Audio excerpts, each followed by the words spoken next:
Introducing the Island of Gods. Visit Bali like you never visited before. New places to hang out, new vibe, new atmosphere. Create a memory in a wonderful night in Bali, where magic waits to happen. Throw a shadow over this island of gods, where endless adventure is waiting to happen. For every young soul, a wonderful experience you can't easily forget. Labuan Bajo. Selamat datang di Pulau Surga, di mana alam berbaur bersama jiwa.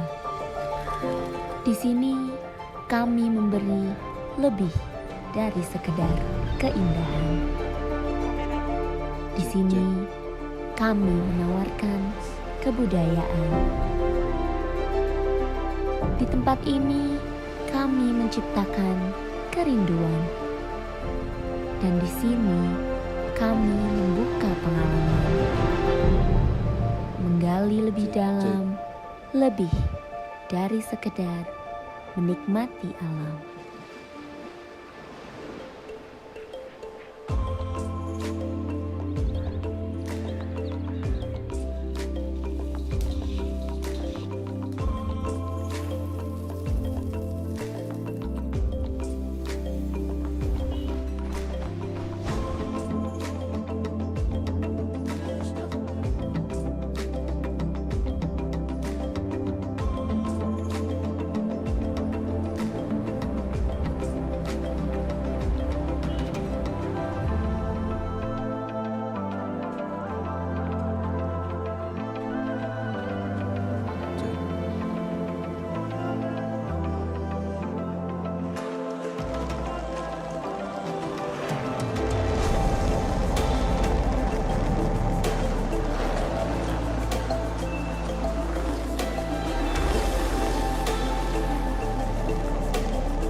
Aku rindu Labuan Bajo.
It's just us and nature, the way it should be.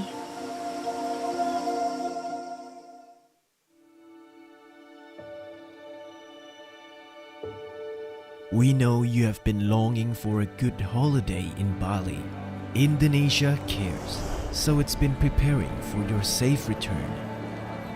Ngurah Rai International Airport has been awarded the Safe Travel Stamp by the World Travel and Tourism Council for its commitment to implement the COVID-19 health protocols.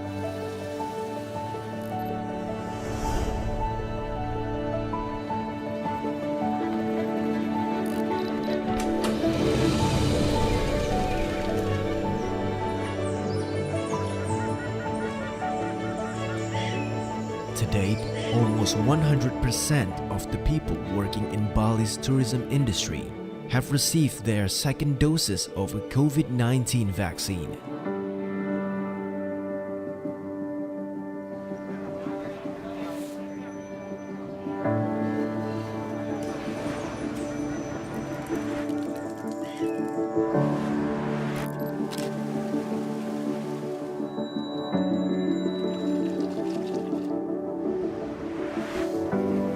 Furthermore, 1,006 tourism businesses in Bali, including hotels, restaurants, tourism attractions, and others have been granted the Indonesia Care certification from the Ministry of Tourism and Creative Economy for their consistent implementation of COVID-19 health protocols.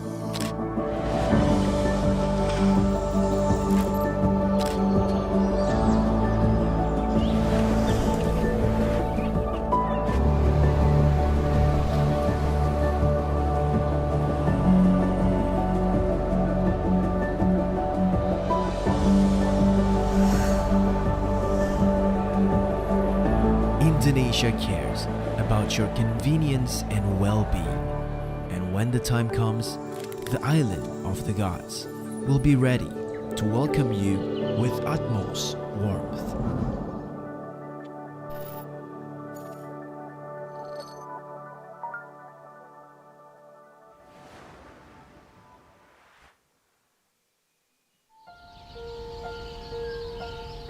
This is the place where tradition rules,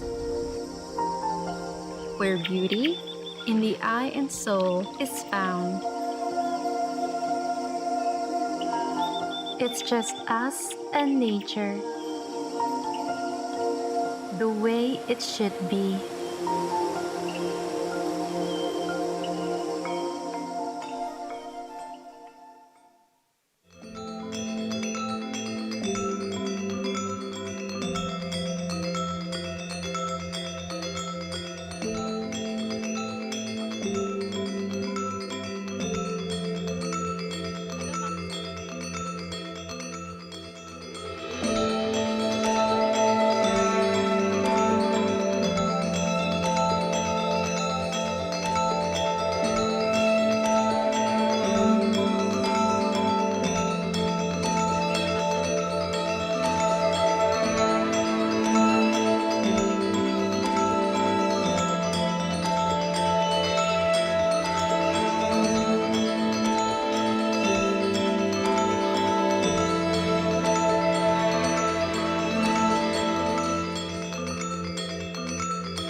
This is our country, the land of majesty, home to cultural wealth and natural beauty. Bali, the gateway to Indonesia's treasure, the island of paradise. Danau Toba, known for its picturesque mountains, set against the cool, clear, enormous Crater Lake. The bevy of pearly white sandy beaches and marvelous underwater scenery of Likupang. The magnificent Borobudur Temple, part of the world's cultural heritage. The world-class street circuit, surrounded by panoramic hills and beaches of Mandalika. And the exotic city of sunset, Labuan Bajo. The Indonesian archipelago is also known for the history of its bountiful spices, brought to the world by the sailors through the spice route, the pioneer of commodity trade carried out by the Indonesian ancestors and tribes. Frequently used in cuisines to improve flavor, to offer new tastes, rich and unique aromas. History not only written in books or shown in artifacts, but also lingers in our palates. The extravagantly delicious rendang, the Indonesian all-time favorite dish, nasi goreng, the iconic satay drenched with spicy peanut sauce, gado-gado, ketchup manis, and delightful soto ayam. Every traditional recipe contains at least a dozen spice ingredients, resulting in a remarkable and distinctive flavor loved by many. Spices are now packed in hygienic and more practical packaging, processed with modern technology and international food safety standards, without reducing their rich flavors. Now, they are ready to be used in 4,000 Indonesian restaurants worldwide, worth $2 billion of export value in 2024. Enjoy the soul of authentic Indonesian spices at Indonesian restaurants around the world and, of course, at your own dining table. Be ready to enjoy world heritage. Indonesia, spice up the world.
Welcome to Likupang, a place where the ocean embraces you with the bluish of the water and the whispering of the white sand far as the eyes can see.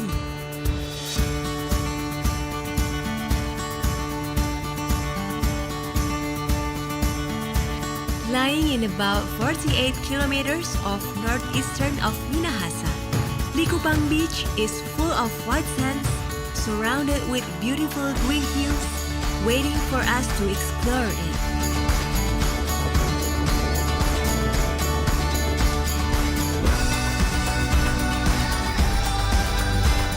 enjoy the beautiful underwater park. You're welcome to explore every corner of it. Feel the sensation, the freedom of diving through thousands of fish and coral.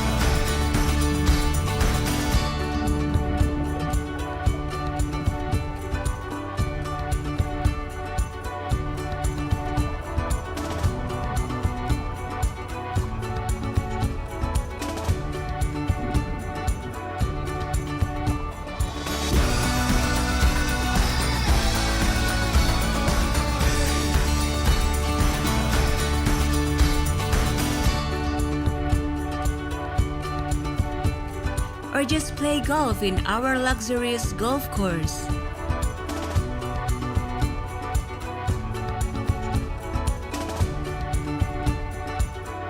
And end your day with an extravagant local culinary.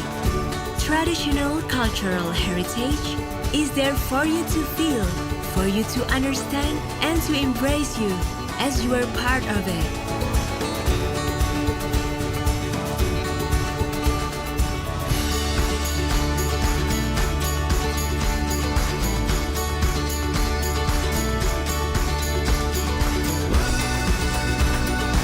Indulge yourself in the pleasurable 4-star resort. Challenge yourself with many kinds of water sport.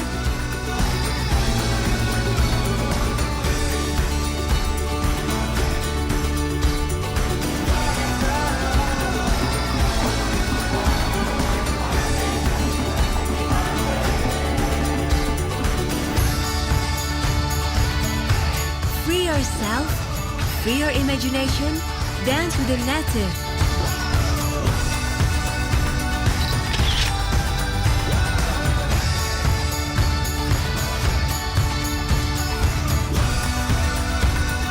Climb a hill, absorb in happiness, imagination indefinitely, here at Likupang.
75,000 years ago, the biggest eruption on this planet centered in this land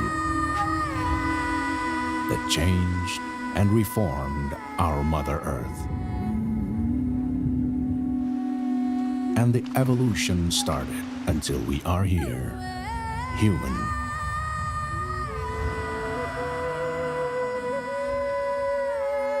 The first civilization was initiated in this land 2,500 years ago. It is one of the most historic places in Indonesia.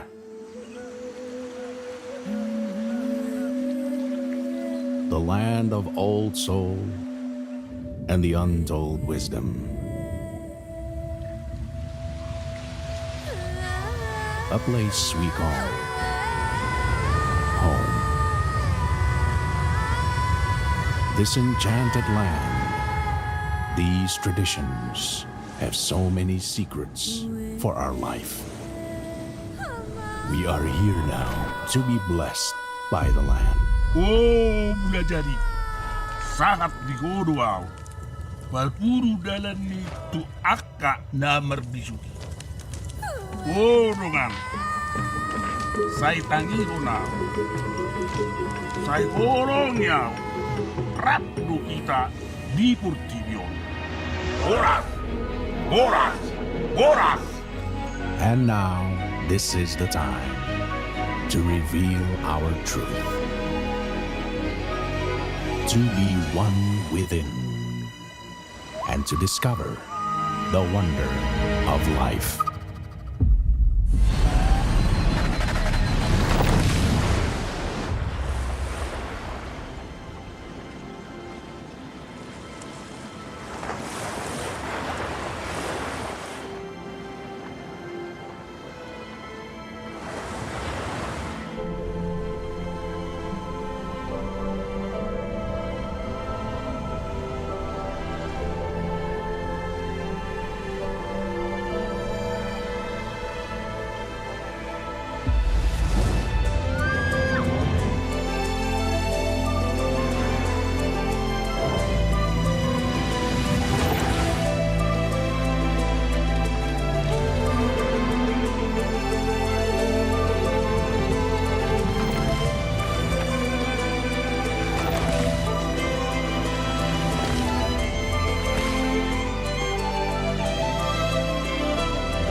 Listen to it. The song of the universe.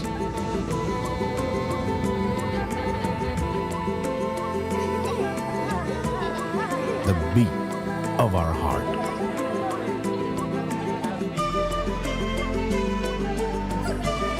The fire inside. The wonder of nature.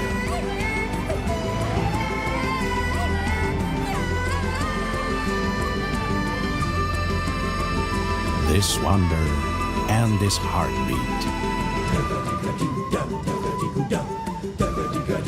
It's the heartbeat of Toba.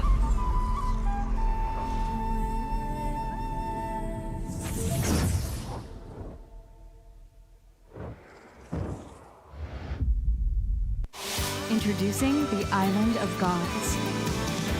Visit Bali like you never visited before. New places to hang out, new vibe, new atmosphere. Create a memory in a wonderful night in Bali, where magic waits to happen. Throw a shadow over this island of gods, where endless adventure is waiting to happen. For every young soul, a wonderful experience you can't easily forget.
Sometimes, inspiration comes unexpectedly, even from special places.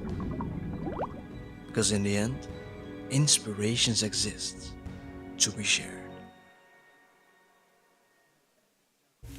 Sometimes, inspiration comes unexpectedly, even from special places. When inspiration comes, don't hold it back. Let it flow.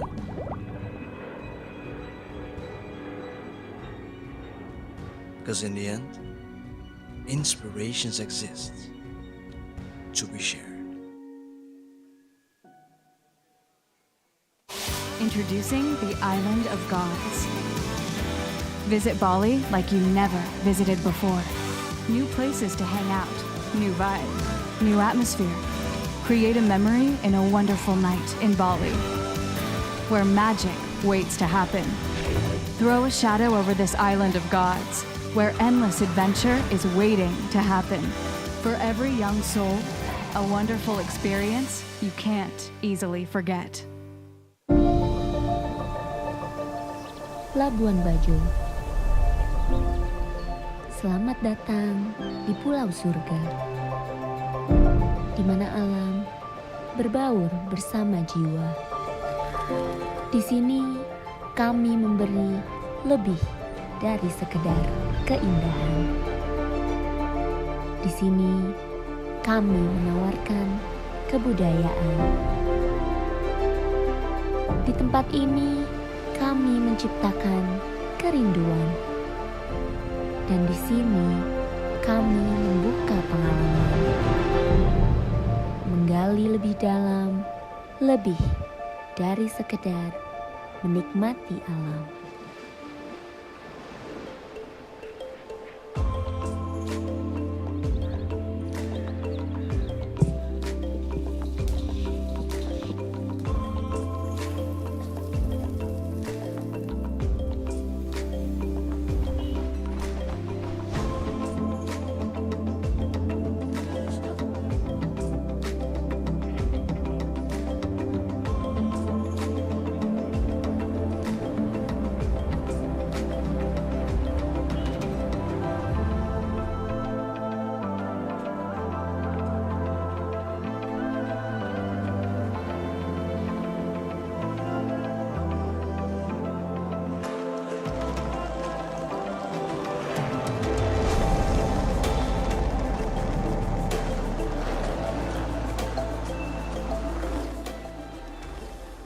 Attention please, the third NHI Tourism Forum 2023 will immediately begin. We would like to invite you to take your seat. For those of you who are attending this event virtually, please kindly set your Zoom is muted throughout the ceremony. Your cooperation is deeply appreciated.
Aku rindu Labuan Bajo.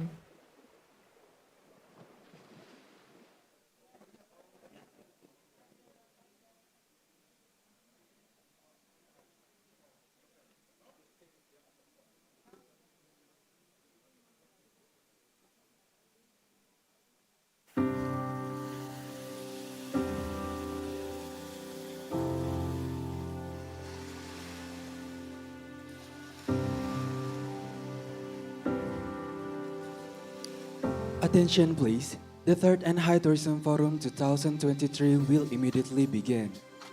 We would like to invite you to take your seat. For those of you who are attending this event virtually, please kindly set your Zoom is muted throughout the ceremony. Your cooperation is deeply appreciated.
Ladies and gentlemen, please welcome dance performance by the student of NHI Bandung Tourism Polytechnic.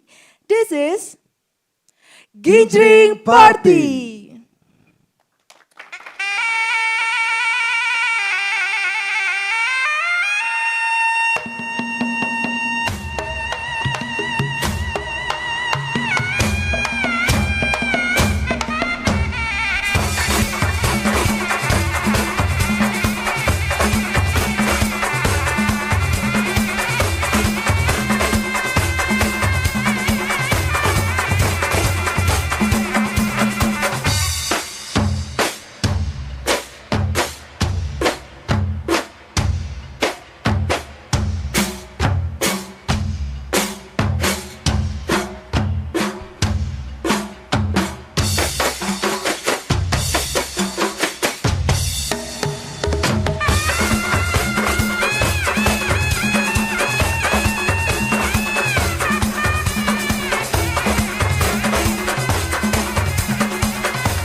give a big round of applause for the fabulous performance. It was a dance performance presented by a talented student from NHI Bandung Tourism Polytechnic.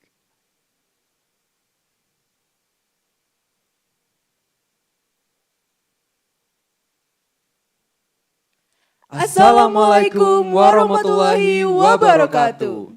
Shalom, Om Swastiastu, Namo Buddhaya, salam kebajikan. Salam Indonesia Maju. His Excellency Dr. Haji Sandiaga Salahuddin Uno, BBA, MBA, Minister of Tourism and Creative Economy of Republic Indonesia. The Honorable Mr. Faisal M. Parchae, Head of Human Resources Development Center for Tourism and Creative Economy. The Honorable Mr. Anda Danova L. Gultom, SOS MSc, Directors of NHI Bandung Tourism Polytechnic, and also all management. The Honorable Mr. Fu Chuan-chong, Director School of Hospitality Republic Polytechnic. The Honorable Professor K. Chondin, the Hong Kong Polytechnic University. The Honorable Professor Muhammad Salihuddin from the Faculty of Hotel and Tourism Management, University Technology Mara, Malaysia. The Honorable, the invited guests in this event. Also, we would like to welcome all participants and presenters of the 3rd NHI Tourism Forum 2023. Good morning and welcome to the 3rd NHI Tourism Forum 2023 Tourism Revival.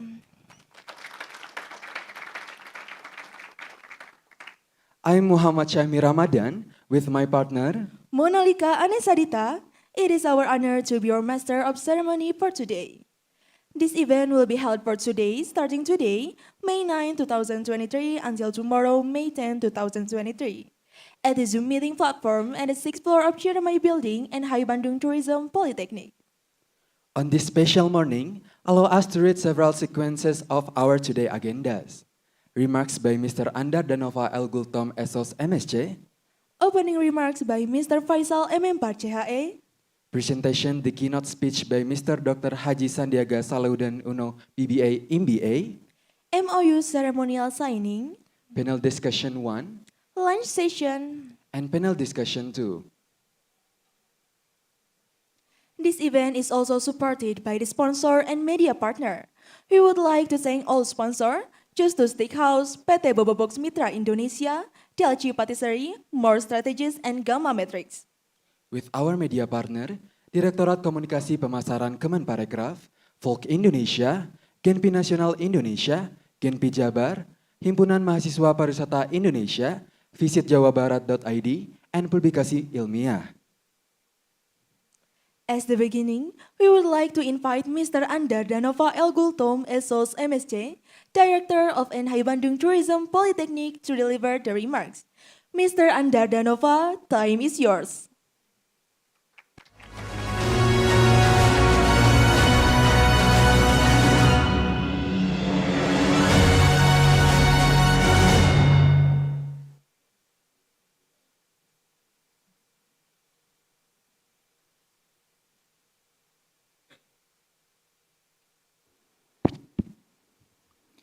The Honorable Minister of Tourism and Creative Economy, Bapak Dr. Sandiaga Salahuddin Uno, BBA, MBA, the Honorable Permanent Secretary, Ministry of Tourism and Creative Economy, Ibu Dr. Anda Niwayan Giri Adiani, MSc, CHE, the Honorable Head of Human Resources Development Center for Tourism and Creative Economy, Bapak Faisal Member CIE, the Honorable all Directors of Tourism Polytechnic under the Ministry of Tourism and Creative Economy, the Honorable Mr. Fu Chuan-chong, Director of Republic Polytechnic Singapore School of Hospitality. Thank you.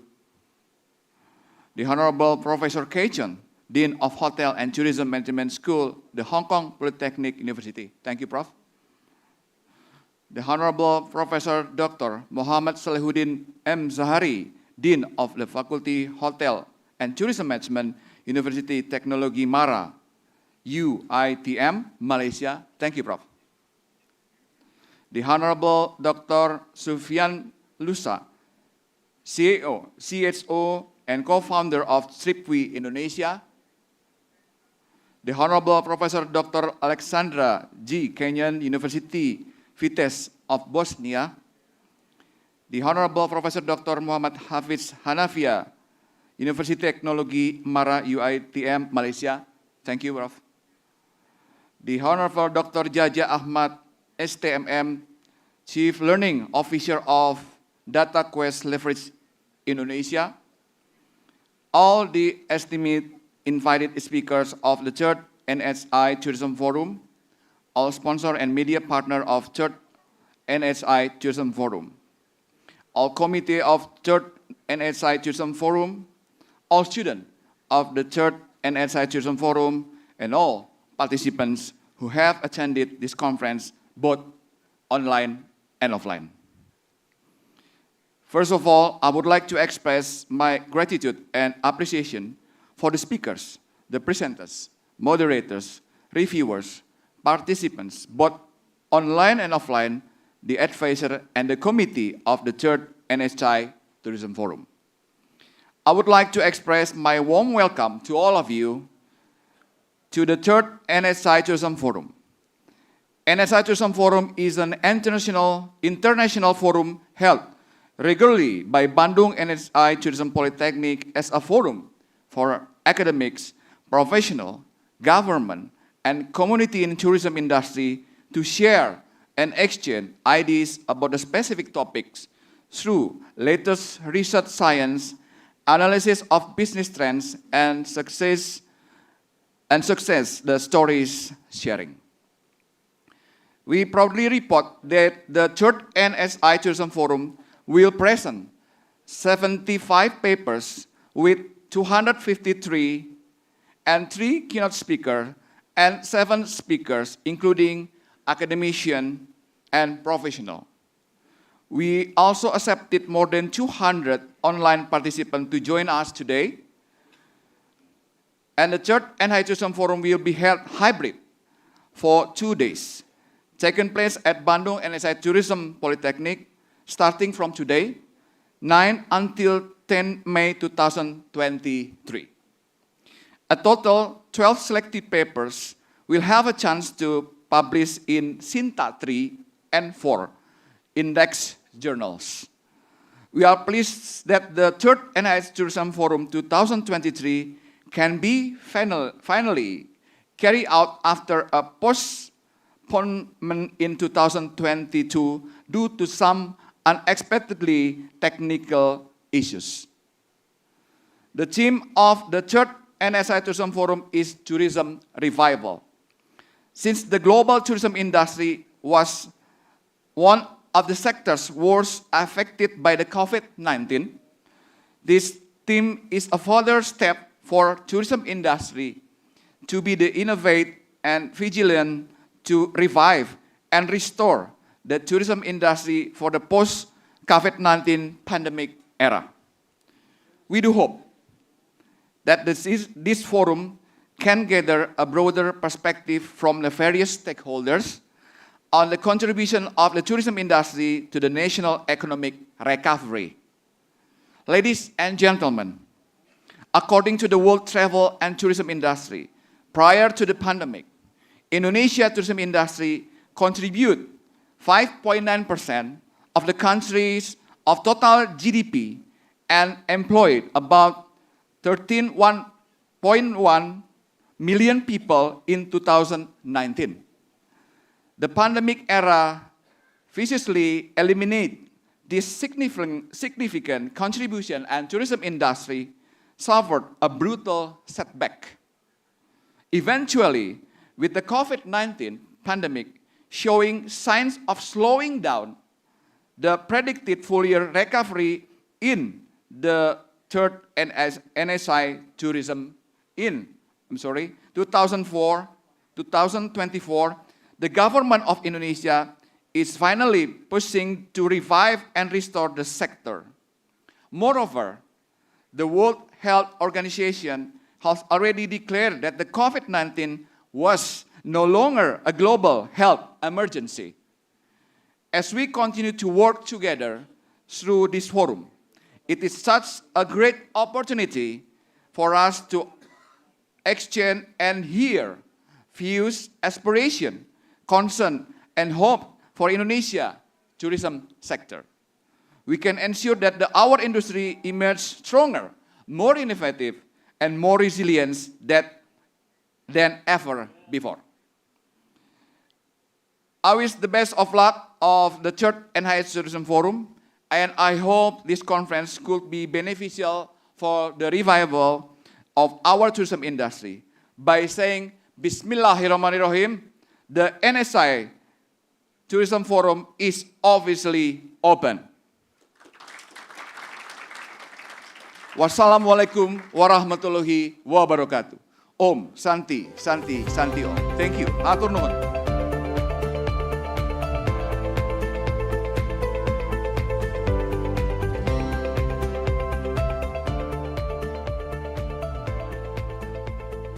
Thank you, Mr. Andar Danova, for an eye-opening and very insightful remarks. Ladies and gentlemen, we still have several insightful keynote speeches from Minister of Tourism and Creative Economy of Republic Indonesia with the topic Tourism Revival.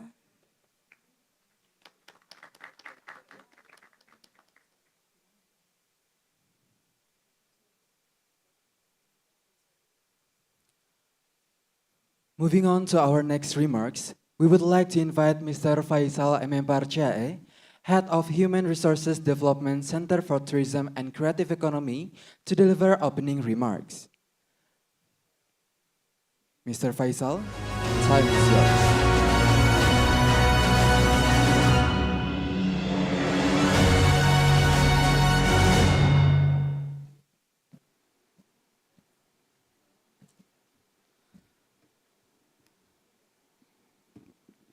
Bismillahirrahmanirrahim. Assalamualaikum warahmatullahi wabarakatuh. Very good morning to you all. Salam, Om Swastiastu, Nama Budaya, Salam Kebajikan. The Honorable Minister of Tourism and Creative Economy of the Republic of Indonesia, His Excellency Sandiaga Salahuddin Uno, the Permanent Secretary, Ministry of Tourism and Creative Economy, Her Excellency Niwayan Giryadiani, all Director Tourism Polytechnic under Ministry of Tourism and Creative Economy, all Director, Head of Tourism Higher Education in Indonesia, Dean and Chair Professor School of Hotel and Tourism Management, the Hong Kong Polytechnic University, His Excellency Professor Kay Chong, thank you for coming here. The Director School of Hospitality Republic, Polytechnic Singapore, His Excellency Fu Chuan Chong, thank you also join with us.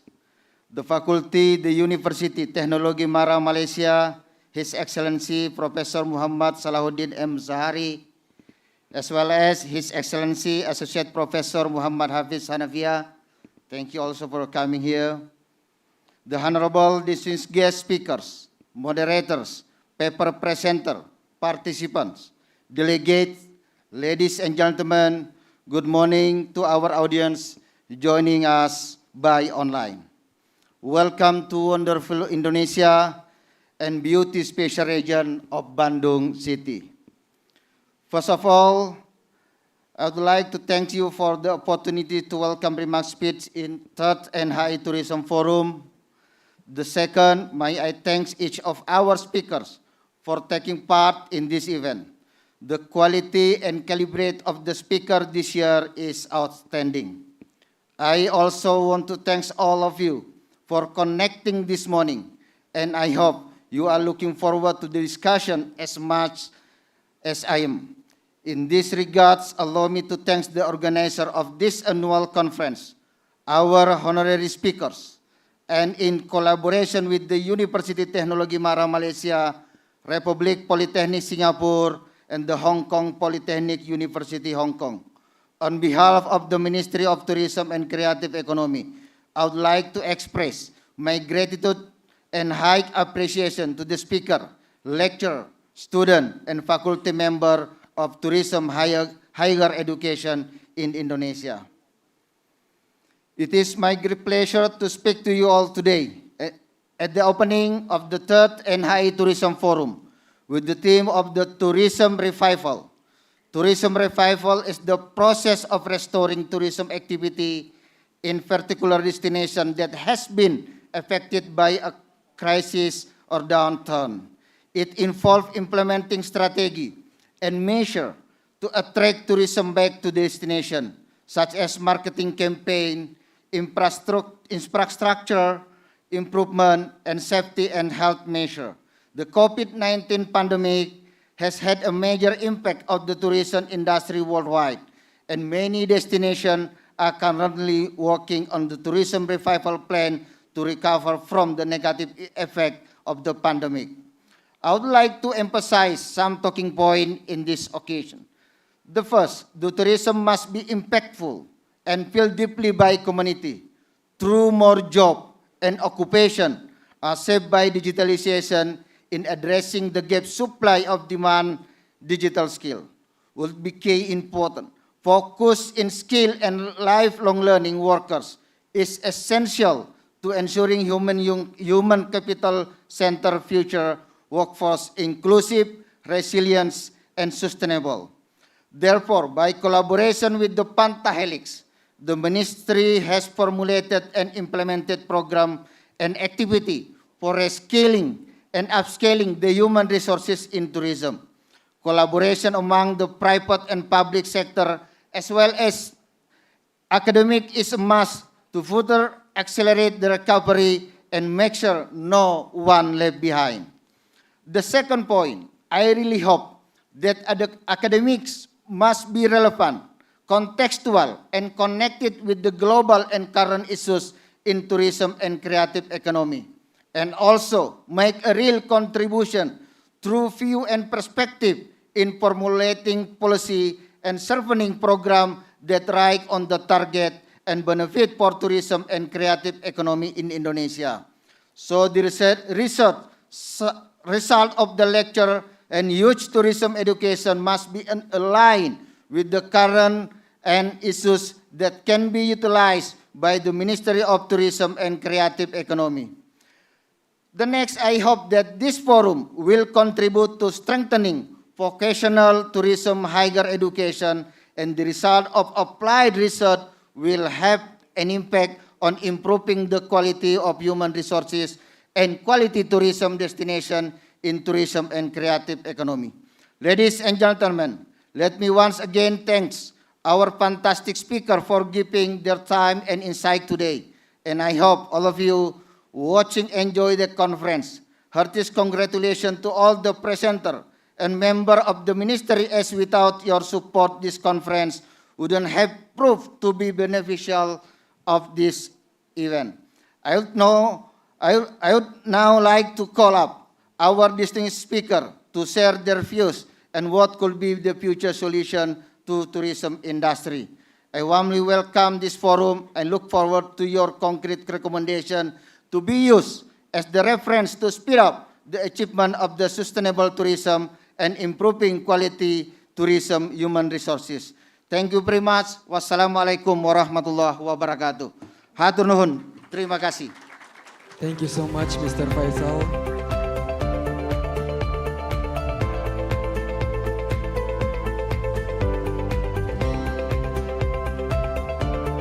All right, thank you so much, Mr. Faisal, for your great remarks.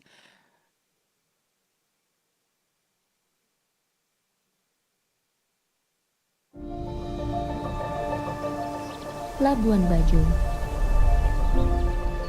Selamat datang di Pulau Surga, di mana alam berbaur bersama jiwa. Di sini kami memberi lebih dari sekedar keindahan. Di sini kami menawarkan kebudayaan. Di tempat ini kami menciptakan kerinduan. Dan di sini kami membuka pengalaman, menggali lebih dalam, lebih dari sekedar menikmati alam. Ladies and gentlemen, we still have several insightful keynote speech from Minister of Tourism and Creative Economy of Republic Indonesia with the topic Tourism Revival.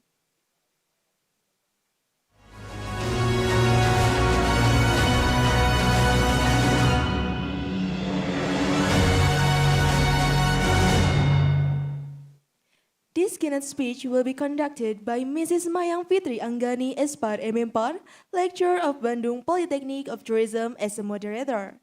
Mrs. Mayang Fitri, time is yours. Okay. Thank you very much, DMC, for inviting me on this wonderful stage. It's an absolute pleasure for me to be here, to be a moderator for our honorable keynote speaker. Excellencies, distinguished participants, ladies and gentlemen. Assalamualaikum warahmatullahi wabarakatuh. Om Swastiastu, Namo Buddhaya, salam kebajikan, salam sejahtera untuk kita semua. Good morning and welcome again to the third NHI Tourism Forum 2023. My name is Mayang Fitri Anggani and I'm going to be a moderator for this keynote speaker session this morning. And to discuss more, to give a little presentation about tourism revival as our theme in this event, I will invite our honorable keynote speaker, Bapak Sandiaga Salahuddin Uno, the Ministry of Tourism and Creative Economy of Republic Indonesia. Hello, Pak Sandi. Good morning, Pak. Are you with us now? Okay, yeah. As stunning as usual, Pak Sandi, yeah? Okay, are you ready, Pak, to give your presentation? Okay, you have maximum 30 minutes to give your presentation. And for the audience, kindly be informed that we have no question and answer session in the session. You can keep your question for the next plenary sessions. And without any further ado, I would like to invite Bapak Sandiaga Salahuddin Uno to deliver his presentation. Please, Bapak. Thank you very much, and greetings to you all. Bismillahirrahmanirrahim. Assalamualaikum warahmatullahi wabarakatuh. Good morning, or we say Wilujeng Enjing in Bandung. Om Swastiastu. Namo Buddhaya, salam kebajikan. And before we start, I was given 20 minutes, but I will finish in less than 10 minutes, so I will have maybe time for 1 or 2 questions. I would like to interact with you all at the third NHI Tourism Forum, such a prestigious forum for me to be able to speak. I would like to acknowledge the Honorable Head of Human Resource Development Center for Tourism and Creative Economy, also known as Ustadz Faisal MMPAR, CHE. He's a very active social media person, and he is so good at reciting the Al-Quran Al-Karim. Thank you, Pak Faisal, for arranging this. Director of Bandung NHI Tourism Polytechnic, Kang Andar Danova L. Gultom, SOS MSc, Horas. He's originally from North Sumatra, but he now speaks very fluently Sundanese. Hatur nuhun pisan, Kang Andar. Kumaha juragan? Sehat. Hatur nuhun.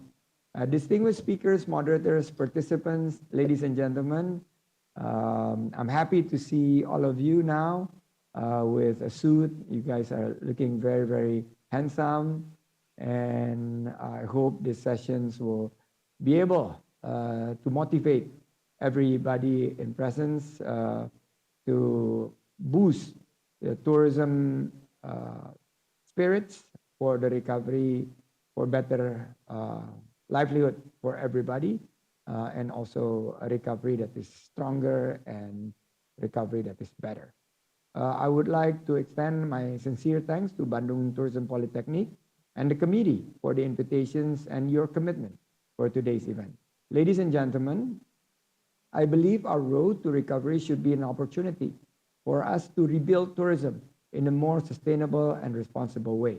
We must learn from past mistakes and build tourism that is more environmentally and social friendly. Some people call it ESG, environmental, social, and governance.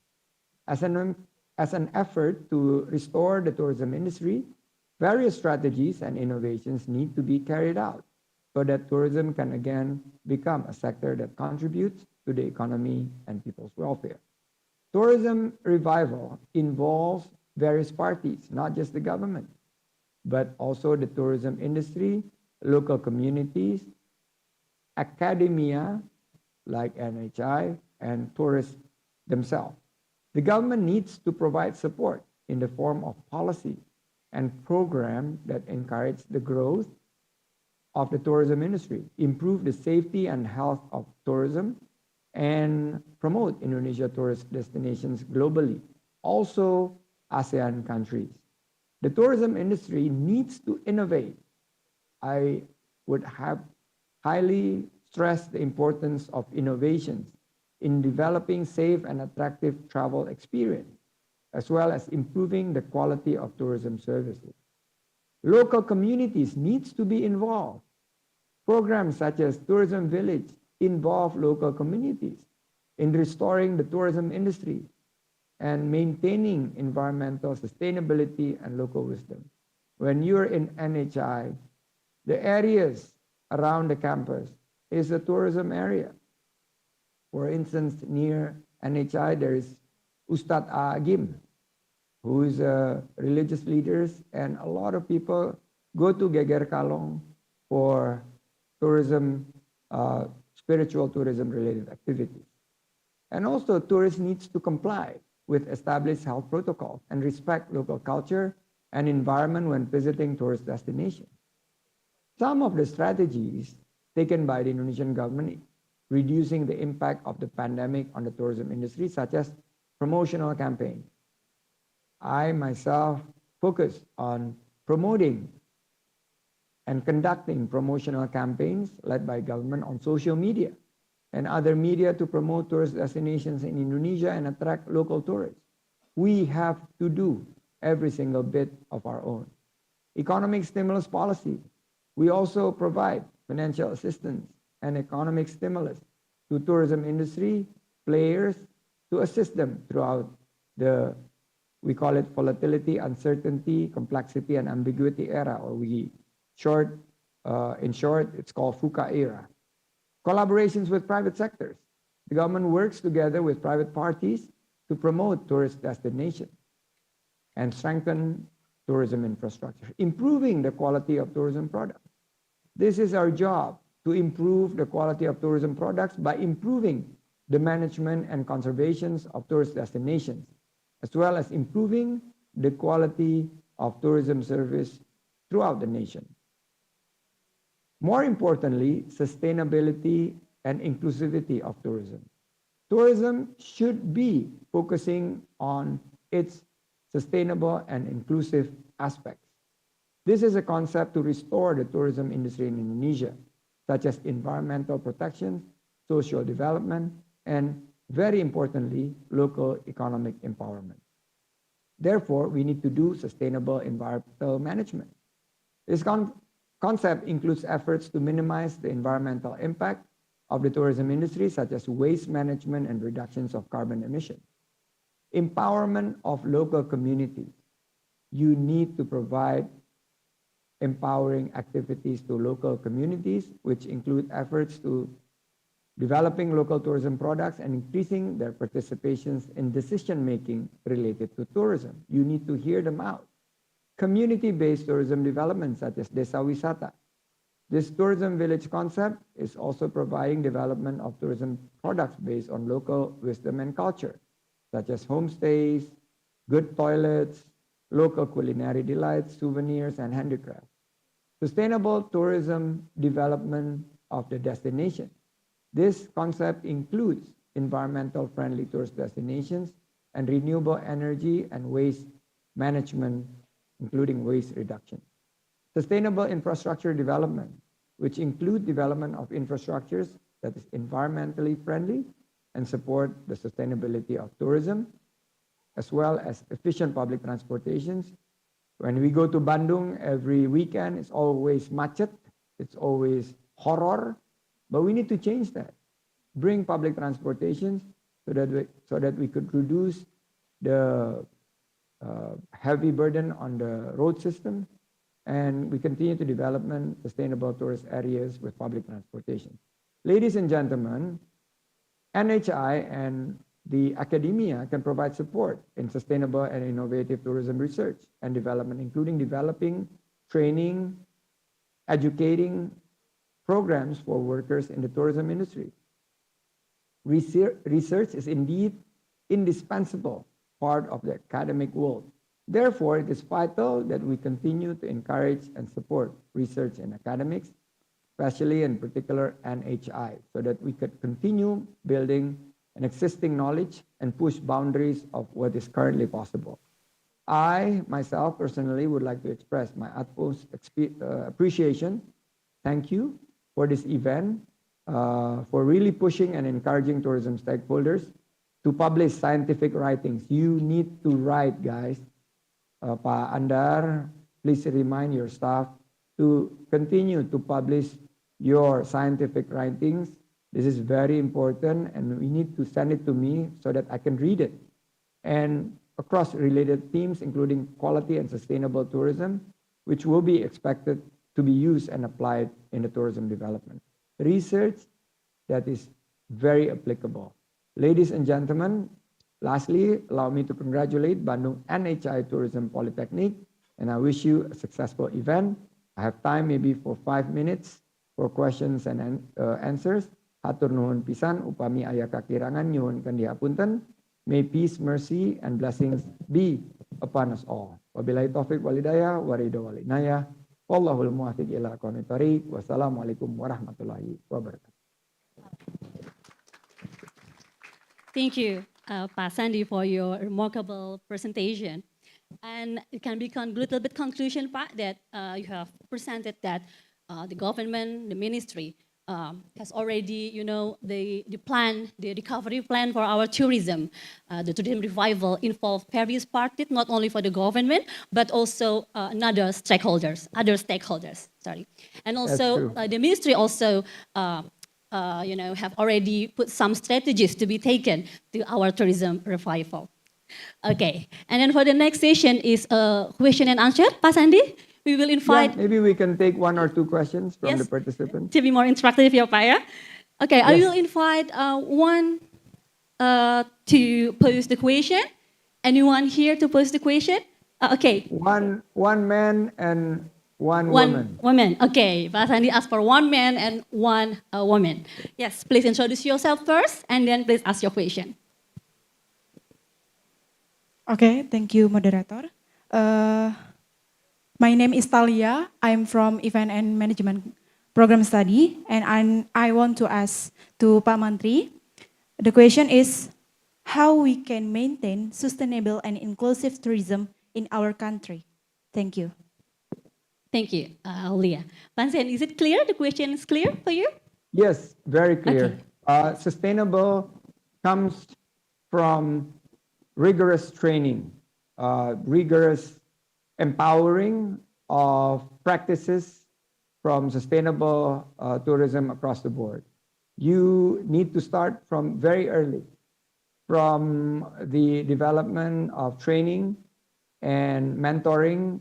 So all of tourism practices need to think of the environmental preservations, waste reductions and management, also the use of water that is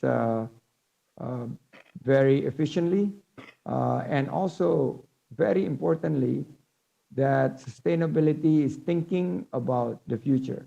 The concept is tourism is not just for you, but it's for the future generations.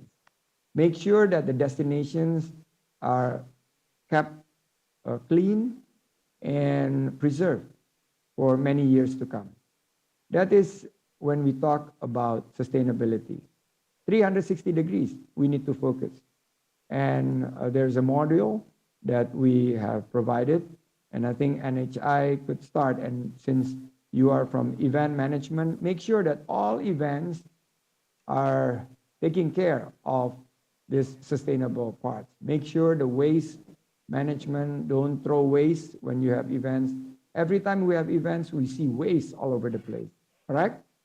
Don't do it anymore. When we see events, you see limited impact to local communities. You cannot do it. You need to involve the local community, and this is the second part of your questions, which is inclusivity. Make sure that you have a positive impact to local communities. And events, tourism, which is part of one ecosystem, needs to focus on environmental, social, and the governance, making sure that the local economy are being taken care of by providing jobs, by giving opportunities to small, medium enterprises. We call it UMKM. So thank you for your questions, and please help us to make sure that our tourism will continue to be sustainable and inclusive, which is part of the Bali declarations of the G20 on the World Tourism Day held in Bali for the first time last year. Thank you very much. Hatur nuhun. Thank you, Pak Sandi. Aulia, I hope it answered your question clearly. Okay. I will invite again for another question. Yes, please for the mic. Thank you. Please introduce yourself first, Ibu. Thank you for the question. Thank you very much, moderator. Please. Pak Sandi, apa kabar? My name is Kabar baik. Swastuti. I am a lecturer of Poltek Par Bali, and also I'm running a small business in Bali. It's homestay, Pak. And I'm very thanks to Pak Sandi and Kemenparekraf, because after G20, I closed for 2.5 years, and after that we open, and the guests always coming all day. Yeah, thank you very much. We are so happy now in Bali, Pak. And then after that, there's a big issue. Last week, I talked with one of couple from Belanda, and they said there is a big news in Belanda. They said Bali not allowed the tourists to riding a bike.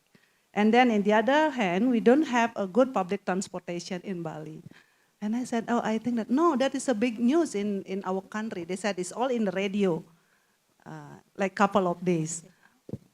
And I cannot answer. And maybe I ask you now. So is that right? Will be a policy for in Bali that will not allow for the tourists to renting a bike, because the tourists in the homestay, it's give a big effect to us, the local community. They stay in our local house, and they're renting our bike, and also they buy a local food. But then when we not allowed them to renting a bike, they will move to other countries such as Thailand, Vietnam, and our competitors. What do you think about that, Pak Menteri? Thank you very much. Matur Suksma, Ibu Swasuti, Om Swastiastu. Astungkara, the recovery of tourism in Bali is strong and robust. And this year, we are expecting 4.5 million plus of foreign tourist arrival into Bali, part of the 8.5 tourists total that we are targeting. Bali is focused on the recovery that is based on strong traditions, local cultures, quality, and sustainability. The problem that we are facing is some of the motorbikes are being rented by naughty foreigners. They started business of renting bikes to other foreigners, which is not allowed. We have to preserve the bike renting for local Balinese, for local small medium enterprises. And this is something that we are stressing because we follow that some of these naughty foreign tourists actually started business and they don't follow the law. They're not requiring the tourists to wear helmets. They are rude. They break the law. They also change the plate with their name. That's not allowable. If you put them in Bandung, Ibu Swasuti, they will be arrested. So far, we haven't been firm. We haven't been taking actions in terms of disciplining all the tourists. So this is something that we need to do, and thanks to local communities, the police, and the local government, we're now making sure that this practice is not continuing. Secondly, we need to socialize and educate. When you ride or rent a bike, you need to follow the law. You need to wear helmets. That's for your own safety.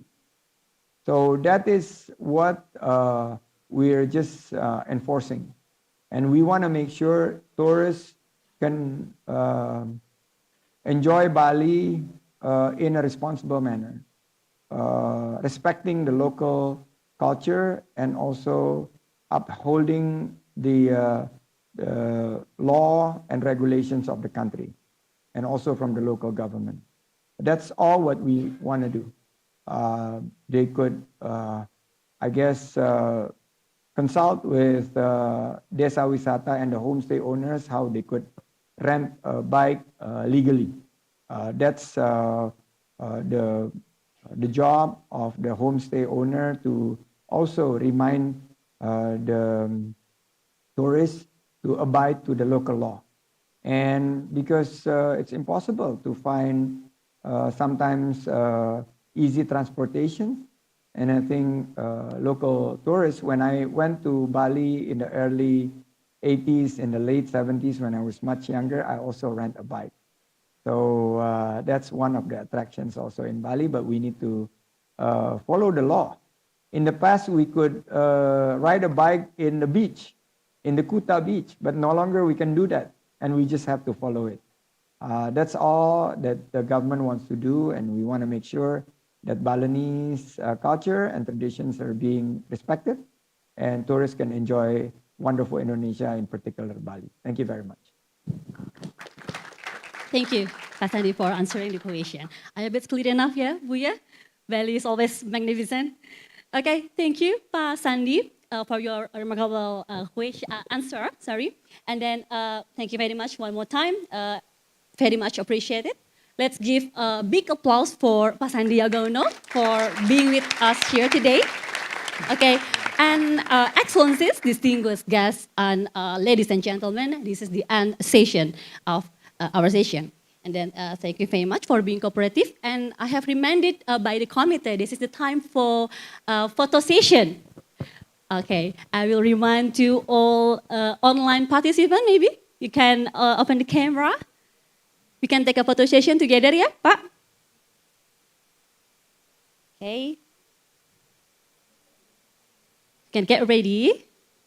Yes.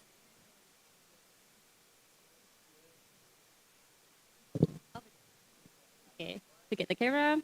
1, 2, 3. Okay, one more time. Give your best smile. 1, 2, 3. Okay, is enough. Thank you very much. Okay, thank you very much for me and Pak Sandiaga Uno. You're very busy, Pak. Thank you. And then this is the end of our session. I will give back to the MC. See you soon in another session, and thank you very much.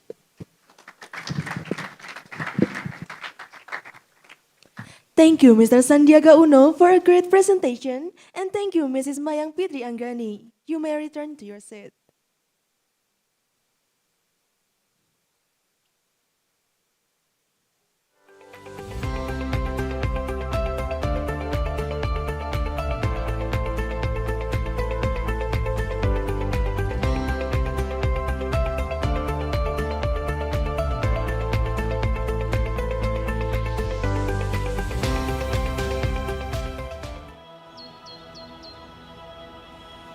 We have come so far, for a republic still so young.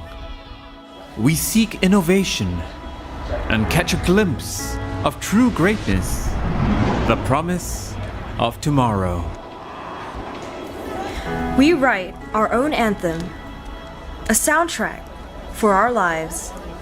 And in the lyrics, we find ourselves searching for answers.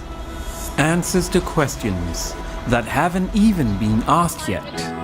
History inspires our technology. Lifelong learning builds a foundation to find solutions to a changing world. We are dreamers, pioneers, inventors, collaborators, artists, makers. We believe in the impossible. We are not afraid to fall. We will not surrender because problems are actually possibilities, and perseverance will eventually open all doors. We discover how to fight for our future.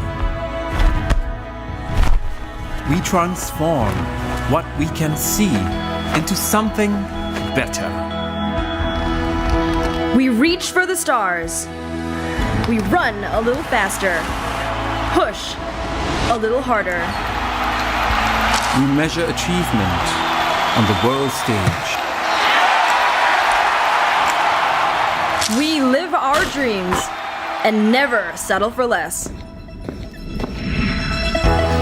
Beyond the classroom, we merge knowledge with expertise, turning passion into industry.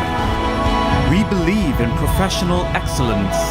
With our practical experience, we are ready to move the economy. We are prepared to step up, take our place, make our mark in the center of the action. We stretch our wings to distant lands, move beyond the sights and sounds. Open our hearts and hone our hands. Stand up, make an impact. To all corners of the globe. We are the Republic. And our hour has arrived.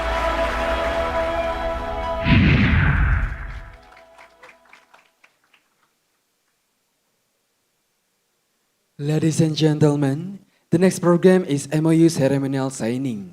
We would like to invite Mr. Andar Danova El Gultom Esos MSc as representative of NHI Bandung Tourism Polytechnic with Mr. Fu Chuan Chong as representative of Republic Polytechnic of Singapore. And Mr. Faisal Par CAE with Mr. Ervin Rusfian Esos Hemhum CAE as witness to signing the MOU.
Alright, for the next is photo session. I will get you in 3, 2, 1. Once again, 3, 2, 1. Alright. Now time to exchange the MOU.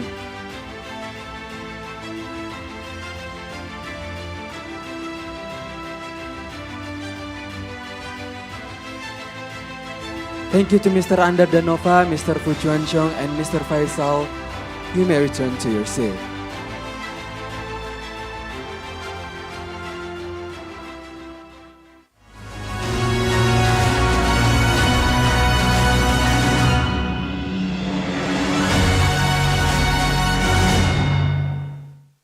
Well, ladies and gentlemen, we are very close to starting our panel discussion.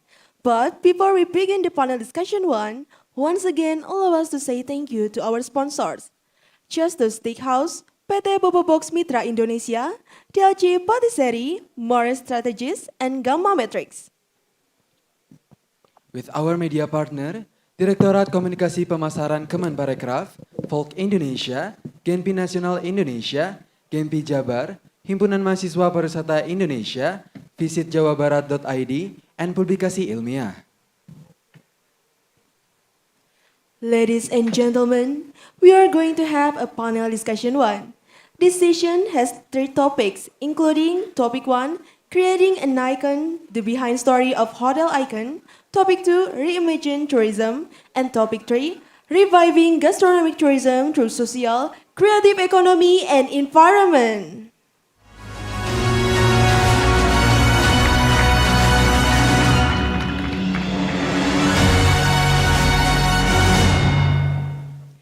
This session will be conducted by Mr. Dr. Fajar Kusuma Putra, MSc, Lecturer of NHI Bandung Tourism Polytechnic as a moderator. Mr. Fajar Putra, time is yours.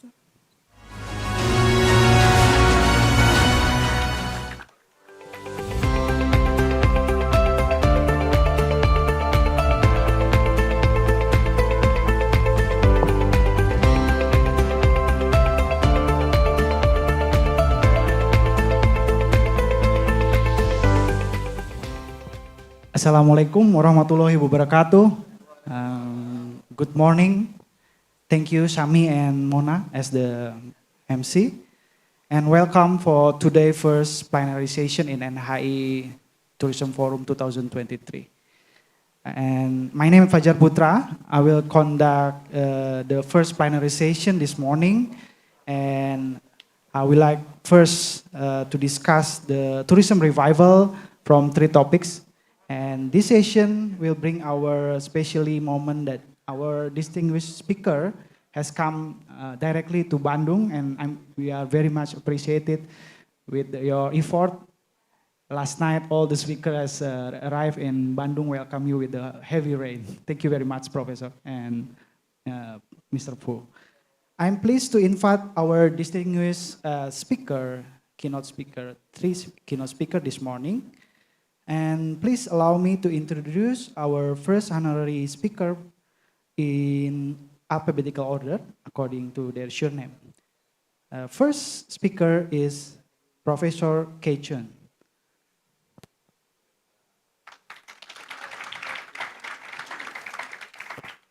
Professor Chun is Dean of School of Hotel and Tourism Management di Hong Kong Polytechnic University. Welcome to Bandung, Professor. And our second speaker is Mr. Fu Chuan Chong.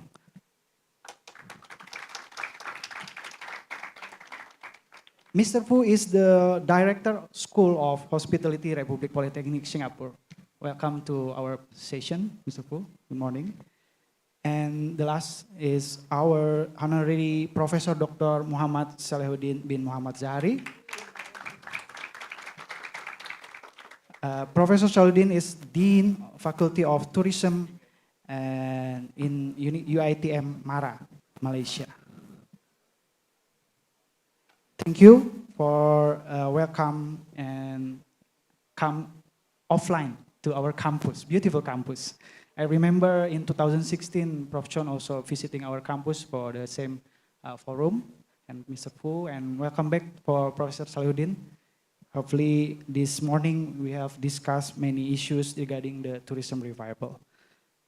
And ladies and gentlemen, to make it short, I will like to invite our first presenter, and the list is Mr. Professor Dr. Keichun, CHE, as Dean of School of Hotel Tourism Management.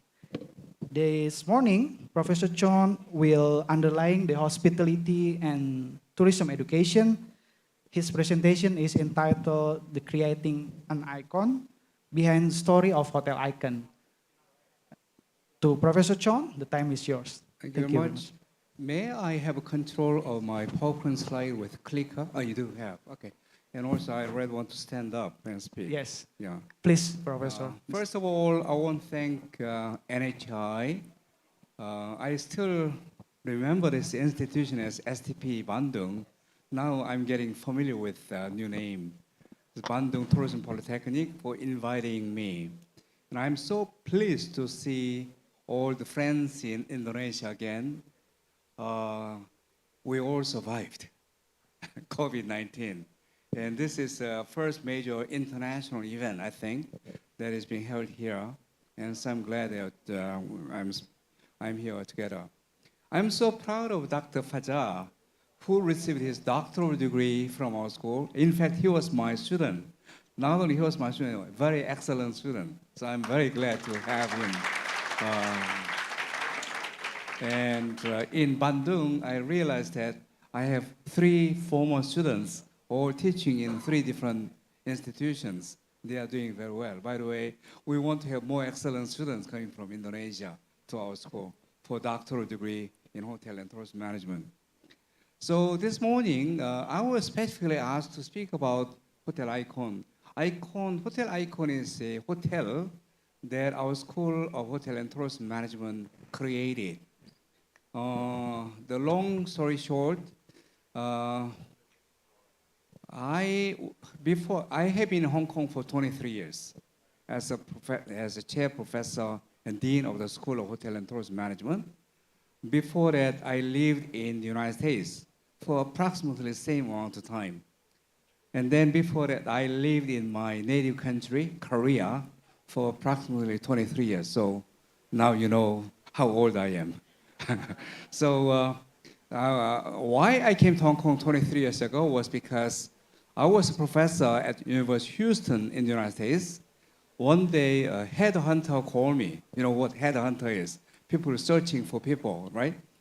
Said that University of Hong Kong want to hire you as the dean of Hotel and Tourism School. I said, number one, perhaps they thought I'm a Chinese from Hong Kong, but I don't speak a word of Chinese. And I've been to Hong Kong once in my life as a tourist. I like the city very much, but I never imagined to go to live in such a very busy, crowded city. That was my response. But then the president of the university was very persuasive. Actually, he came several times to persuade me why I should come to Hong Kong. One time, he brought his wife to persuade my wife. I think, as a result, I moved to Hong Kong 23 years ago. And my mission was how to develop the School of Hotel and Tourism Management as a leading school of hospitality and tourism on a global basis. So that's how it came. And one of the requirements I made was that at the time, the president of the university said that, listen, I will do everything you request. Tell me what you need. I said, can you build a hotel for us? Why? I explained why. How much will that cost? I said, maybe it will cost about, I didn't know, to be honest, how much it cost.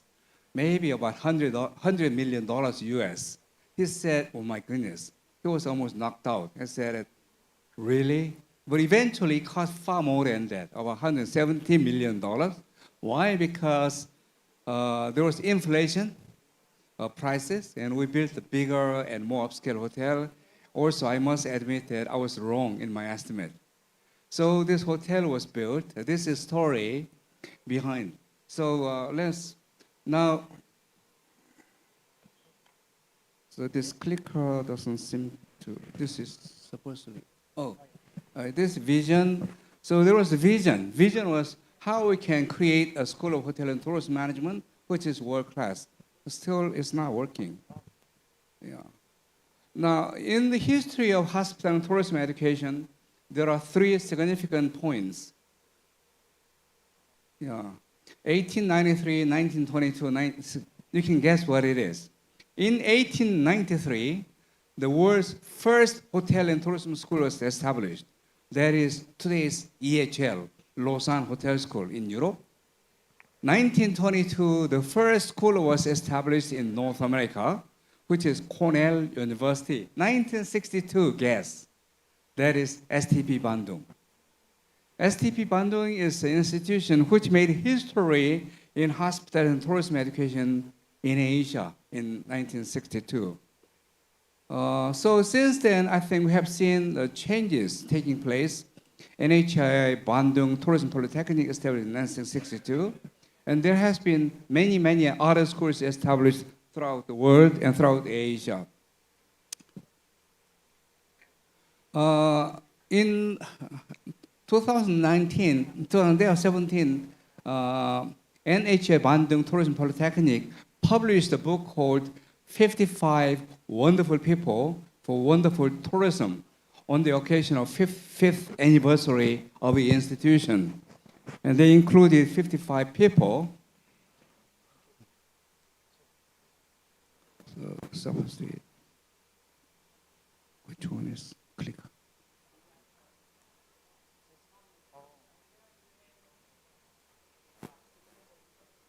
This is, okay, oh, sorry. How do I, can I go back to the previous slide? So in that book, they included me as one of the 55 people. I was very flattered.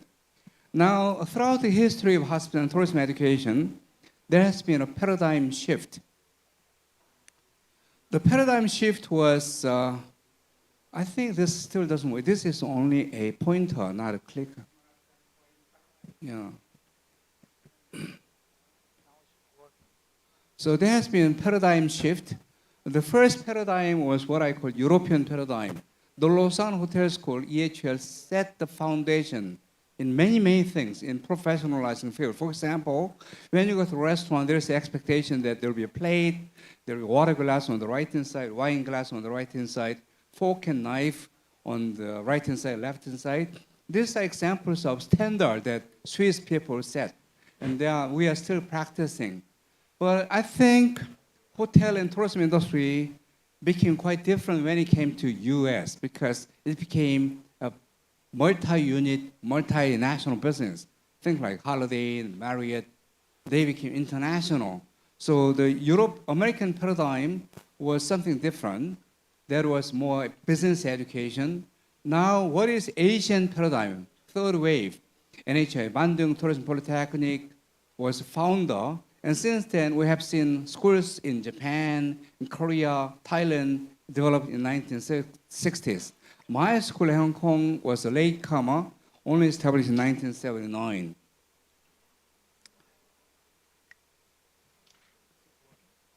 No, still not working. In my school, this is our motto, leading hospital and tourism. I said that this is a very bold statement, but we want to be leading hospital and tourism through innovation and also through research and education. That's what we said. Now, with that mission, we decided to develop a building for School of Hotel and Tourism Management. In Hong Kong, there are 8 universities, which are all government supported. And our university is the largest one with centered around 9 faculties or schools and about 30,000 students. And the School of Hotel and Tourism Management is one of those 9 faculties in the university. So we developed our own building. So this is the School of Hotel and Tourism Management, the building. I think this clicker is still not communicating very well. I don't know what is the problem.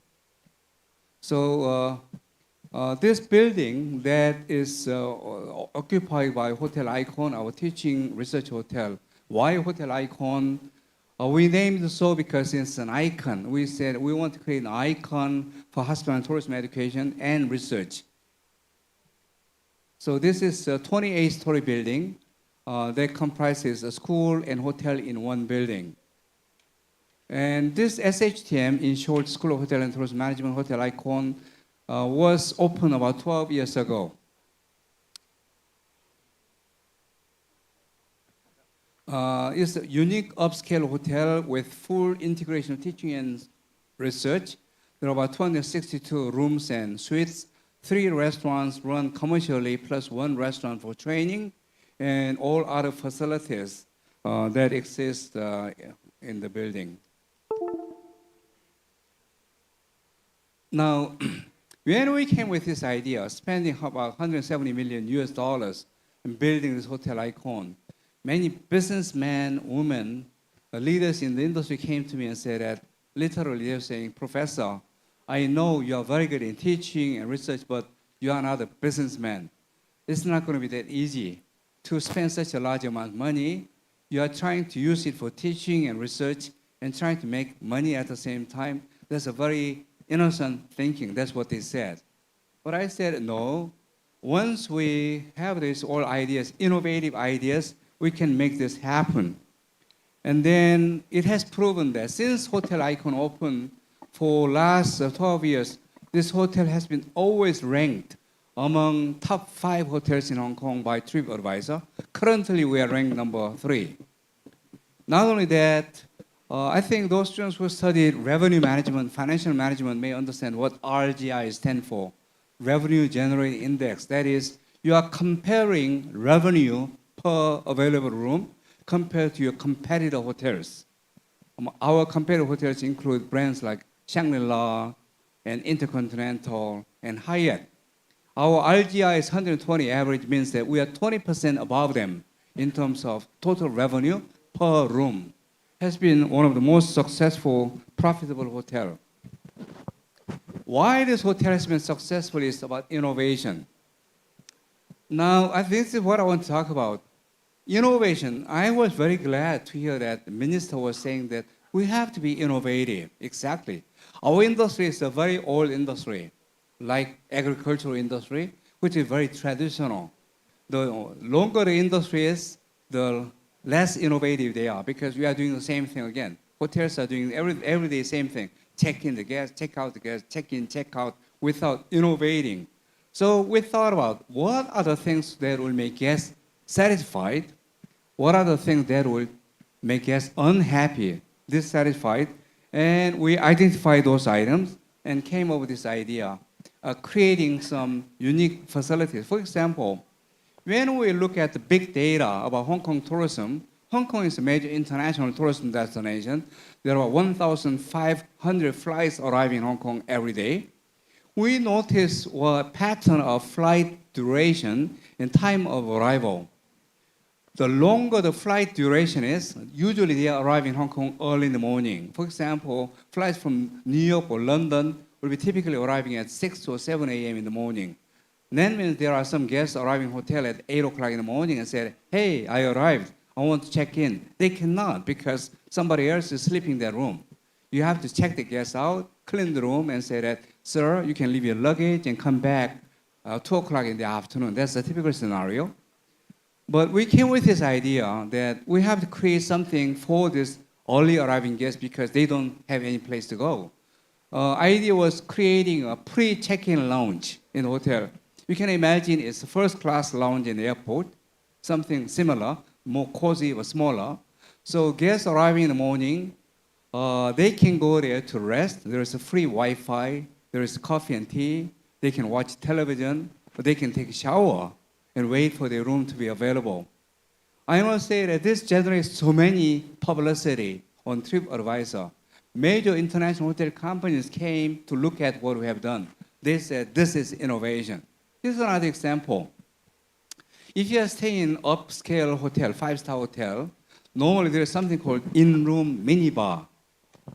According to one study, less than 5% of guests are using anything in minibar because they are too expensive. A bottle of water will cost you like $3. You're not stupid. You go to indoor market to buy a cheaper water, right? Rather than buying the water from that mini bar. Actually, in one hotel in China, I was so annoyed. I paid almost $500 for 2 night stay in hotel, very nice hotel. They said that when we checked your minibar, one can of Coca-Cola is missing. Therefore, you have to pay $3. I said, no, I never actually even opened that refrigerator. I even said that I never drink Coke in my life. Maybe I drink Pepsi one time. But they insist that I have to pay $3. I said, I'll tell you, I don't mind paying you $3, but I never used anything in minibar.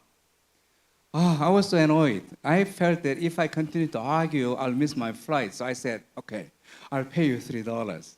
But I'll tell you something, I will never come back again. Second, when I went home, I wrote a comment on TripAdvisor. I'm the dean of hotel school in Hong Kong. This has to happen to me. The next day, hotel GM called me, apologized, and this and that. Too late. Damage was done. Think about this. Our industry is so traditional. They do not think about why do you have to charge the guest for the can of Coca-Cola, right? If they are paying $250 a night. So our idea was to just provide free minibar. So in our hotel icon, everything, including beer and this and that, is free of charge. I'll tell you, the total cost of providing all those things are about $6 or $7 per night. But if you think about guest satisfaction as a result, in fact, this is not free. It's included in room rate. Our guest, I think, is free. Excuse me, Prof, you have still 2 minutes. Oh, my goodness. Okay. We have a question and answer and discussion. Okay. Yes, please. Anyway, so we continue to innovate with, we came with the idea of creating a vertical garden because we want to create a green hotel. We have this garden on the wall. It's called a hotel icons vertical garden, which made a fame. CNN Travel Magazine said that there are 10 gardens in the world you must go to see before you die. More importantly, this hotel is for training of our students. We put all our students for 6-month internship, and also we put a small number of students for 11 months or longer training. One of the students is from Indonesia, by the way. So this is an example of. Now, this was a very significant day in my life. This is the day our school opened, the hotel icon. I was so excited, very cold winter day. I was waiting for students outside the building for 3 hours, waiting and shaking hands with every student because I saw new future of these young people. Since then, in our school, there was a new tradition of 1 day a year, all professors will line up in school lobby and waiting for students and shaking hands with our students. And then just to finish this slides, to relieve the concern of our moderator, many people said that I have to write a book about our school's success story and also hotel icon. I said, you can always come to me, I'll tell a story. Someone said, but now you can tell me the story, but after you die, that story will die too. I said, oh, very sad, but that's true. So I wrote this book called Leading the Way, the School of Hotel and Tourist Management, and also Hotel Icon. This is the story, but I will just stop here. Thank you very much. So let's give a round big applause once again to Professor Chong. Thank you very much, Professor, for the presentation and for your inspiring presentation. I'm sure that all the audience and mostly our student here has learned a lot from your story and the tips. And just kindly reminder for the audience who come offline and online, we still have a Q&A session after all the speaker present their presentation. Now let's call the second keynote speaker, Mr. Fu Chuan Chong. Mr. Fu is Director of School of Hospitality, Republic Polytechnic. Good morning, Mr. Fu. Good morning. And we like to present the presentation about customer expectation, human resource, and tourism destination in Singapore. The presentation is entitled Reimagine of Tourism. To Mr. Fu, the time is yours. Thank you very much. Good morning, everyone. Good morning to those who are listening in. I know some of my colleagues are also listening in, so good morning.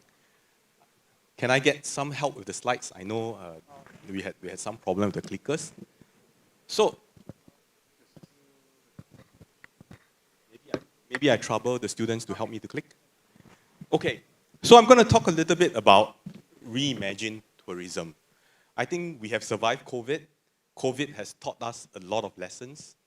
Things have changed. Consumer behavior has changed. And I think in order to revive tourism, all right, there are many lessons that we have learned. I only have 15 minutes. I know there are many topics to be discussed. So I shall jump into what I'm here for to present. Next slide, please.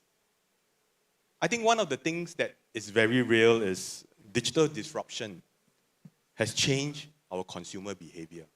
If you look at some of the logos and some of the brands up there, I'm very sure it becomes very, very familiar. But before COVID, some of these brands were not even new. All right? Things like MS Teams. Before COVID, I remember when COVID hit, I was struggling for half a day trying to understand how MS Teams work. But after that, I think it became a way of life. After that, our meetings, my lessons, were all conducted on MS Teams. So digital disruption is new. It's here, right? And it changes the way consumer behavior reacts to goods. Next slide, please. I think with a change in consumer behavior, it is also very real that the travelers have changed their behaviors as well. Overall, I think travelers are likely to have higher expectations around health and safety. I think this is very important. Flexibility is another area that is real. Share a bit of story if you don't mind. I think on Friday, I was down with cough and flu, and I told the school, I said, hey, there may be a chance I cannot make it today to speak on this platform. So I think, you know, in this time and age where a lot of things are uncertain, with our tour and travel products, how flexible we are, I think this is the traveler's expectation. Contactless experience, I think this is real. High-tech, low-touch, this is what our travelers are looking at. And I think the big word called sustainability. All right, you heard from your minister, we've talked about sustainability. I think this is something that will stay for the long run in terms of the travelers' expectations.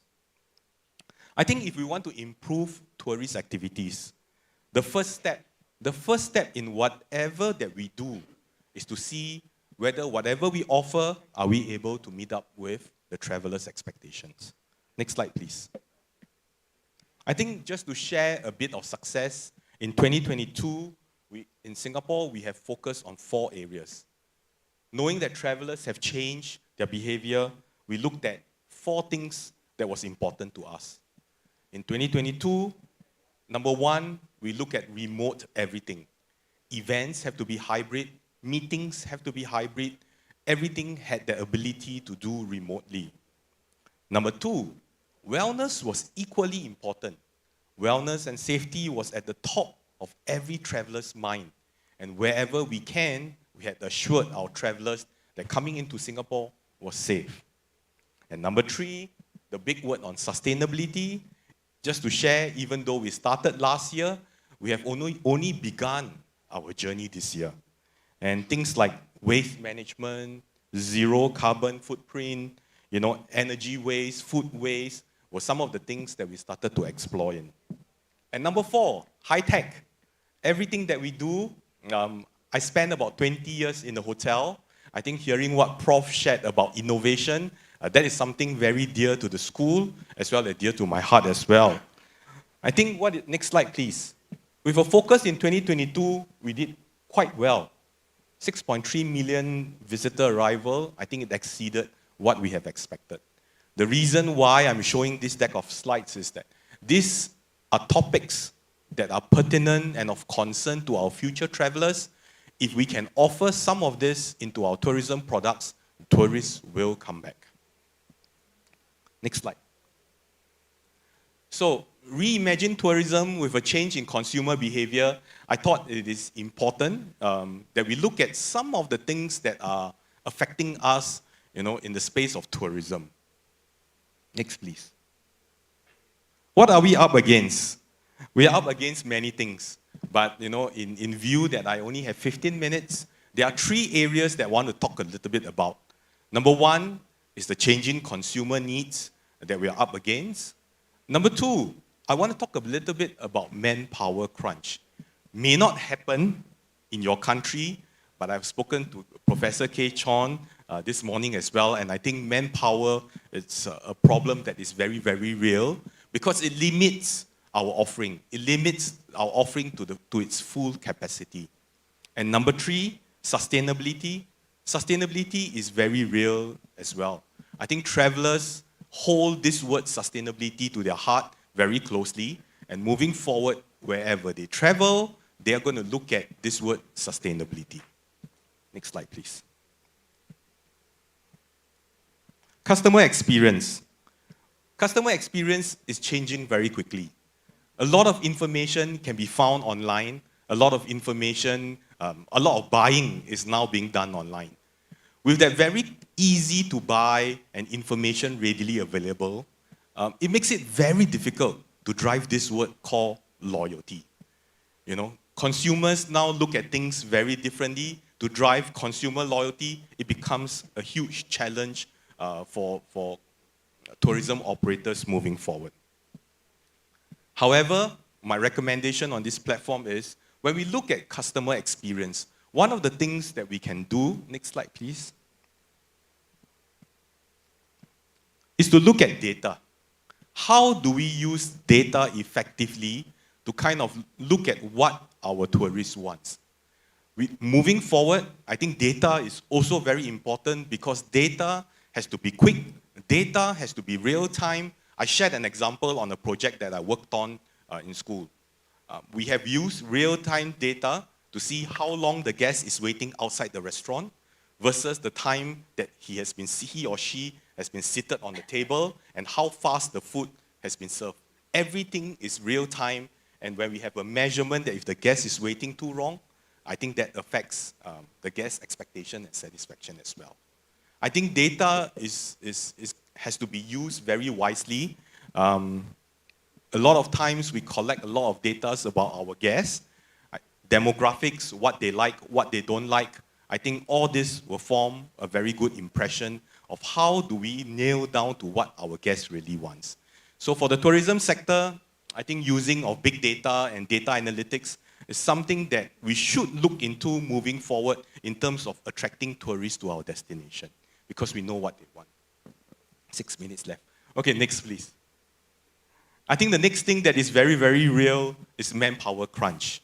If I may share with the audience the average turnover in Singapore when it comes to hotels, it's 25% a year. That's very, very high. Every establishment is looking at about 15 to 20% shortfall of manpower. With that, for the hotels, I'm unable to fully book the hotel because I just don't have enough people to run the hotel. Okay, next slide, please. I'm not saying that this is the solution. I'm saying that this is one of the lowest hanging fruit that we can look at.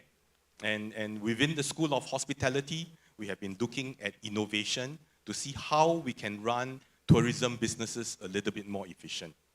Things like contactless check-in, check-out, so that you don't need someone at the front desk. You know, my story to all those that are listening in is this. If we are busy checking in, we are busy looking for rooms, then how would you know that in the long queue, the third person is on crutches? So it is important to give service where it matters. And we are not taking away jobs, but we are trying to look at innovation to make service a little bit more efficient, a little bit more productive, so that the remainder manpower that we have can attend to what is important and what is crucial to us. So these are some of the innovation projects that my school has worked on. Contactless check-in, check-out, autonomous robots. Autonomous robots is very interesting. Later, I will show a bit of example. Concierge services that is self-help instead of having to queue at the concierge for information. And lastly, we have also started to look at augmented reality, virtual reality, to make the attraction come to life. So that's something that we have done.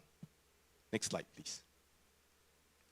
So autonomous robot, I think just to share a bit of stats, how has it helped?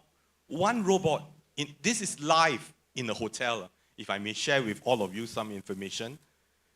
It delivers up to 900 deliveries per month, all right? And each delivery because it shares common lift with the guests, it takes only 10 minutes. And we think that, in a hotel environment, people would want a human touch. But that is not true in the modern traveler, because when I look at the average rating that they give, it's 4 out of 5 in terms of customer service, right? This little robot here is quite interesting because as it does delivery on the floor, it saves me the need to have security patrol, because underneath that tablet, it's also a camera. So at any point of time, as and when this robot travels, it also double up as security, all right? And lastly, as it's on the floor, there's no need for me to pick up laundry from the guests. The customers can just drop the laundry here and it sends it to the laundry room immediately. So this is one project that we have done for a hotel. It saves 20% of its manpower. Next, please. This is another interesting, I talk about analytics. This is another interesting project that we have. We realized that a lot of housekeepers, when they start work in the morning, the first thing that they do, they pack the linens. They count the number of linens. So when we look at that, we said, you report to work at 8 o'clock, the first room that you clean is about 9:30. So 1.5 hours, precious time wasted. So this was a project we have did recently using analytics as well as robotics. So what we do is this. From the property management system, we collected the data for the floor. How many rooms are checking out? How many rooms are staying over? How many rooms are checking in? From that data, we were able to analyze how many linens that is actually needed on that floor. So what we do is that information is sent to the laundry plant. The laundry plant will pack enough linens on this cart, all right, to be sent to the floor so that the housekeepers don't have to send, don't have to count, and don't have to ensure they have enough stock. The other thing that we look at is when the linens are back, there is a RFID counter so that any point of time, the linen comes into the hotel, the linens get out of the hotel, the numbers are counted accordingly. So there's really don't need anyone to count it physically. So, and the last thing that is interesting about this project is, we all know that in hotels, the service lift is heavily used. It's used by housekeeping, it's used by security, it's used by room service. So all this activity that happens in housekeeping will only happen at night, during the midnight where the lifts are available. So it saves manpower as well. You have 1.5 minutes. Okay, 2 minutes. sure. Next slide, please. Thank you, Mr. Pu. Just click to the next slide. So the last topic about sustainability. I think this is very dear to everybody's heart. But sustainability is such a big word, and we are only starting to scratch the surface on what is really sustainability. Next. I think just to share, we are very happy to share that for this year, we have been certified by GSTC to be a country that is sustainable, but that is just the beginning of the work. We have also started a roadmap to look at how hotels should be sustainability, and I think earlier there was a student that asked about events management. Now, there are many ways that we look at this. First, before we jump into this big word called sustainability, I think education and training is very important. That's where the schools comes in. Because with training, I think the stakeholders will understand what are we talking about when it comes to sustainability. And when it comes to training, I think it's also about everyone having the same domain knowledge.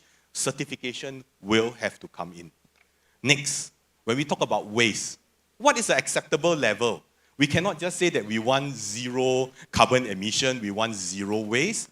That's almost near impossible. Because if we talk about zero carbon emission in events management, then if we hold international event, how are we going to invite foreign delegates to come into your country? When the moment we invite foreign delegates to your country, that's already incurring some carbon waste. So sustainability, it's a long way to go. I think number one, education is important. Number two, what is the benchmark? And number three, the government will have to come in because solutions, tech tools need money for funding, and this will make the word sustainability come alive. Next, please. I think to sum it up, this is my very last slide. Tourism revival, looking at how COVID has taught us, I think number one, we need to relook into our marketing strategy. how should we market? What should we market? I think that to me is very, very clear, because at the end of the day, the positioning of the country must be clear so that the country markets the same thing. All the tourism stakeholders, when you market the same thing so that the destination is aligned to what the country is looking at. So marketing is important, all right? And everybody's skills, back to education again, I think to train the knowledge on how to market is equally important. Number two, destination management. If you want tourists to come back to your country, I think, looking at your destination, the infrastructure, what you have to offer, first of its kind attractions, I think this will bring people back to your country again. And lastly, the most important thing I'd like to say before I end off my speech is the human capital. Are your human capital ready to tackle the changes in time to come? And really building capabilities moving forward is the way to go. Okay, with that, I think that's all I have. Time's up as well. Thank you very much for listening to my 15 minutes Thank you, Mr. Fu. And thank you for your insightful presentation about the Singapore as a destination. And now we are ready for our third keynote speaker, Professor Muhammad Salehuddin, Dean Faculty of Hotel and Tourism Management, University Teknologi Mara, Selangor, Malaysia. Assalamualaikum, Prof. And today, Professor Salehuddin will deliver the presentation about the reviving gastronomic tourism through social, creative economy and environment. To Professor Salehuddin, the time is yours. Thank you, Dr. Faza. Thank you, Pak Andar. Let me read. Thank you, Pak Andar. Thank you, Pak Faizal Mantan. Thank you, Ibu Endang, right? Ibu Endang, for our liaison officer. So I'm not a stranger with Potekar. Okay, this is my third time here. So let's cut it short. I will talk about the gastronomic tourism. Okay, next slide, please. My topic is reviving gastronomic tourism to social, creative economy and environment. Okay, let me ask you a question. Anybody would don't like to travel? No one, right? No one. But 1.5 years, we can't travel. 1.5 years. But although we can't travel, but we can't stop our stomach. We can't stop. Meaning that we can't stop eating food. So therefore, during the pandemic, you see, all the tourism distracted, tourism activity distracted, including the gastronomic tourism. When I talk about gastronomic tourism, it's not only that the person go to the specific destination for the food. Yeah, that is the in-depth meanings of gastronomic tourism. But then, if you go for leisure as well, can you leave the taste bud? Boleh saudara atau kamu tinggalkan perut kamu di rumah apabila kamu travel? Enggak, right? Tidak. Jadi kita kena bawa. Jadi, even though you go for leisure holiday, you must take food. Like yesterday, we reached one places around before 1.5 hours to Bandung. We stop. What you want to eat? We want to eat nasi padang. So we had nasi padang. That is a gastronomic tourism. However, we stop our activities for 1.5 years, almost 2 years, due to pandemic COVID-19.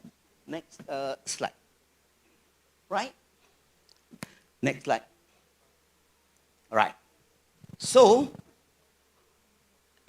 the tourism, during the pandemic, the practitioner, academic, practitioner, tourism expert, put its substantial effort, think what to revive, what to revitalize the tourism industry after the post-COVID-19.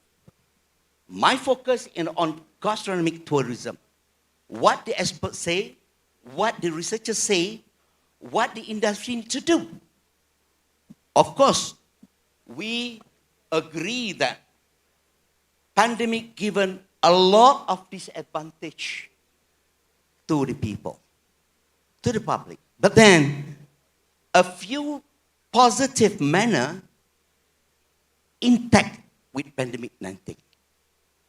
All right? Pandemic can stop people from moving from another place, but pandemic cannot stop people from thinking. All right? You see, the delivering of food is not very popular in Asia or Southeast Asia before. During pandemic, you see, Indonesia go Gojek, go this, go that. All right? Even now, you see, the event, food event also, they order through delivery, right? Okay? That kind of thing. Meaning that they put a substantial effort to think like this. So therefore, this is country, I forgot to mention Hong Kong as well. This is country that are popular with the gastronomic tourism, as well as, next slide please, as well I put it there, Bandung. Bandung. Yeah, because Bandung is popular with the shopping tourism as well. When they shopping, like I said, they can't leave their taste bud home. But then they taste the food. They learn about culture. So therefore, the revitalization, reviving of gastronomic tourism must be done. What people do? We need to think and developing new ways of thinking and how, and doing closely with regard to creativity. In order to increase our 9 minutes. I have still 9 minutes, right? So, we need to be creative on the product. Okay? Food, sometimes people are saying that we need to maintain the traditional food. Yes, I agree with that. But then, all of you probably heard in terms of hybridization of menu. Hybrid menu. Okay?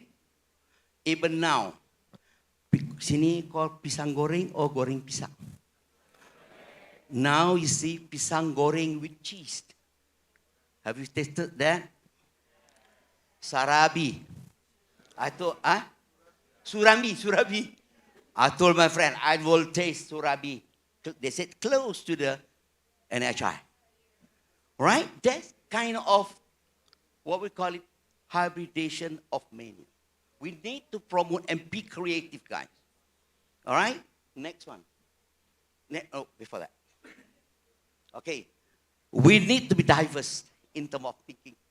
In promoting food, like I say, now people introduce a lot of things. Sometimes they're good using coupon. Okay? Creative in terms of marketing. All right? That's good about a few things good about pandemic, but the bad thing a lot. People keep thinking, right? So people produce a new innovation in terms of gastronomy product, in terms of food, right? Let me go on that side. Okay, then you see people think about the marketing strategy. What do you do? Now we have TikTok.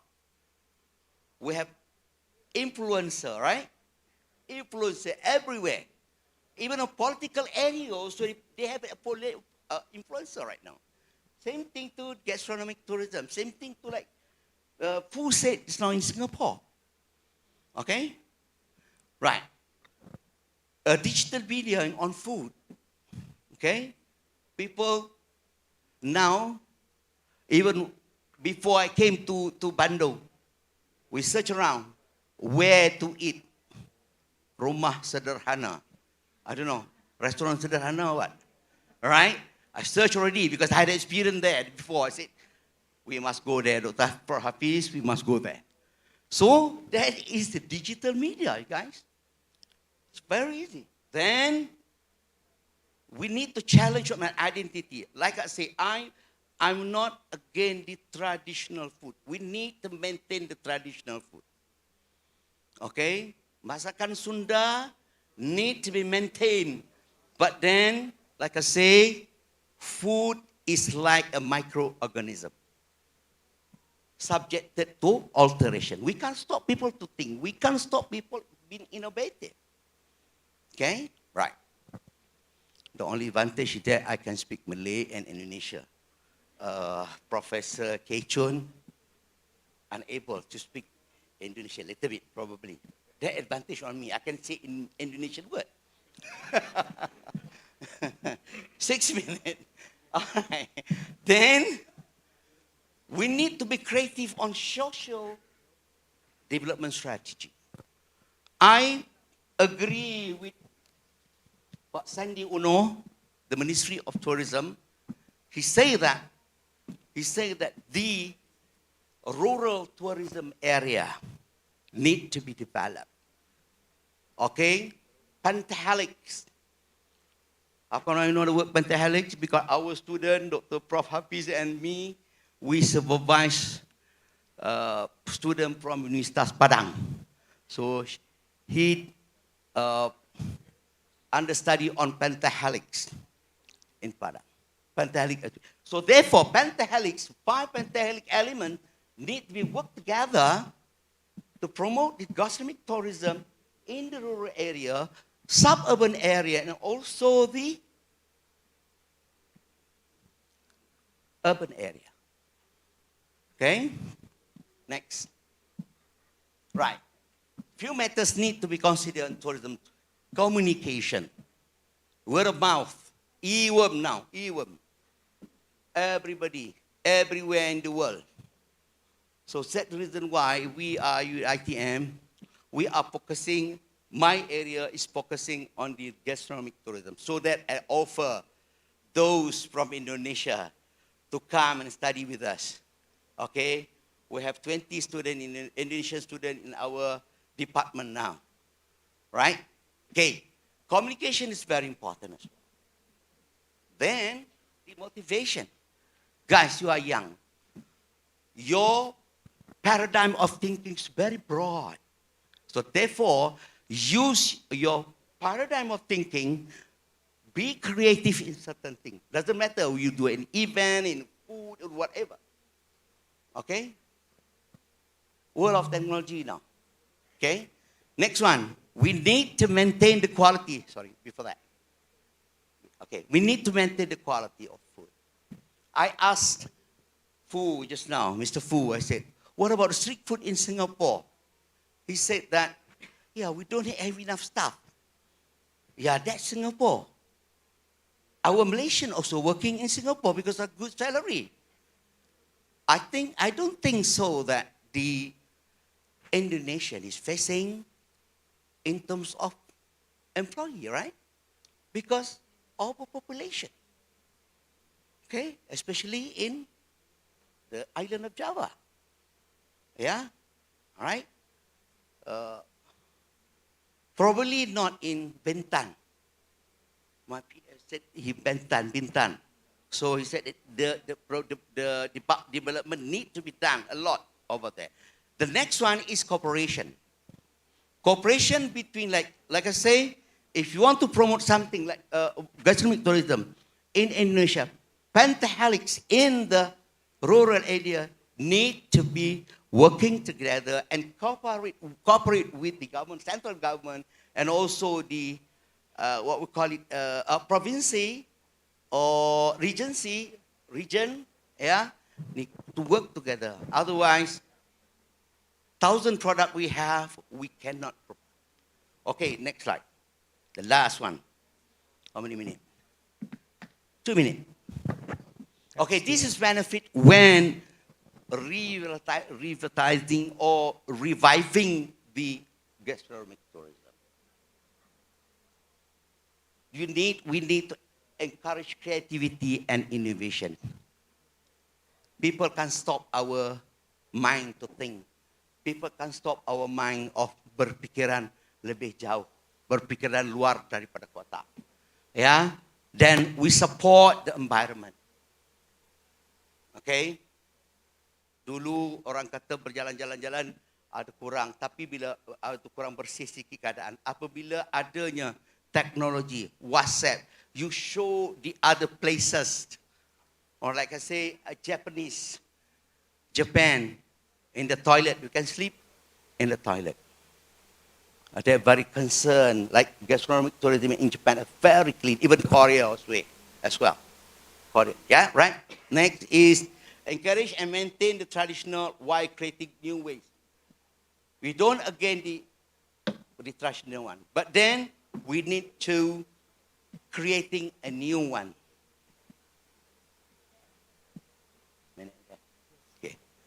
Okay, generate distribution wealth. Through food, you can generate distribution wealth. Okay, promote good health. Food also, gastronomic tourism also can promote a good health. People travel, they want a good food with clean preparation. Develop both local and resident visitors. Yeah, you can see that. A lot of people in Bali as well. You see it in Bali, a lot of people go to the a rural area like Singaraja. I don't know, they said Singaraja is not good in Bali, all right? So they travel to find some food, all right? Then the last one, educate. This is very important for the student. For the student. The future, the potential, what we call it, the potential employer or a potential industry player. Educate and connect people with culture, food product, and production. Therefore, those in the food area, they need to study more, like Prof. Kechan did for Icon Hotel in Hong Kong. All right? Singapore as well, we see a very advanced in terms of certain things, a very clean thing like that. With that, thank you very much, Hatur Nuhun. Thank you again for inviting me, and I hope to see you again. Thank you. Thank you very much, Professor Salehuddin, for a very insightful presentation about the gastronomic and creative economy. And let's give a big round of applause for our keynote speaker this morning, Professor Chon, Mr. Fu, and Professor Salehuddin. And thank you very much, sir, for your very insightful presentation this morning about the hospitality, hotel practice, how we leverage the research and innovation to our students. And Mr. Fu, thank you for the insight how Singapore has maintained the sustainability and also using the technology after the COVID-19, and most important, the roadmap, 2030 for the sustainability. And lastly, Professor Salehuddin, thank you very much for the gastronomic, nasi Padang. I'm from Padang. I love rendang as well. And your very insightful presentation about how we can maintain the sustainability and also educate people how to using gastronomic tourism as one of very important attraction to our destination. Now, to make it short, we still have 25 minutes of time to open the question from the audience. Before we start that, the discussion will start with the audience within in this room. So everybody, the student, there's our academia, and can raise their hand to ask a question. The first question, please. Please mention your name and also your affiliation or place. Thank you, please. Okay, good morning, ladies and gentlemen. Good morning. My name is Reza. I'm currently the lecturer from NHI Tourism Forum. And in this occasion, actually, I would like to ask to Mr. Fu from Republic Polytechnic of Singapore. Well, actually, your presentation about the sustainability of the tourism in the future, it is very sophisticated, especially in thinking or in concerning about the changing of the human capital itself. Well, you have already mentioned that human capital to tackle the changes for the tourism revival. And do you think that the training and the teaching that we are currently doing now is obsolete? And well, you also working in the hospitality education training academy. So what do you prepare actually to your students, especially who are currently practicing or studying in hospitality industry, how to tackle this? Well, we could say that this will be what do you prevent actually for them to revive, to survive in hospitality industry in the future? Because if we know that on your presentation, maybe in the future, we no longer need some capital, some human resources in hospitality industries, because we changed it to robot. Well, so in Republic Polytechnic of Singapore itself, what do you prepare for your students to tackle this challenge in the future? Thank you very much. Thank you, Pak Reza. So I give an opportunity to Mr. Pu to answer. Mr. Reza, he is a lecturer of event management. He head of study program of event management. Is related to the how you prepare the student to tackle the technological disruption in the future. Please, Okay, Mr. Pu. thank you. Pak Riza, thank you very much for the question in events management. I also run events management in my school, so I think we can exchange ideas. To the first question about how do we keep our students relevant, right? To me, education never stops. So during my time, in the earlier days, we study, we finish our education, and then we work till the cow come home, and then that's the end till we retire. But in this time and age where things are so fluid, problems are so multifaceted, things evolve very quickly. So how do we keep our hospitality graduates relevant? I think even though when they graduate, there will be courses set up for them as adult learners to come back to continue to learn. So for example, sustainability may not have a huge component in my curriculum currently, but I'm already starting to build adult education topics on sustainability, certifications on sustainability, so that when the hospitality graduate finishes their education and they realize that this is the current trend which they need to learn, they come back. The mission for the school is that every graduate, this is a tall order, again, it's the vision, okay? That every graduate will come back at least 3 times after they have graduated to learn new things, all right? That's number 1.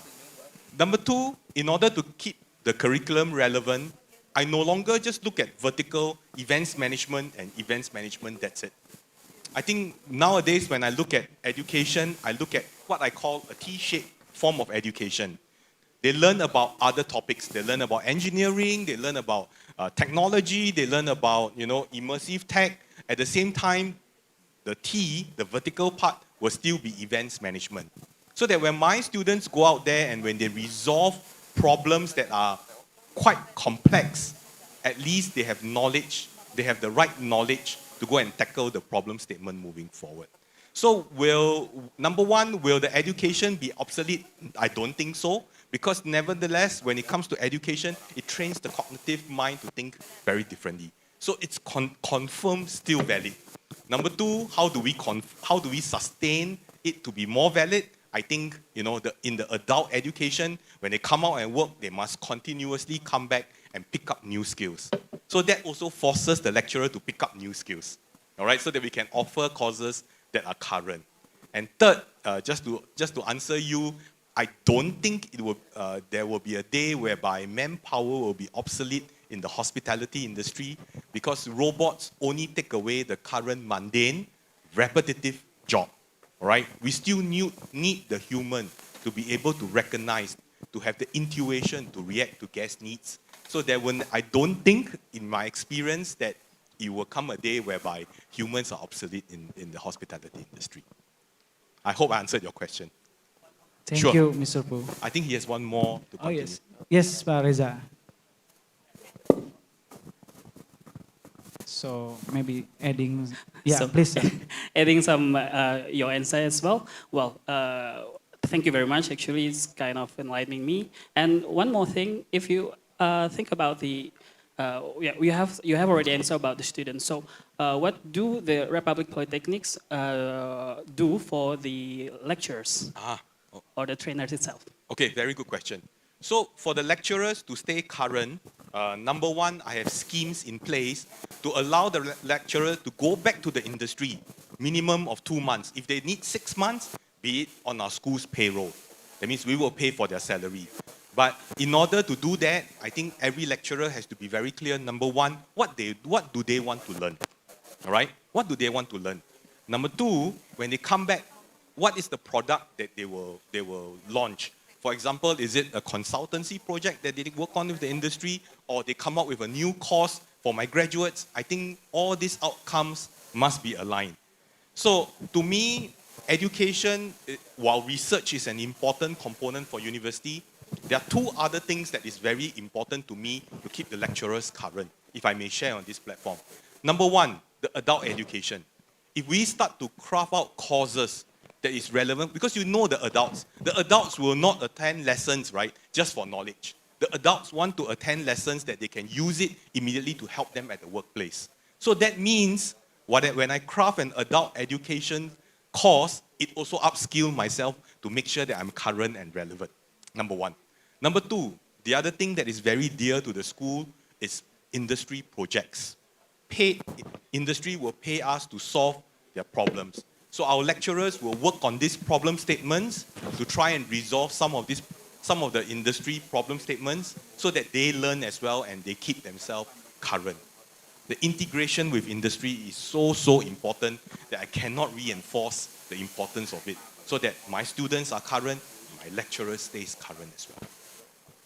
Okay. Thank you, Pak Reza, Pak Fu, for the answer. And yeah, as mentioned, there are three important things about how to learn new things for your student.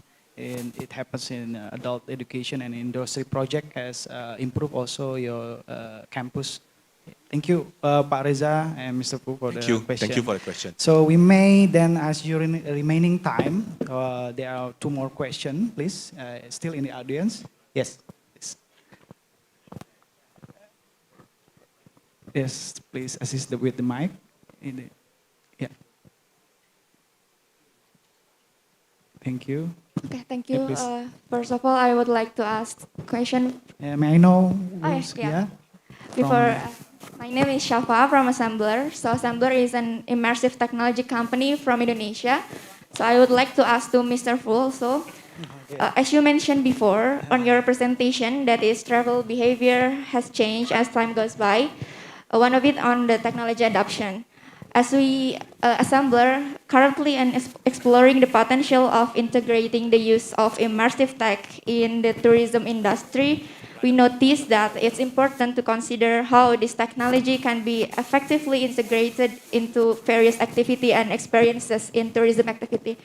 With this in mind, I'd love to hear from you, Mr. Fu, as the expert of the technology implementation in tourism. What are some key considerations and best practices to keep in mind when we try to implementing this kind of technology into tourism sectors? Thank you. Okay, thank you very much for the question. I think number one lesson that I can share with I presume you're into tech, you're a tech vendor. Number one advice that I can give is never look at technology as a cookie cutter solution, all right? A robot, a solution may work for one entity, it may not work for the others because the standard operating procedures are different. If you want solution to work, I think the most important thing is to dig a bit deeper into understanding what your real problem is, and then we tailor the digital solution to meet your needs. If company A uses this and you think it's doing very well, I tell you, company B may not use it. So like the example that I gave on the laundry, housekeeping where they deliver, you know, there was a hotel A that worked very well. It worked very well for them. So hotel B thinking that since hotel A has used it, I'm going to use it myself. So they went to spend a lot of money to purchase and set it up, but little did they realize they have a lot more slope back of house that the robot cannot climb the slope. So I think this is a very simple example. My advice is really when we want to use technology, we cannot just adopt what is out there and just use it as a cookie cutter solution and plonk it for the companies. Every company's problem statement is different and it should be treated differently so that we are able to do some form of customization so that the technology does not become, oh, it doesn't work for me and I'm going to leave it there. All right? So that's one of my advice. My second advice on virtual reality is really when we look at a destination, we look at the attraction, virtual reality can be used in two ways. Number one, if the tourist is on site, how do we enhance their experience? I recall I have an attraction where it's a boat ride. If the animals come to life, the boat ride will be very interesting.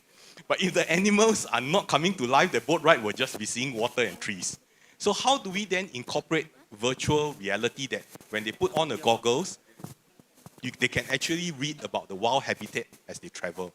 Okay, that's number one. So that enhances the experience of the attraction. Number two, when it comes to virtual reality, it also can be used as a marketing tool.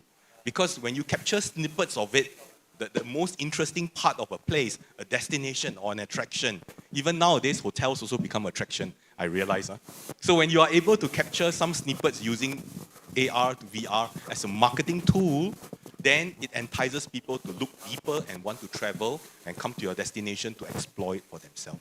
So I hope I answer your question. I mean, that's my advice when it comes to digital and innovation. Thank you, Mr. Fu. Thank you, Ms. Safa, for the question.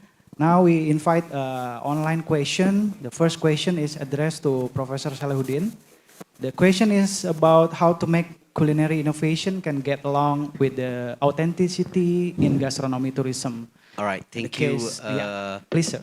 Maya Shahid for asking. From Maya, from Universitas Sahid, Jakarta. Yeah, Jakarta, for asking the question. Yes, we're talking about the authenticity as well as the business. When we're talking about the business, business, some restaurant business, they want to maintain the authenticity. That is called. However, certain business, they want fast. All right? She questioned about the using a sambal, using pestle stone, as well as using the electrical blender. So, if you want to use, as a businessman, if you want to use pestle, you can. If you want to maintain the authenticity, real authenticity. But how long it takes to pound a sambal in pestle stone to serve for 500 people? Okay? Then you need to use a blender. The authenticity is still there, but then it's just slightly altered. People talk about it. People mention about it. You deviate from the authenticity. Like I say, we respect the authenticity if you're making things at home. But when you're dealing with business matter, sometimes you need creativity, right? You need some creativity. You won't deviate a lot in terms of taste of it. All right? Last time you use pestle, now we use blender. We're making rendang. Rendang, let's say over here, I can recall the name, but I recall a name of rendang Padang. Okay, ayam balado. Okay, things like that. But if you want to maintain the authenticity, originally you can. But then when you're dealing with business, you have to at least improvise things, but don't totally change the taste of it, right? The conclusion is that food, like I say, like a microorganism, okay? Meaning that alteration or subject to alteration, but not so much. Like I say before, when it comes to hybridization menu, meaning that they mix the menu, the dominant ingredient is still there, But then they add up certain new thing inside there. Pisang goreng, they add up cheese in it. All right? Okay, thank you. Thank you for Professor Salehuddin for the about the authenticity. No matter what the technology or the tools, still the taste will be lasting. And like you say, food is like microorganism. Yeah? Thank you. Last question is to our distinguished speaker this morning is for Professor Chon. Professor, there's one question from the audience that we know that the tourism and hospitality industry,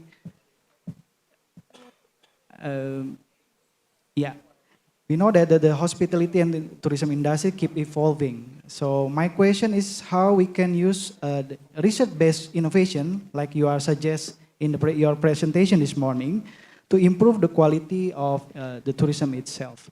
And this is come from the online audience. Please, sir.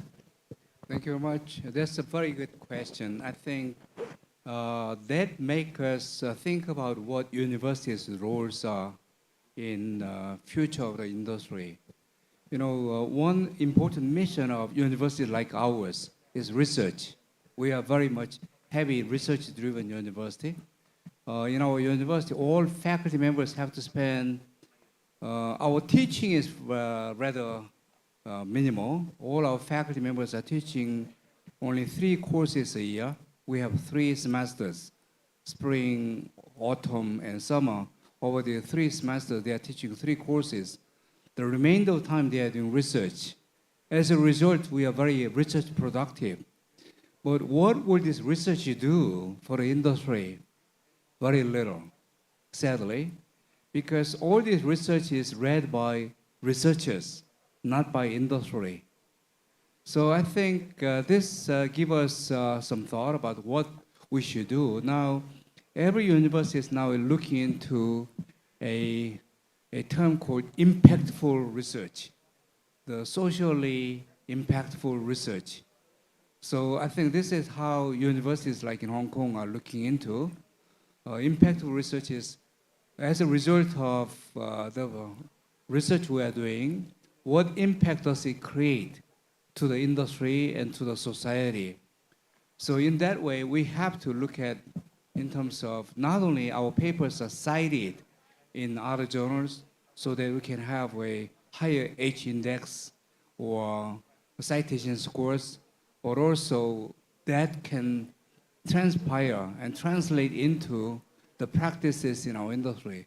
I think this is very, very important. So how we can do this in our school, what we are trying to do is that, first of all, the language of science is so different from the language used in the industry. That is one problem.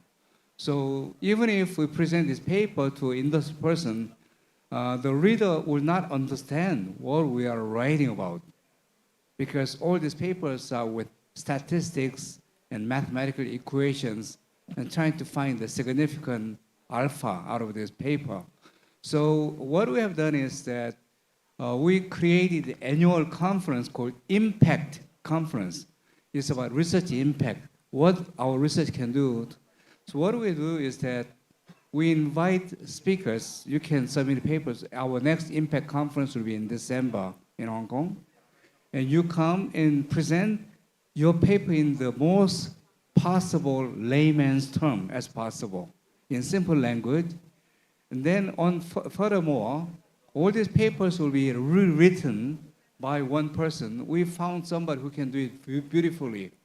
I found one person who has a PhD in tourism and who has been a career journalist for the tourism industry.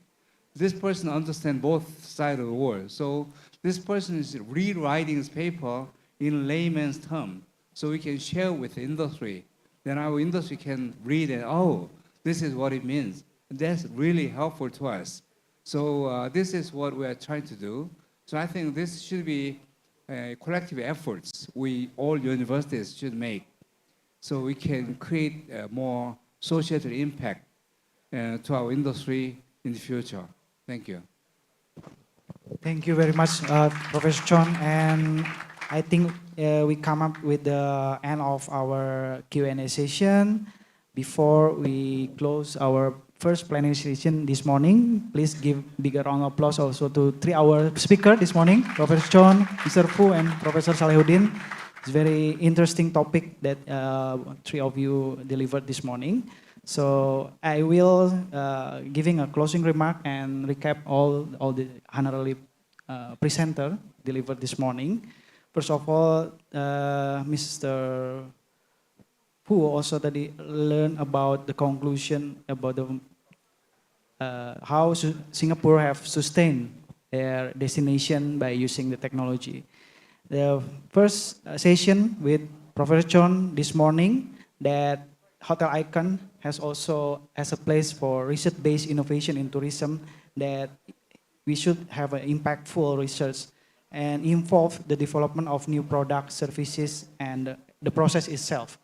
How the scientific research can improve the tourism industry. And this type of innovation also can help to address the challenge of such as sustainability, safety, and the experience, like the minibar, the lounge that you has been established in Hotel Icon. So it's type of the experience that giving to the guests. The second is Mr. Fu also highlighting the reimaging of tourism in Singapore perspective. It's required that looking beyond the traditional tourists, how the attraction can explore, how to promote the sustainable practice and support the local community.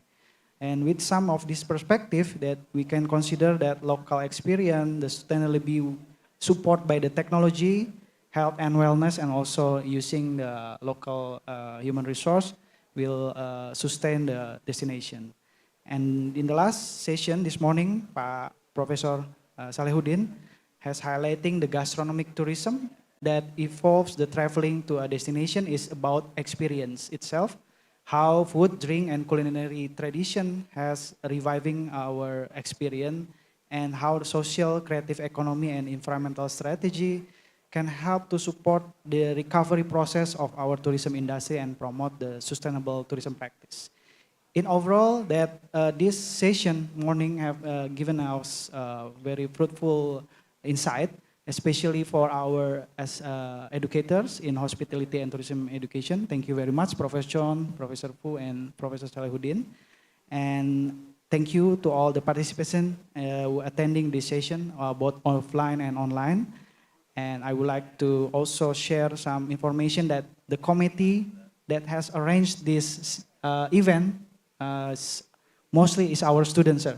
So most of the students here can give a big round of applause for our students.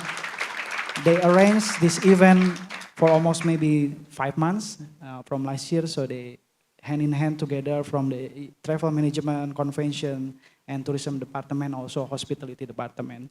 So for the next session, give the time and opportunity to MC, Shami, and Mona. Thank you very much. I'm Fajar Putra. Thank you. Thank you very much for the time. Thank you, sir. Thank you for our speakers, Mr. Fu Chuan Chong, Professor Kei Chon, Professor Muhammad Salehuddin, for amazing topic presented. And also thank you to Mr. Fajar Kusuma Putra. Please stay on the stage.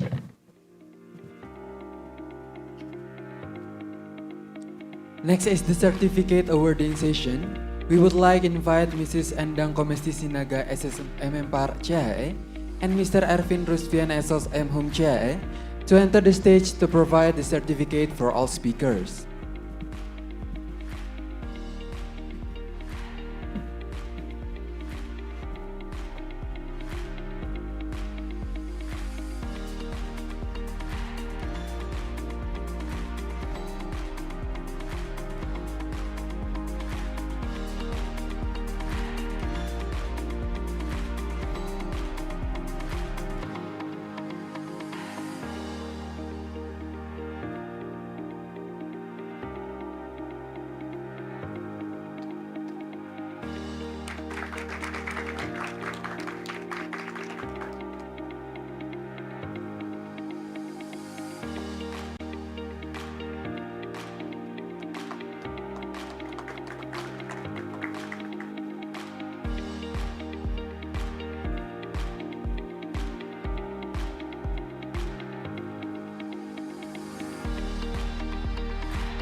Alright, to all speakers, Mr. Fajar, Mrs. Endang, and Mr. Arvin, please take your position. Give your big smile, and we will guide photo session in 3, 2, 1. Alright, once again, 3, 2, 1. Thank you for our speakers, moderator, and Mrs. Endang and Mr. Arvin. You may return to your seat.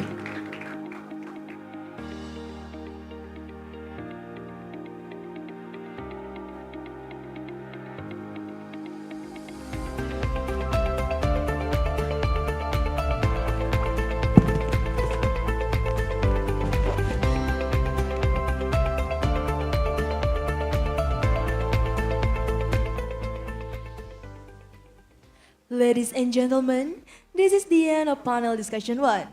We will be having a lunch break for 90 minutes. Information for all management, speakers, and moderator, you may enjoy your lunch prepared at fine dining restaurant. And for all lecturer and participant, your lunch will be ready in this room. Distinguished guests, the panel discussion 2 will be held at 13:05 p.m. Please kindly be right back on the Zoom meeting 30 minutes before the event starts at 12:45 p.m. Thank you.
Introducing the Island of Gods.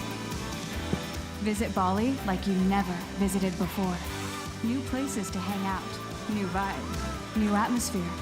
Create a memory in a wonderful night in Bali, where magic waits to happen. Throw a shadow over this island of gods, where endless adventure is waiting to happen.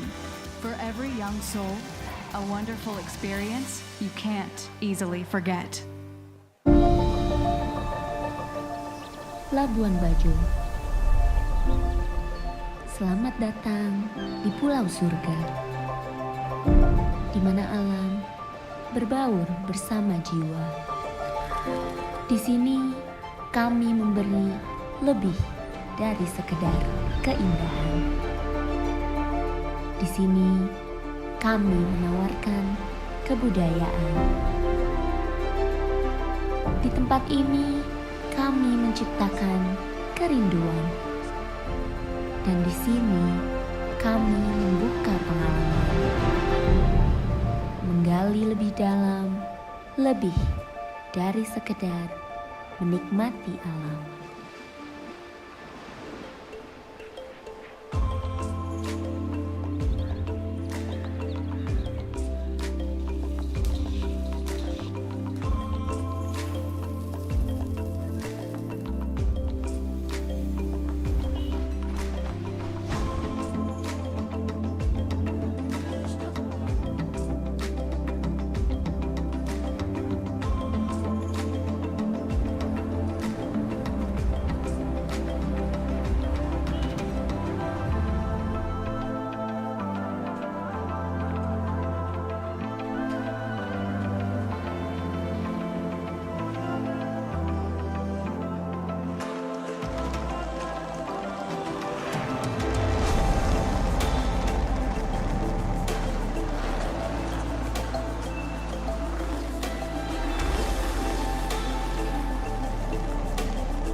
Selamat siang semuanya, Bapak Ibu dosen.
Aku rindu Labuan Bajo.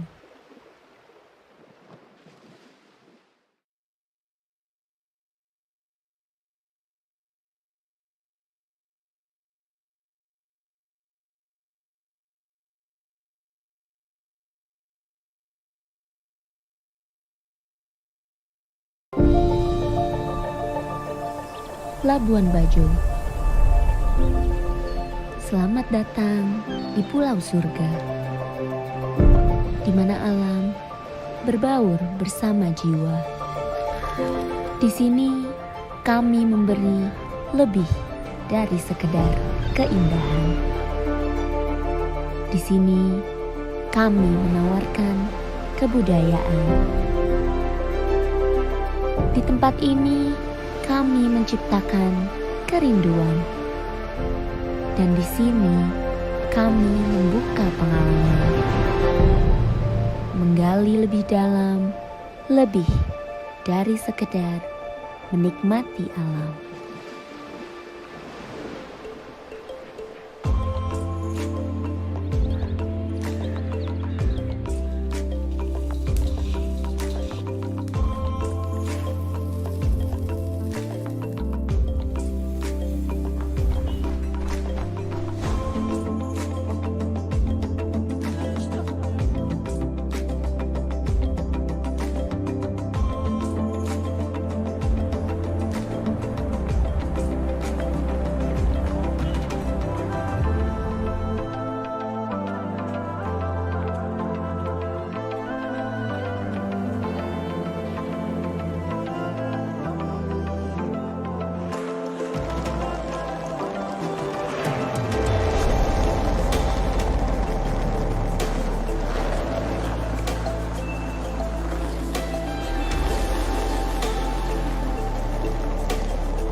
Introducing the Island of Gods. Visit Bali like you never visited before. New places to hang out, new vibe, new atmosphere. Create a memory in a wonderful night in Bali, where magic waits to happen. Throw a shadow over this island of gods, where endless adventure is waiting to happen. For every young soul, a wonderful experience you can't easily forget. Labuan Bajo.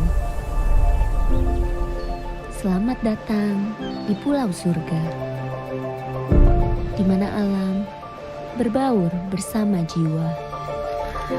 Di sini kami memberi lebih dari sekedar keindahan. Di sini kami menawarkan kebudayaan. Di tempat ini kami menciptakan kerinduan. Dan di sini kami membuka pengalaman, menggali lebih dalam, lebih dari sekedar menikmati alam.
Aku rindu Labuan Bajo.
It's just us and nature, the way it should be.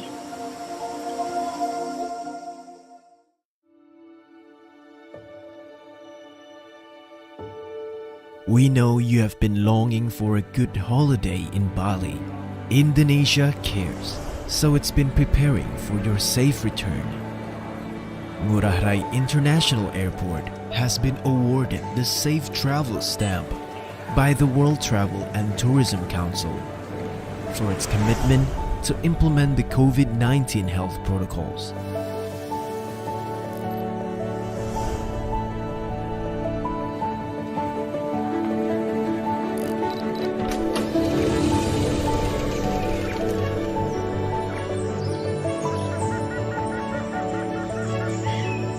To date, almost 100% of the people working in Bali's tourism industry have received their second doses of a COVID-19 vaccine.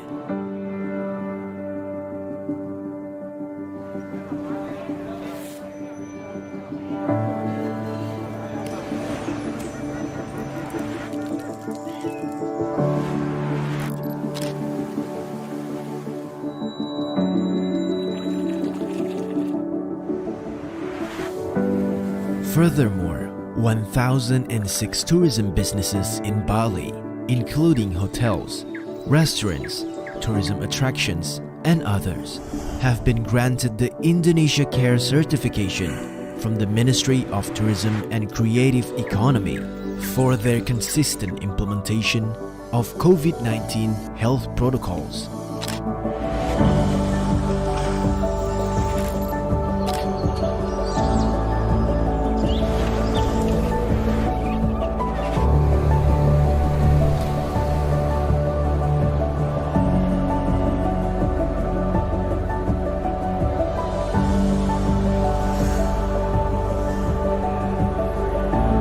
Indonesia cares about your convenience and well-being, and when the time comes, the island of the gods will be ready to welcome you with utmost warmth.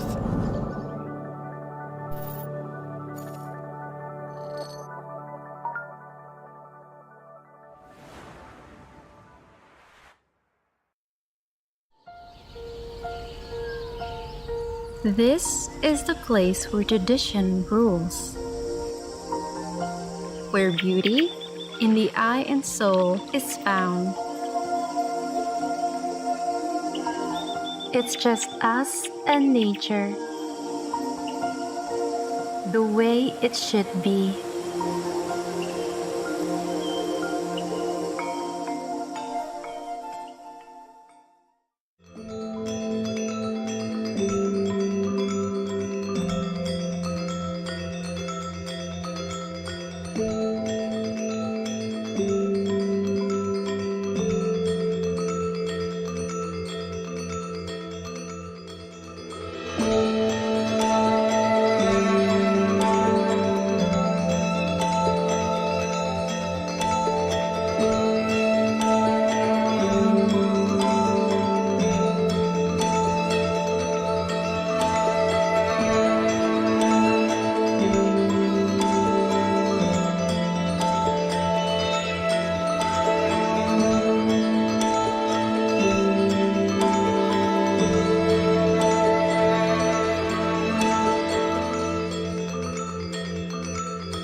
This is our country, the land of majesty, home to cultural wealth and natural beauty.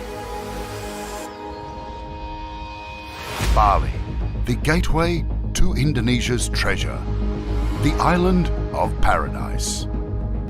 Danau Toba, known for its picturesque mountains, set against the cool, clear, enormous Crater Lake. The bevy of pearly white sandy beaches and marvelous underwater scenery of Likupang. The magnificent Borobudur Temple, part of the world's cultural heritage.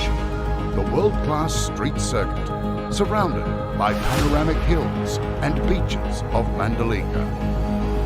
And the exotic city of sunset, Labuan Bajo.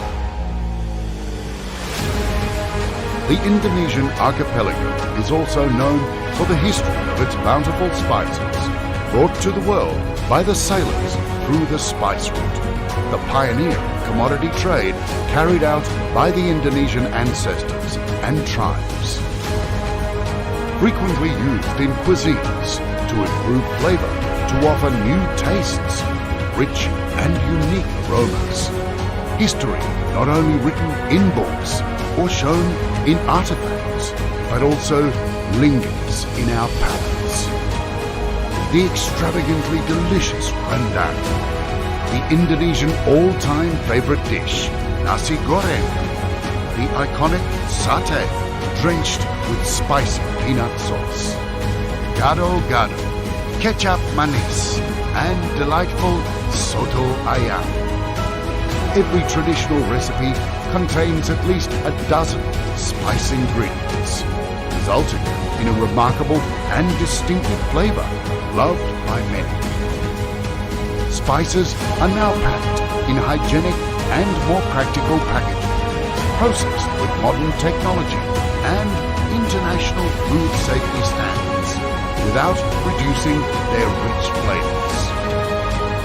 Now, they are ready to be used in 4,000 Indonesian restaurants worldwide, worth $2 billion of export value in 2024. Enjoy the soul of authentic Indonesian spices at Indonesian restaurants around the world, and of course, at your own dining table. Be ready to enjoy world heritage. Indonesia, spice up the world.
Introducing the Island of Gods.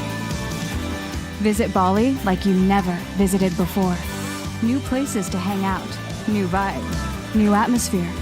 Create a memory in a wonderful night in Bali, where magic waits to happen. Throw a shadow over this island of gods, where endless adventure is waiting to happen. For every young soul, a wonderful experience you can't easily forget. Labuan Bajo. Selamat datang di Pulau Surga, di mana alam berbaur bersama jiwa. Di sini kami memberi lebih dari sekedar keindahan. Di sini kami menawarkan kebudayaan. Di tempat ini kami menciptakan kerinduan. Dan di sini kami membuka pengalaman, menggali lebih dalam, lebih dari sekedar menikmati alam.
Aku rindu Labuan Bajo.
It's just us and nature, the way it should be.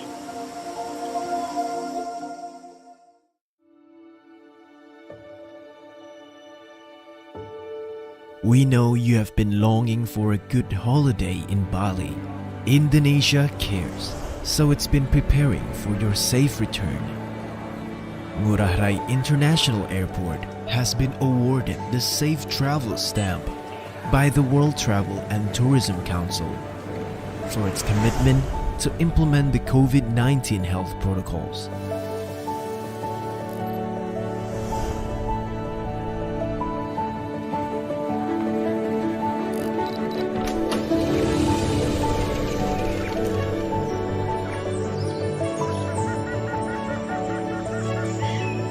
To date, almost 100% of the people working in Bali's tourism industry have received their second doses of a COVID-19 vaccine.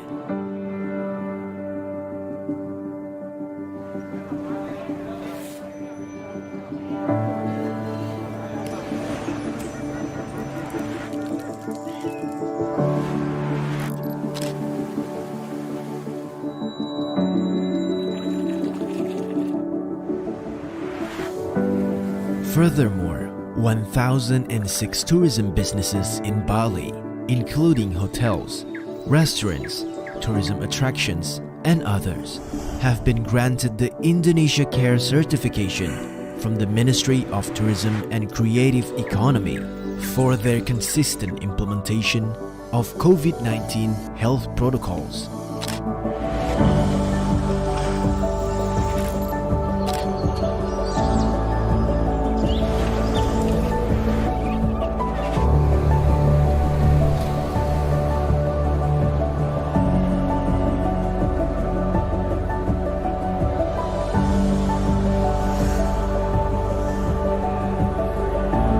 Indonesia cares about your convenience and well-being, and when the time comes, the island of the gods will be ready to welcome you with utmost warmth.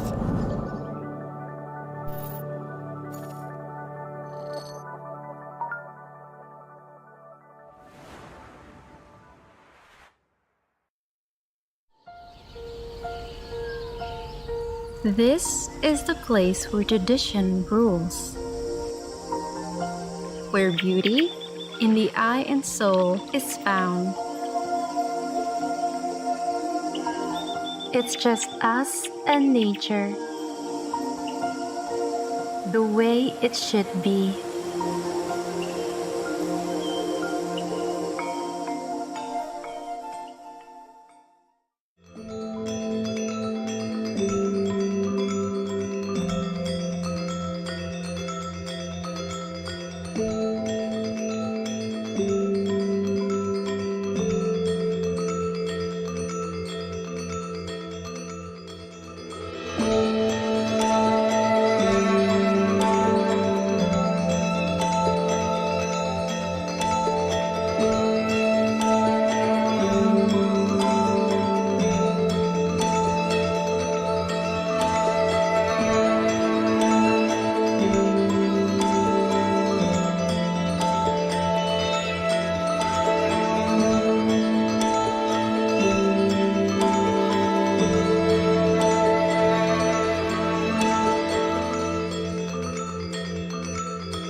This is our country, the land of majesty, home to cultural wealth and natural beauty.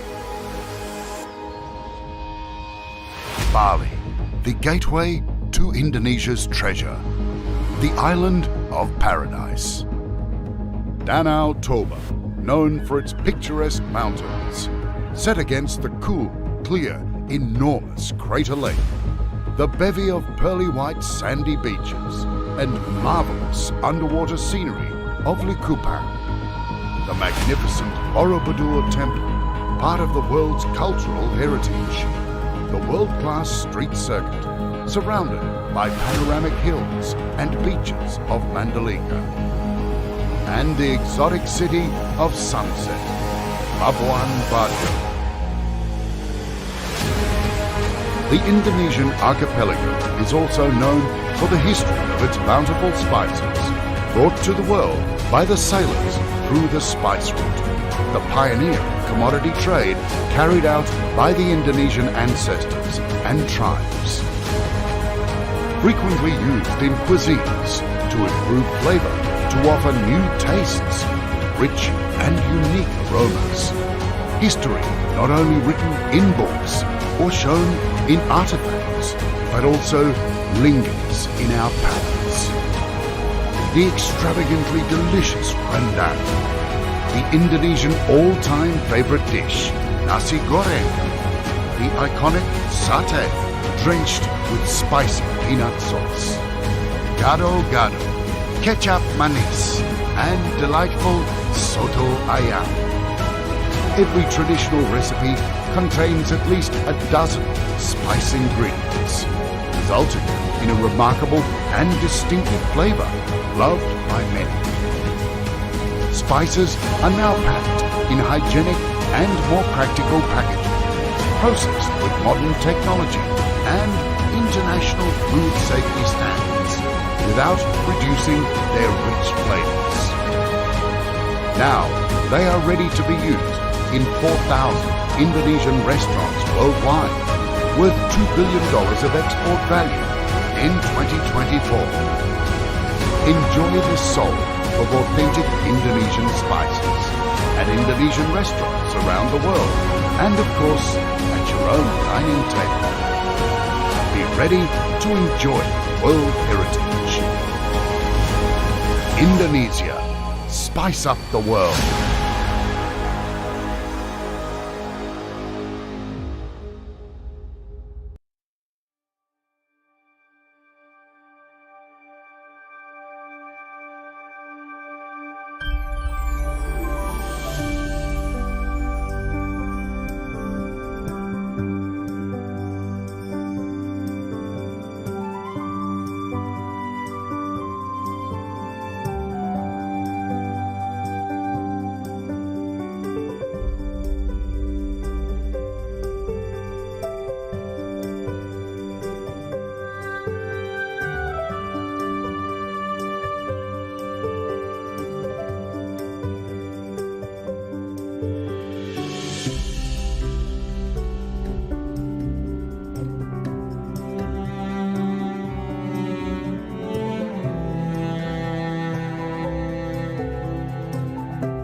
Welcome to Likupang, a place where the ocean embraces you with the bluish of the water and the whispering of the white sand far as the eyes can see.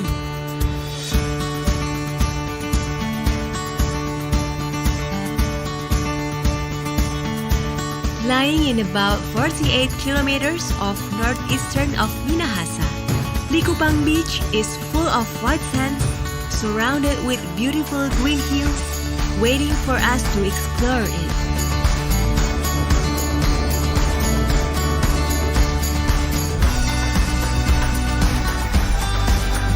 Enjoy the beautiful underwater park. You're welcome to explore every corner of it. Feel the sensation, the freedom of diving through thousands of fish and coral.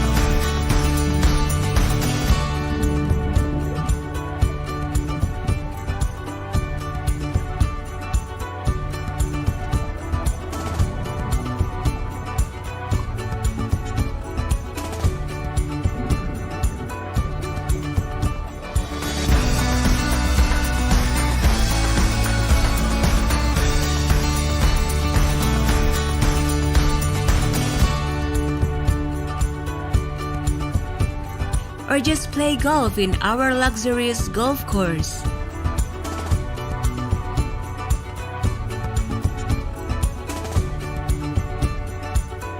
And end your day with an extravagant local culinary. Traditional cultural heritage is there for you to feel, for you to understand, and to embrace you as you are part of it.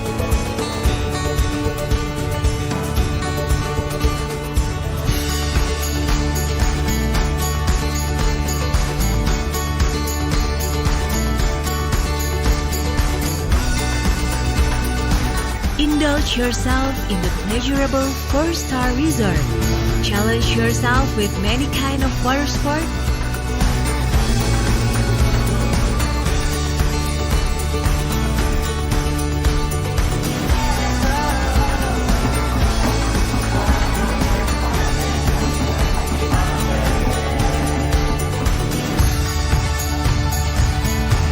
Free yourself, free your imagination, dance with the native.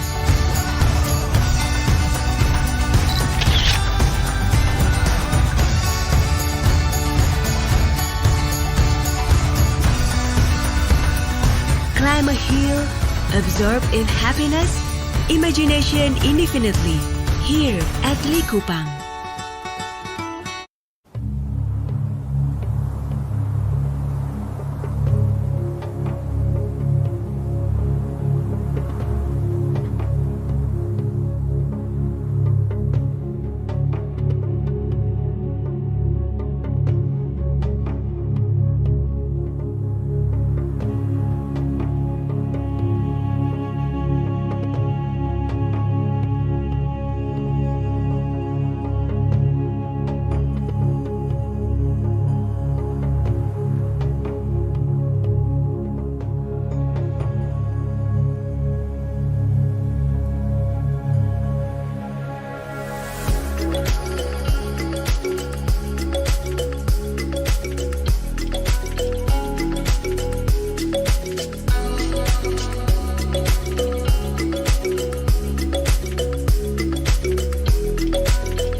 75,000 years ago, the biggest eruption on this planet centered in this land that changed and reformed our Mother Earth. And the evolution started until we are here, human.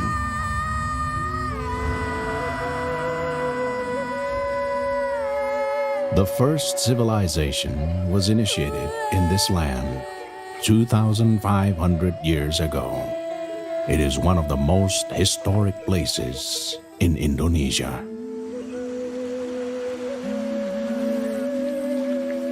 The land of old soul and the untold wisdom. A place we call home. This enchanted land, these traditions have so many secrets for our life. We are here now to be blessed by the land. Oh, mula jadi sangat digodoh. Balpuru dalan ni tu akka na marbisuki. Oh, rongan. Saya tangi ona. Saya gorong ya. Ratu kita di Portibion. Boras, boras, boras. And now, this is the time to reveal our truth.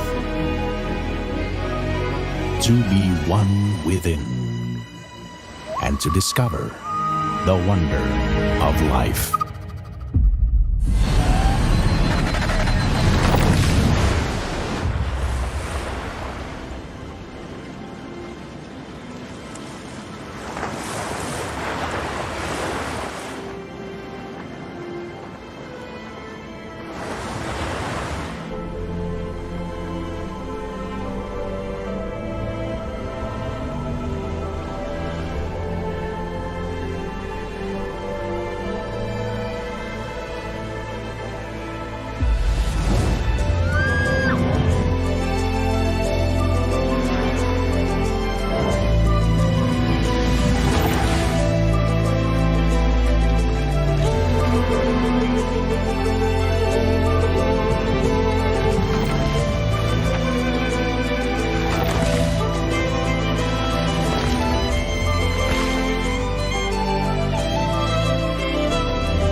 Listen to it. The song of the universe.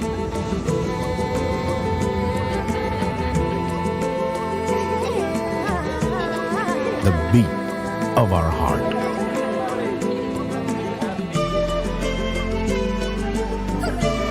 The fire inside. The wonder of nature.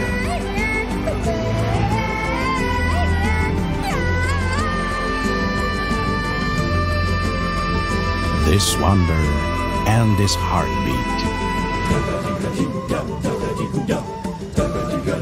It's the heartbeat of Toba.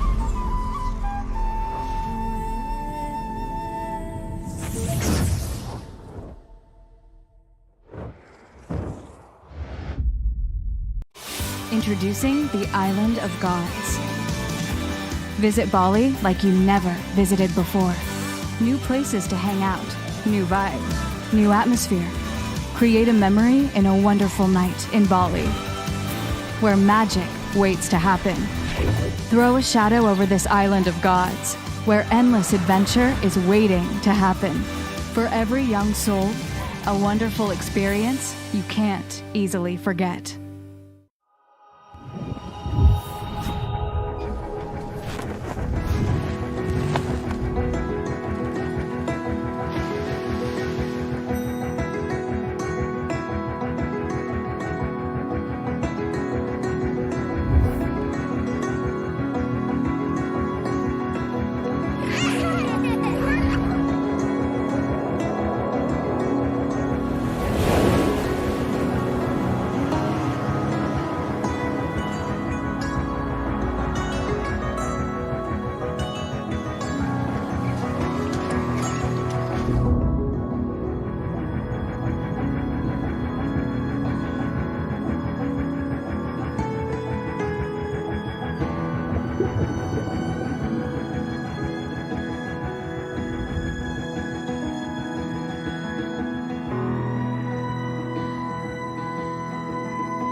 Sometimes, inspiration comes unexpectedly, even from special places.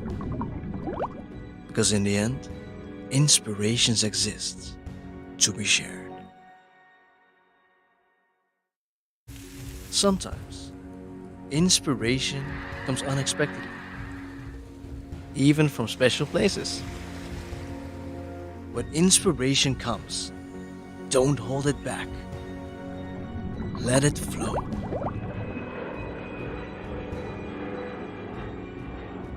Because in the end, inspirations exist to be shared.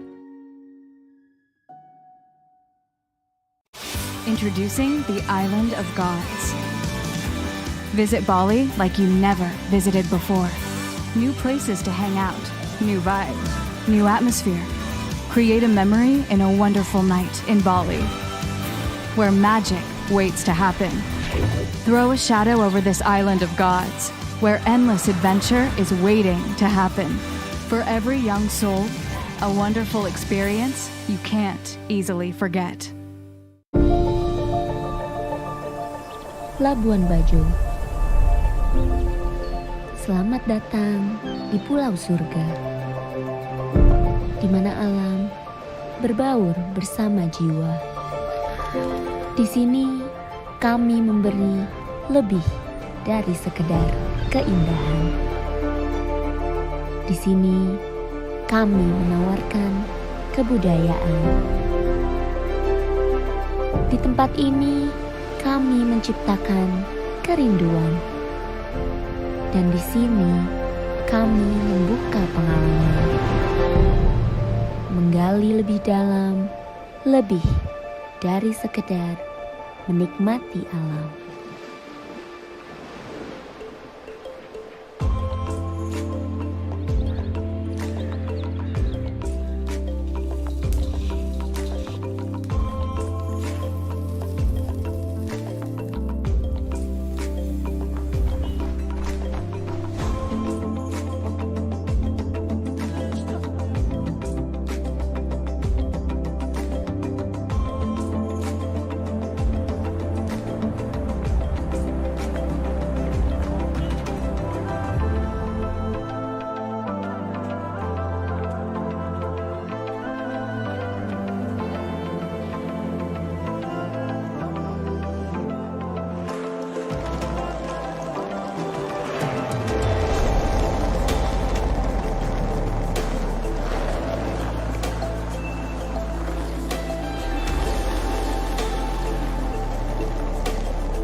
Aku rindu Labuan Bajo.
It's just us and nature, the way it should be.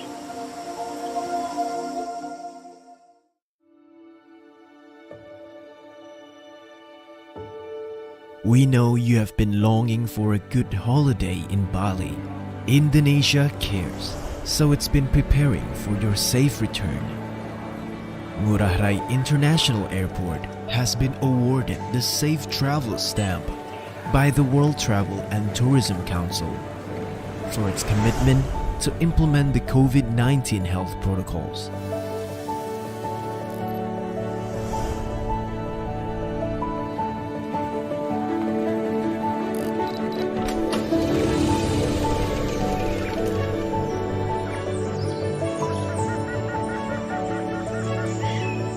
To date, almost 100% of the people working in Bali's tourism industry have received their second doses of a COVID-19 vaccine.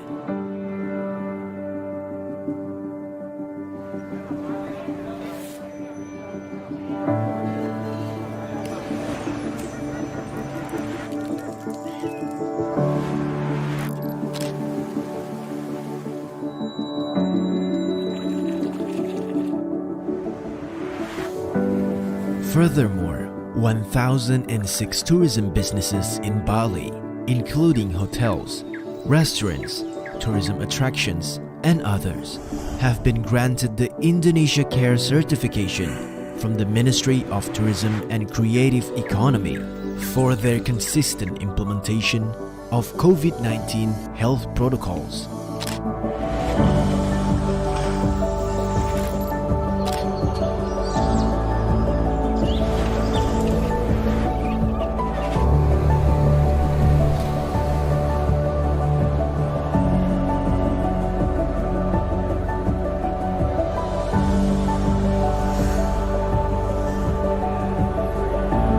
Indonesia cares about your convenience and well-being, and when the time comes, the island of the gods will be ready to welcome you with utmost warmth.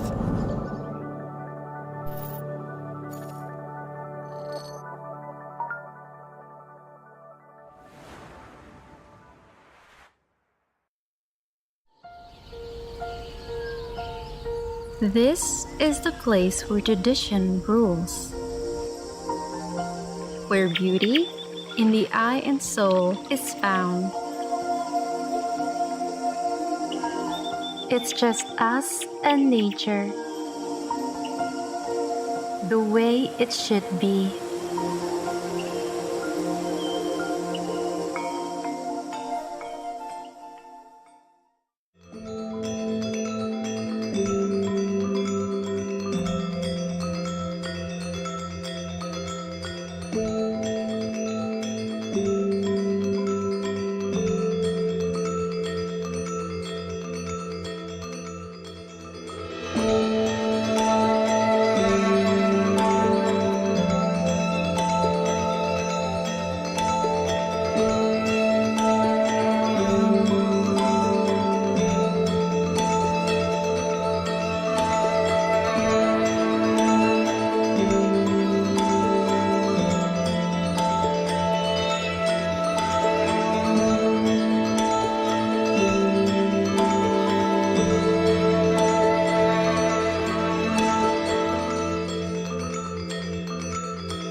This is our country, the land of majesty, home to cultural wealth and natural beauty. Bali, the gateway to Indonesia's treasure, the island of paradise. Danau Toba, known for its picturesque mountains, set against the cool, clear, enormous Crater Lake, the bevy of pearly white sandy beaches and marvelous underwater scenery of Likupang, the magnificent Borobudur Temple, part of the world's cultural heritage, the world-class street circuit, surrounded by panoramic hills and beaches of Mandalika, and the exotic city of Sunset, Labuan Bajo.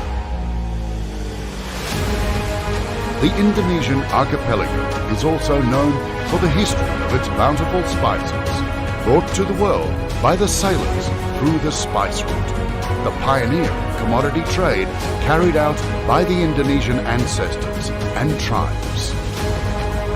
Frequently used in cuisines to improve flavor, to offer new tastes, rich and unique aromas. History not only written in books or shown in artifacts, but also lingers in our palates.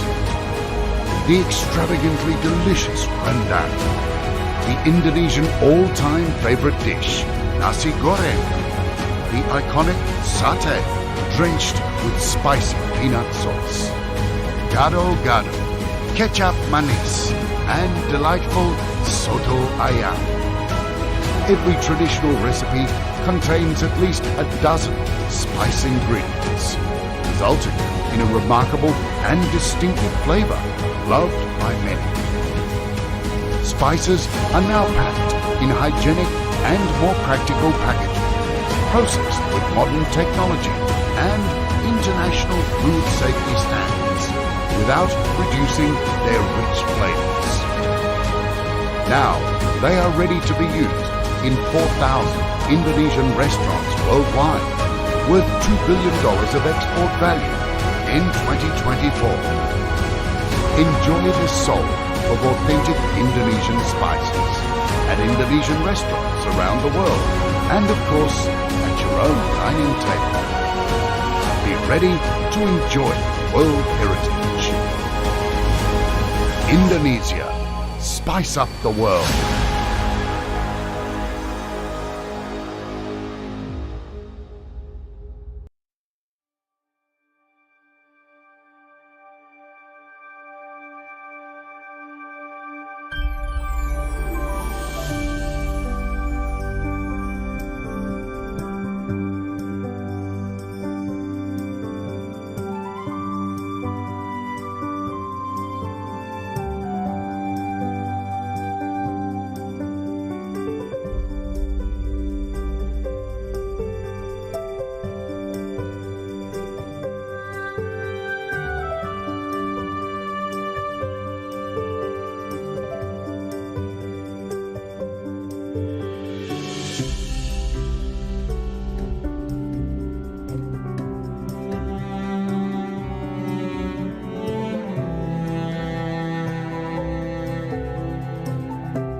Welcome to Likupang, a place where the ocean embraces you with the bluish of the water and the whispering of the white sand far as the eyes can see.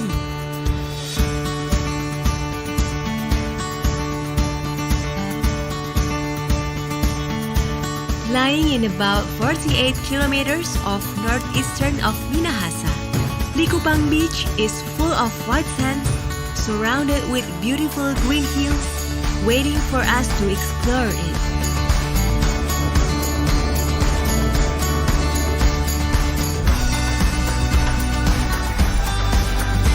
Enjoy the beautiful underwater park. You're welcome to explore every corner of it. Feel the sensation, the freedom of diving through thousands of fish and coral.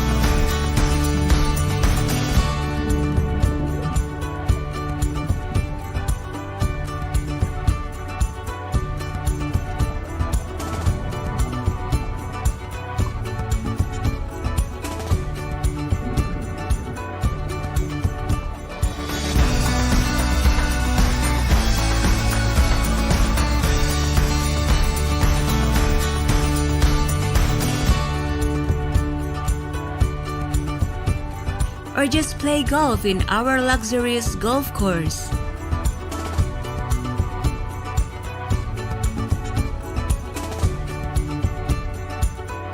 And end your day with an extravagant local culinary. Traditional cultural heritage is there for you to feel, for you to understand, and to embrace you as you are part of it.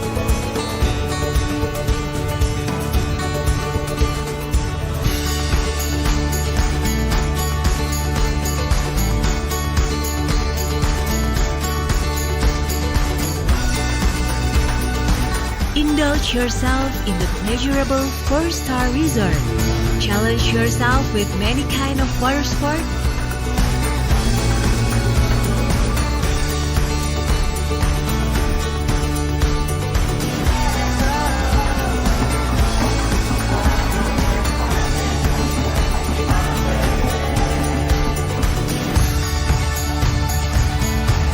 Free yourself, free your imagination, dance with the native.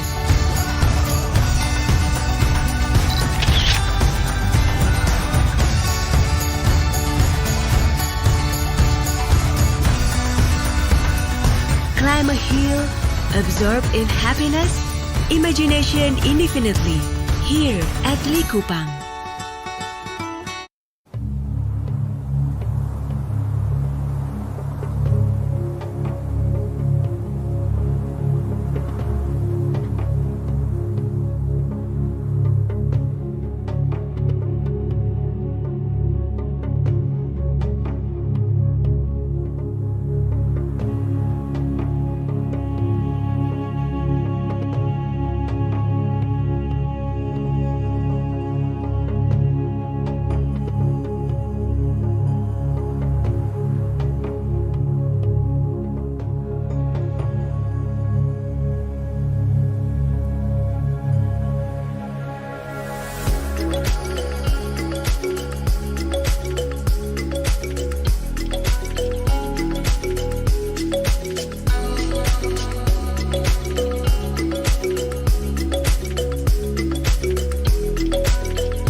5,000 years ago, the biggest eruption on this planet centered in this land that changed and reformed our Mother Earth. And the evolution started until we are here, human.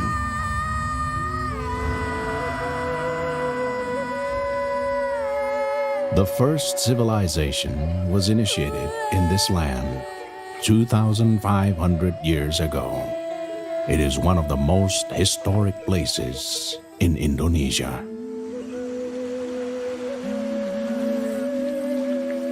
The land of old soul and the untold wisdom. A place we call home. This enchanted land, these traditions have so many secrets for our life. We are here now to be blessed by the land. Oh, mula jadi sangat digodoh. Balpuru dalan ni tu akka na marbisuki. Oh, rongan. Sai tangi na. Sai gorong yaw. Rap do kita di Portivion. Oras! Oras! Oras! And now, this is the time to reveal our truth. To be one within, and to discover the wonder of life.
Listen to it. The song of the universe.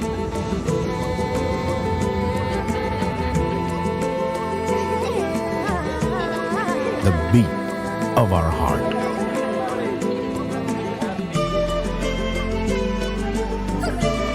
The fire inside.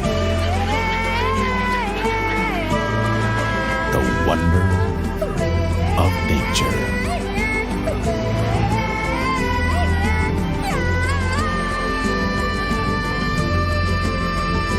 This wonder and this heartbeat. It's the heartbeat of Toba.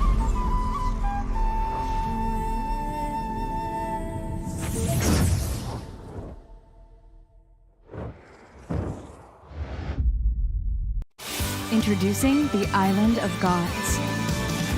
Visit Bali like you never visited before. New places to hang out, new vibe, new atmosphere. Create a memory in a wonderful night in Bali, where magic waits to happen. Throw a shadow over this island of gods, where endless adventure is waiting to happen. For every young soul, a wonderful experience you can't easily forget.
Sometimes, inspiration comes unexpectedly, even from special places.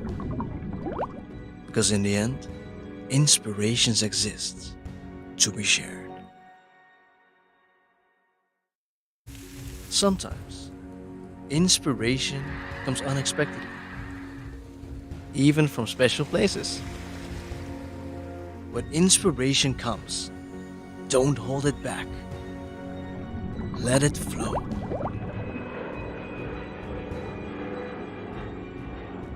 Because in the end, inspirations exist to be shared. Introducing the Island of Gods. Visit Bali like you never visited before. New places to hang out, new vibe, new atmosphere. Create a memory in a wonderful night in Bali, where magic waits to happen. Throw a shadow over this island of gods, where endless adventure is waiting to happen. For every young soul, a wonderful experience you can't easily forget. Labuan Bajo. Selamat datang di Pulau Surga, di mana alam berbaur bersama jiwa. Di sini kami memberi lebih dari sekedar keindahan.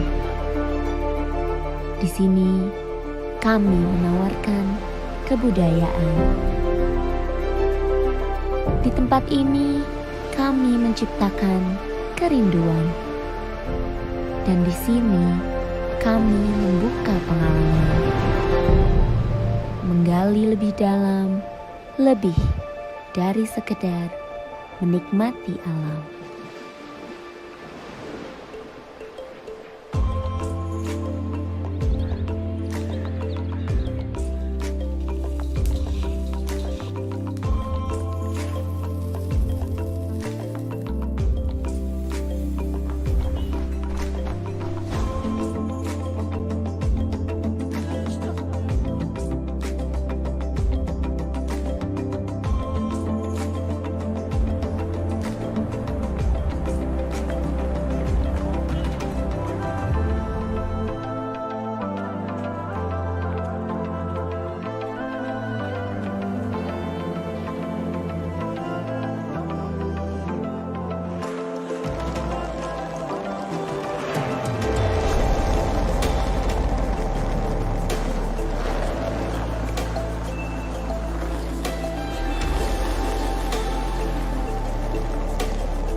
Aku rindu Labuan Bajo.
It's just us and nature, the way it should be.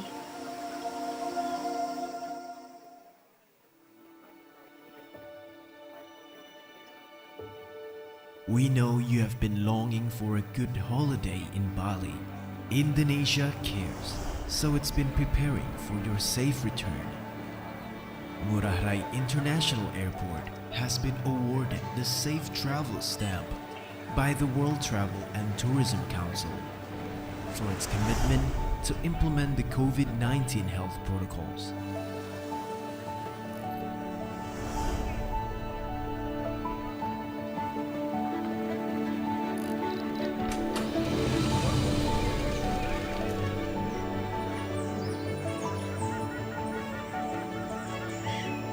To date, almost 100% of the people working in Bali's tourism industry have received their second doses of a COVID-19 vaccine.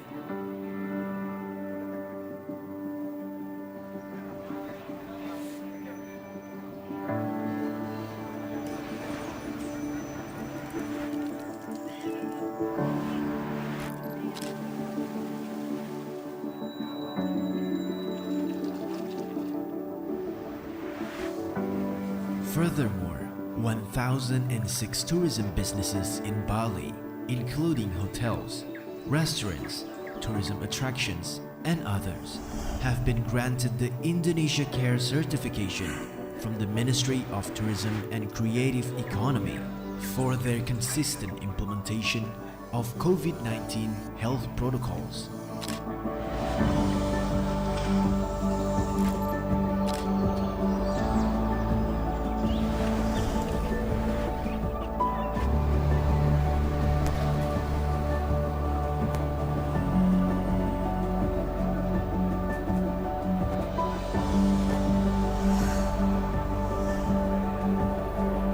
Indonesia cares about your convenience and well-being.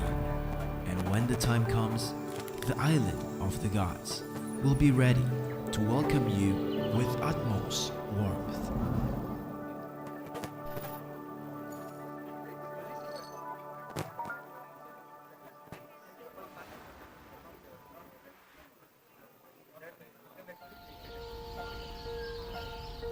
This is the place where tradition rules, where beauty in the eye and soul is found. It's just us and nature, the way it should be.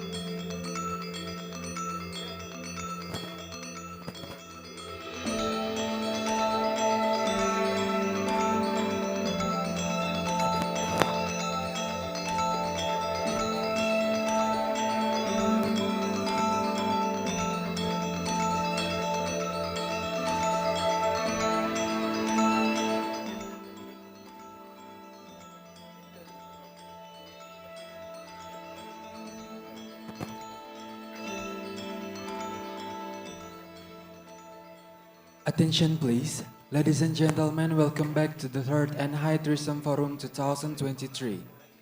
Our panel discussion 2 will be start in a while. Distinguished guests, we would like to invite you to enter the room and please take your seat.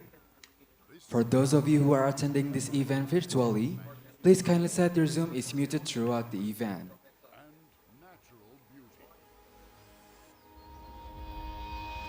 Bali, the gateway to Indonesia's treasure, the island of paradise. Danau Toba, known for its picturesque mountains, set against the cool, clear, enormous Crater Lake, the bevy of pearly white sandy beaches, and marvelous underwater scenery of Likupang, the magnificent Borobudur Temple, part of the world's cultural heritage, the world-class street circuit, surrounded by panoramic hills and beaches of Mandalika, and the exotic city of sunset, Labuan Bajo. The Indonesian archipelago is also known for the history of its bountiful spices, brought to the world by the sailors through the spice route, the pioneer of commodity trade carried out by the Indonesian ancestors and tribes. Frequently used in cuisines to improve flavor, to offer new tastes, rich and unique aromas. History not only written in books or shown in artifacts, but also lingers in our palates. The extravagantly delicious rendang, the Indonesian all-time favorite dish, nasi goreng, the iconic satay drenched with spicy peanut sauce, gado-gado, ketchup manis, and delightful soto ayam. Every traditional recipe contains at least a dozen spice ingredients, resulting in a remarkable and distinctive flavor loved by many.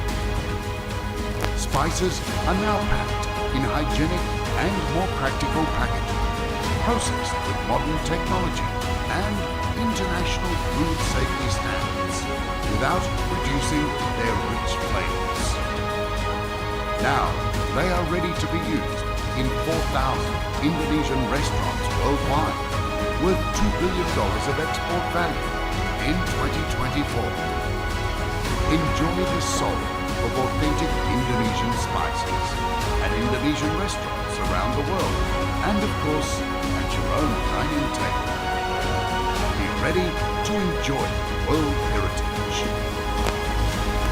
Indonesia, spice up the world.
Good afternoon, ladies and gentlemen. The next session is panel discussion 2. This session will have 4 topics, including Topic 1, Accelerating Digital Transformation for Tourism Development in Post-Pandemic.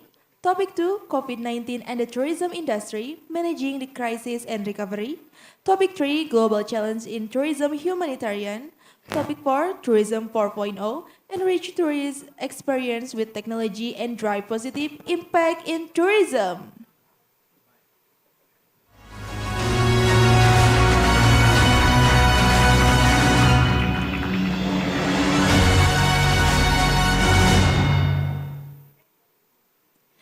This session will be conducted by Mr. Dr. Haryadi Darmawan MM, Chairman of Postgraduate NHI Bandung Tourism Polytechnic as a moderator. Mr. Haryadi Darmawan, time is yours.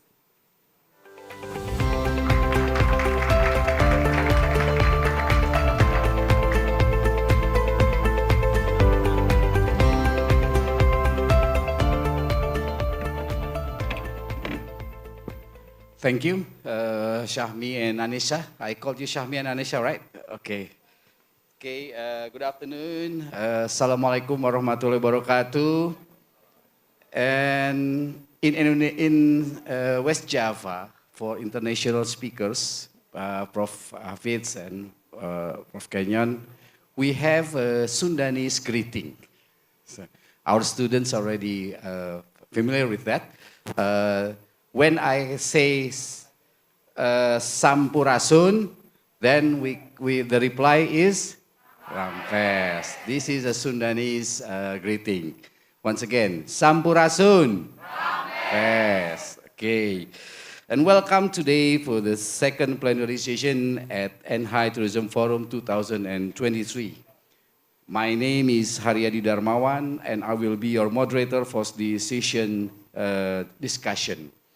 And from our speakers that we apologize, maybe in these rooms seems so empty. But in the online session, we have approximately 200 participants right now who is hearing from us, and also maybe they will ask for some question also. So throughout this seminar, we encourage you to take notes and also hold on to any question you might have until the end. Maybe we are going to have a Q&A time, and so let us start with the discussion. So we will continue our discussion regarding the tourism revival in the global and especially in Indonesia. This is why this term is also one of the big terms of this NTF. This session brings together especially the moments for that our distinguished keynote speaker have already in our lovely and historical campus. As for your information, that Polytechnic Pariwisata NHI Bandung is one of the historic tourism campus in Indonesia. So right now, I am pleased to invite distinguished keynote speakers to the second plenary session this afternoon. Okay, please allow me to introduce our first honorary speakers for this afternoon. I will introduce our guest speaker in alphabetical order. Okay.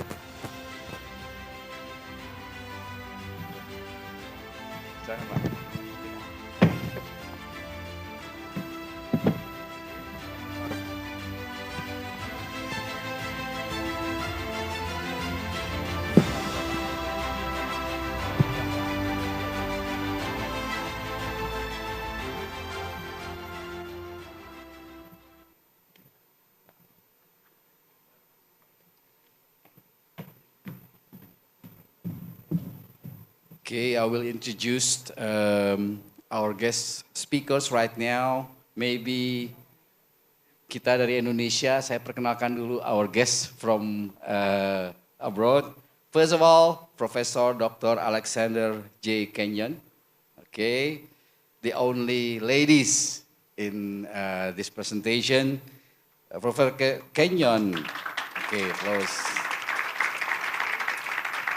Is an associate professor from Management and Social Science University, Vitesse, Bosnia.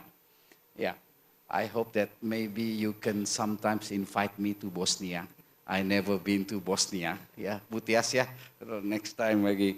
Okay, second of all, maybe I will introduce my best friend. Yes, Professor Muhammad Hafiz, Muhammad Hanafi. Okay, Deputy Dean, Research and Industrial Linkage, Faculty of Hotel and Tourism Management, University Teknologi Mara, Puncak Alam, Selangor. And also I would introduce also guest speakers, Dr. Jaja Ahmad Sarjana, STMM, okay. Chief Learning Officer, DataQuest Leverage Indonesia. And last but not least, Mr. Sofyan Lusa, okay, CEO and co-founder Tripway.com. Okay, that's maybe all of the speakers right now. And so maybe we can start the session. We would like to, maybe our first keynote speaker, I hope, is it possible maybe for the guest first? Okay. Ini kebiasaan di Indonesia, we have to menghormati tamu. Yeah, so we would like to maybe our first speakers, maybe Professor Dr. Alexander J. Kenyon.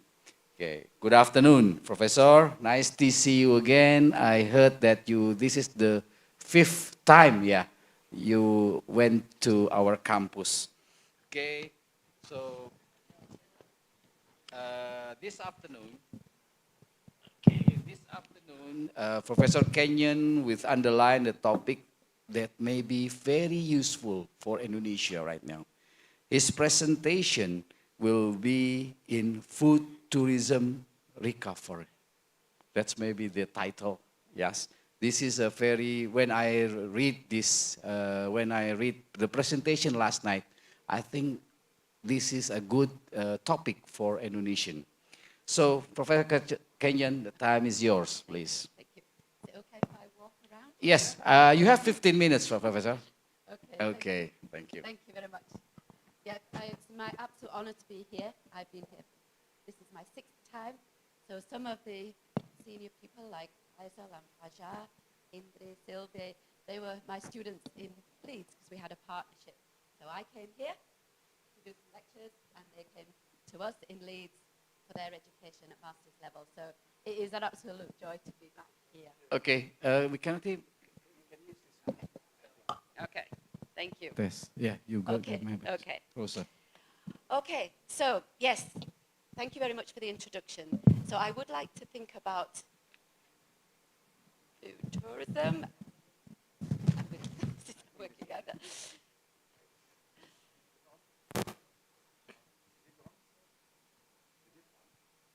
getting through the technological issues first.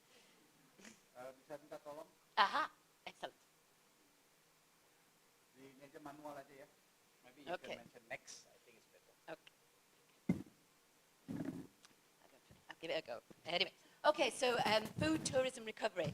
So the areas that I'm going to cover during this presentation are about sustainability, food as an experiential tourism feeling, and I want you to get involved with that a little bit with me. I'd like to tell you a little bit about Indonesian law, which may sound a bit strange to include, but what I am thrilled to say is that Indonesia is investing in food tourism, for sure. So therefore, we've got to honour that.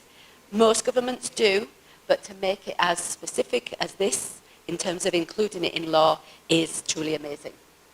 I'd like to think about next steps, and I'd like you to tell me where the next steps are going to be. So I'd like you to be active participants. Next. Okay, we've got to think about post-pandemic because we are thinking about the tourism recovery.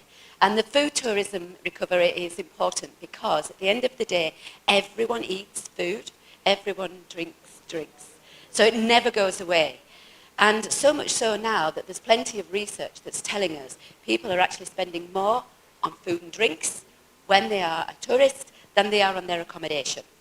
So I think that's got something to tell us about what is important to people. COVID-19 has changed us, as you know, in terms of our working lives, our shopping lives, whether we relax and how we socialise with each other. But we have come across a tourism crisis. But it's not the only tourism crisis that we've experienced. There have been others. We had the 9/11 crisis that altered tourism. We had the SARS crisis also. We had something called the K2Y, when everyone in the world thought something weird was going to happen, as 1999 went into year 2000, and there was panic. So people didn't go on aeroplanes, they didn't book holidays, because they thought there would be a crisis in terms of technology. So there's been lots of tourism crises, and we've got through them all.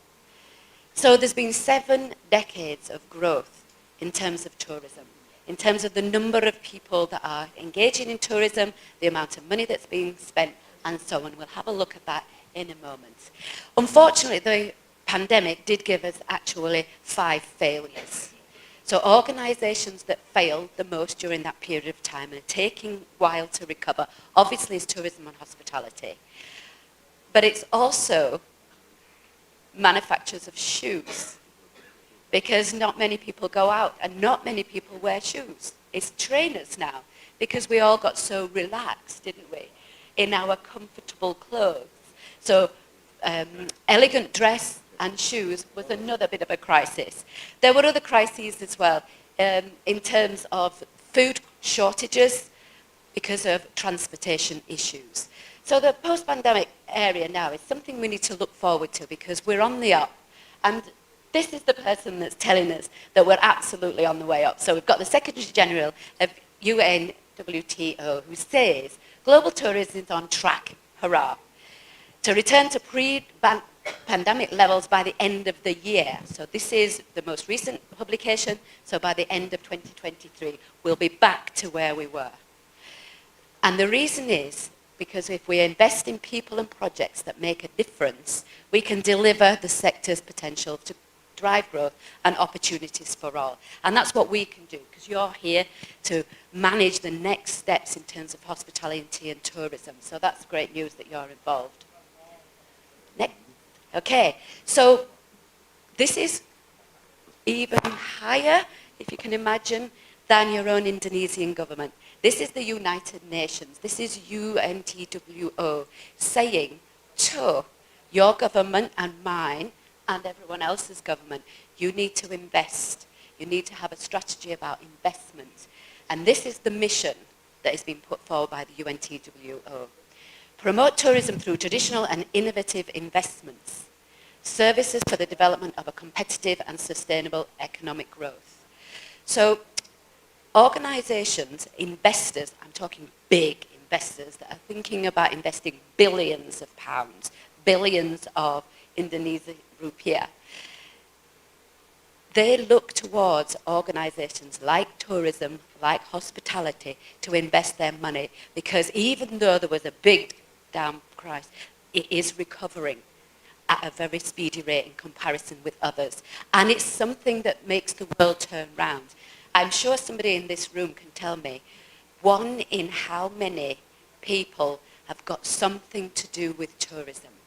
Is it 1 in 4, 1 in 10, 1 in 100, 1 in 1,000, 1 in 10,000 is working something related to tourism? Anybody want to give it a guess? I'll break the silence. It's 1 in 10. Now, people go on their holidays, but travel pays, because when the person goes on their holiday, on travel, they are contributing to airline.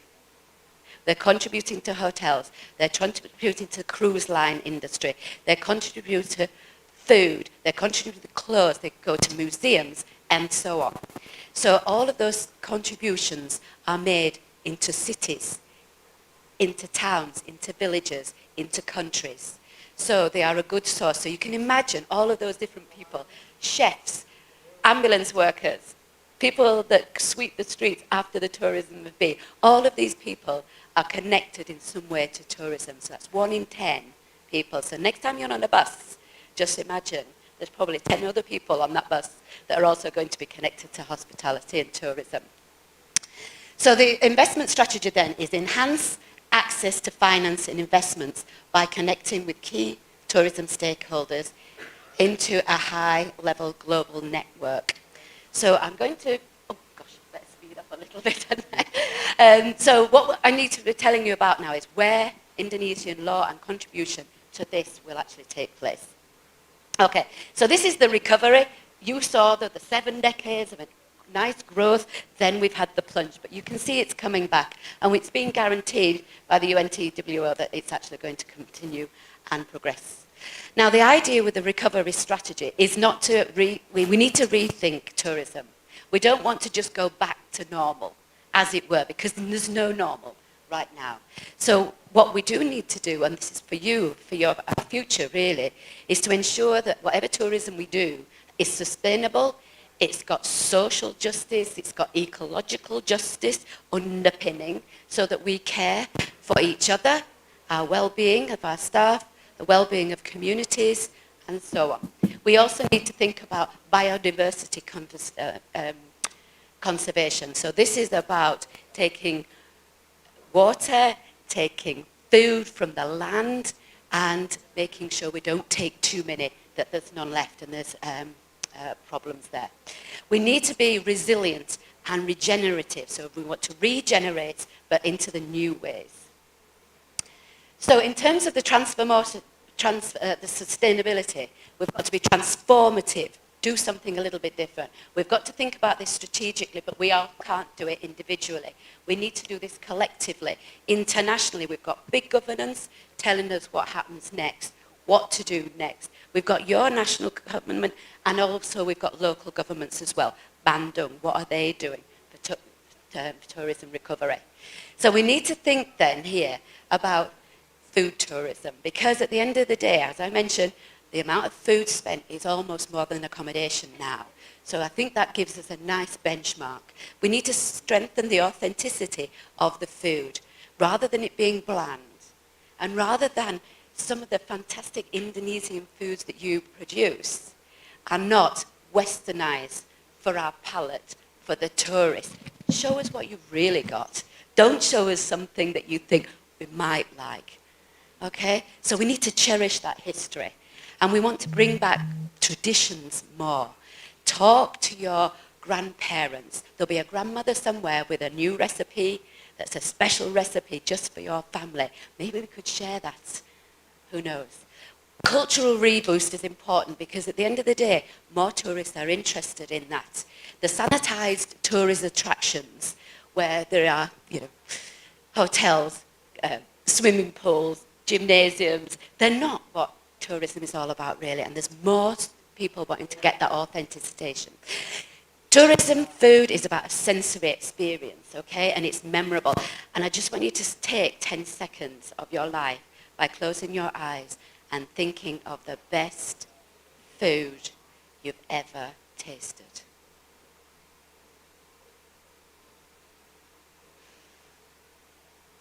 I bet your mouths are watering. What other tourism experience can make you feel that sensory pleasure just by thinking about it? So that's what we need to be able to think about. So sustainable food tourism then is about visitation to a primary or secondary food producers. It can be all sorts of things. It could be food festivals, restaurants, specific locations where food tasting or experience are the attributes of that place. And it's about specialist food production as well. And at the end of the day, as I mentioned before, the physical, embodied and sensual experiences in itself is what people are interested in. Don't think about food as a commodity.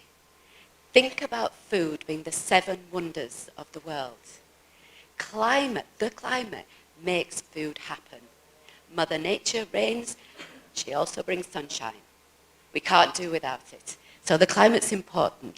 The taste of food, the location about food and preparation, it's all done very differently, particularly around regions like Indonesia. And the landscape and the relationship with the different types of food, these are treasures, and we need to enhance them and keep them, okay? So there's also handmade crafts that's about organic materials, where people are enjoying everyday life. They're even going out and foraging for the foods themselves, and then they see it cooked. Or sometimes they have a tourism homestay, where they're actually helping on the farm as part of their tourism attraction. And all of this is about the spirit of hospitality. Again, make your mouth water. Okay. So in terms of tourism, it's in many, many forms. These are all the different things that you can go. So I'm just going to dash through this. So we've got buildings that help food happen. We've got events that we can host to encourage people to come. There's obviously activities in terms of consumption of food, which is just about dining in the restaurants and so on. Activities which are educational. I don't know if anybody's ever been on a barista training, wine tasting events and food trails and so on. So these are all activities that are in and around food, because food makes us socialise with each other as we're sat around the dinner table together. So there are organisations, obviously, and certifications for these different kinds of food. So when we go back to the basics then, it's about experiences, educational and escapism. Because at the end of the day, tourism is between the host and the guest, and that interaction between each other. And that's obviously something where the sensations and taste take place, and those memories are formed. Now, what I find really exciting about Indonesia is that there is this law now.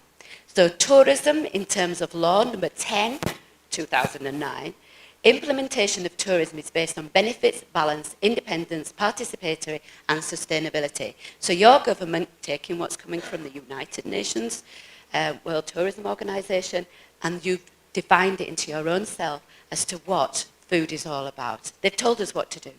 The next thing is about Article 4. The purpose of tourism is to increase economic growth locally as well as nationally, improve the welfare of community. And this is where some of the smaller communities that you've got where food is about place. Okay, so that's obviously important.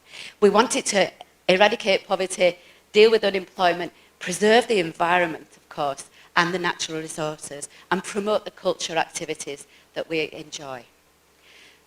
Law will not do that alone. So what you need to do is to work together with different stakeholders. I think you understand already what the triple helix is, and it's that combined knowledge where you're looking at national and local governments making an idea that this place is going to be the centre of a tourism event, a tourism festival, a tourism enjoyment. Obviously the tourism industry needs to get engaged with that. And what also you need are people like you doing research and help to support villagers to promote their food offer, trails to support their food offer. And you've got to be able to do this collectively. It also needs to be on your curriculum, which obviously is, but at the same time on your curriculum, you need culture, art, and so on. And So that's obviously important. So the top line is, of all of this kind of thing, is Indonesia is developing tourism villages this year. It's part of their strategy. So the idea for you then is to think, can you consider where you could have cultural food tours, gastronomic demonstration, wild food foraging, any of those kind of things. And then try and get your academics to set up some mini internships so that you can go out there and help that community put food on the map. Thank you. Thank you I think very it's time much. up, Professor. I apologize. Thank you. Okay, give a big applause for Professor Kenyon. Yes, thank you, Professor. For me, it's a new knowledge. Yeah, maybe also for the audience regarding two food wonders in the world. Yes, I think that Indonesian have it all. Yeah, for Indonesian all. Especially for food preparation. Maybe you know rendang. Yeah, Pak Fajar is one of our supplier of rendang, and I will ask how many days you cook rendang? Almost 18 hours. I think that's something very maybe for European so long to cook. Gudeg is 2 days, yeah, if I'm not mistaken, and I think one of the global food of the world. When I was going everywhere, they mention always about nasi goreng, fried rice. I think for food preparation, Indonesian have the most unique things to do. Okay. Maybe, okay, thank you very much, Professor Kenyon. And now we move to the second keynote speaker. May I present Professor Muhammad Hafiz Muhammad Hanafiah, Deputy Dean, Research and Industry for the Tourism Management, Hotel and Tourism Management University Technology of Mara. The presentation will be, the title will be regarding the Managing Crisis and Recovery after COVID-19 in tourism. And as we know that WHO has repealed the condition of COVID-19. And please, for your time is yours, Professor. Thank you very much, Mr. Moderator, good friend of mine. Assalamualaikum warahmatullahi wabarakatuh. Salam siang. Masih siang lagi ya? First of all, I would like to thank Polytechnic. Saya kenal NHI. I know NHI is STP Bandung. Now Polpekar. Poltekpar. Polytechnic Parawisata. And I would like to wish congratulations to all of you from UITM.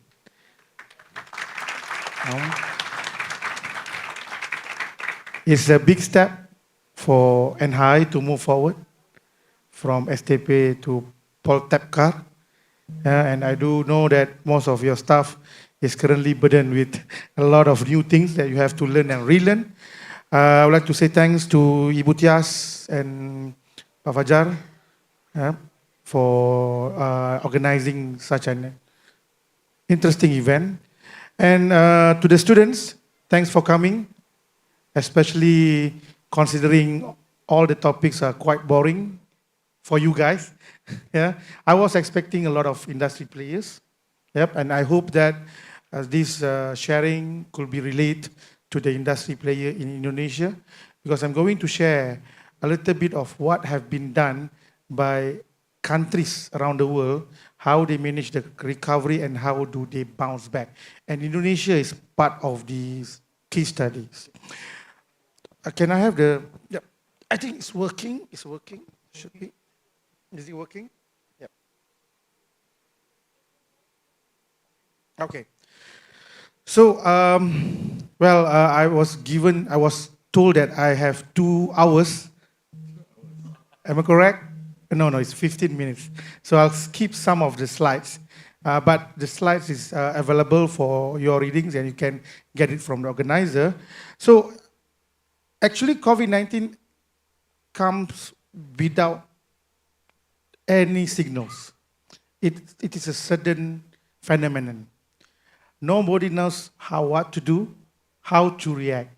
And everybody, all of these countries are actually looking side by side, waiting any one of these countries act and they replicate what others are doing. This is actually a worrying time because we are unprepared.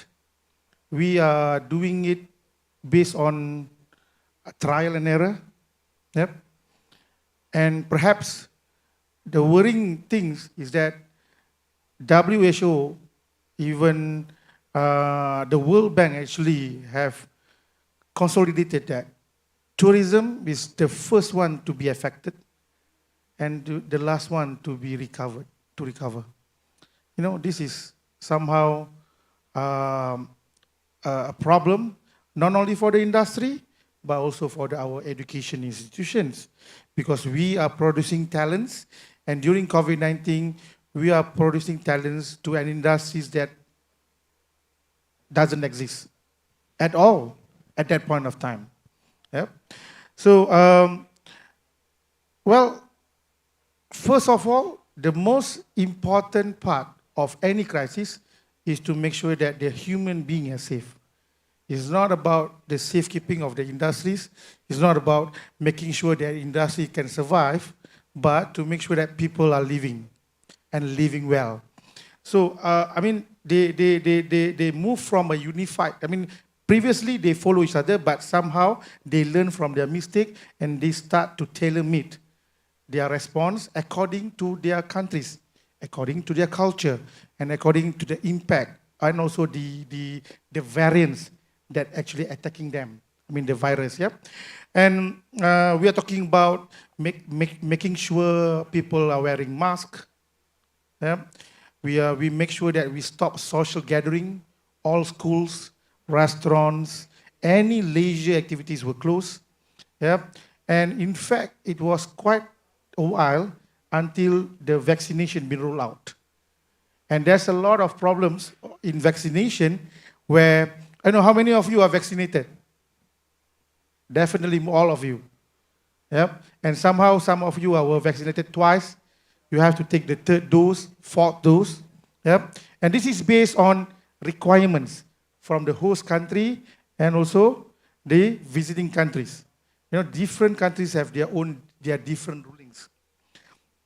And there are actually a lot of challenges in vaccination deployment. First of all, I have to say this, I'm quite frank. Most of the countries that actually receive vaccines are the first world countries. So countries like us, Malaysia, Indonesia, we receive quite late. Yeah? And there's an evidence where there's a lack of coordination. I would like to get your just before I'm going to speak in Malay a little bit. Yeah, how many of you as a student para pelajar kamu semua tidak belajar balik rumah semua diarahkan balik rumah seronok seronok sungguh I'm telling that when the universities were asked to close, they were asked to go back to their home, and they're very happy about it. They really. But after 1 year going through online learning, students have started crying out loud to get back to the campus. Online learning is not fun. It's tiring. Yeah, it's the same as vaccination. For the first time taking up vaccination is like a celebration. Everyone is sharing in Instagram, I already vaccinated. Later, the government announced you have to take second dose. There are some, I already take second dose. And then later, third dose, fourth dose. And I don't see any of my friends sharing in Instagram. Because somehow that is not a privilege, but it is still considered in the Maslow hierarchy. The most important thing is to make sure that you are healthy. And that is a must for any individuals around the world. And my sharings on the economic responses, there are a lot of things. Government are pumping money. Indonesia are pumping a lot of money for vaccination, for incentive, for subsidies to the industries.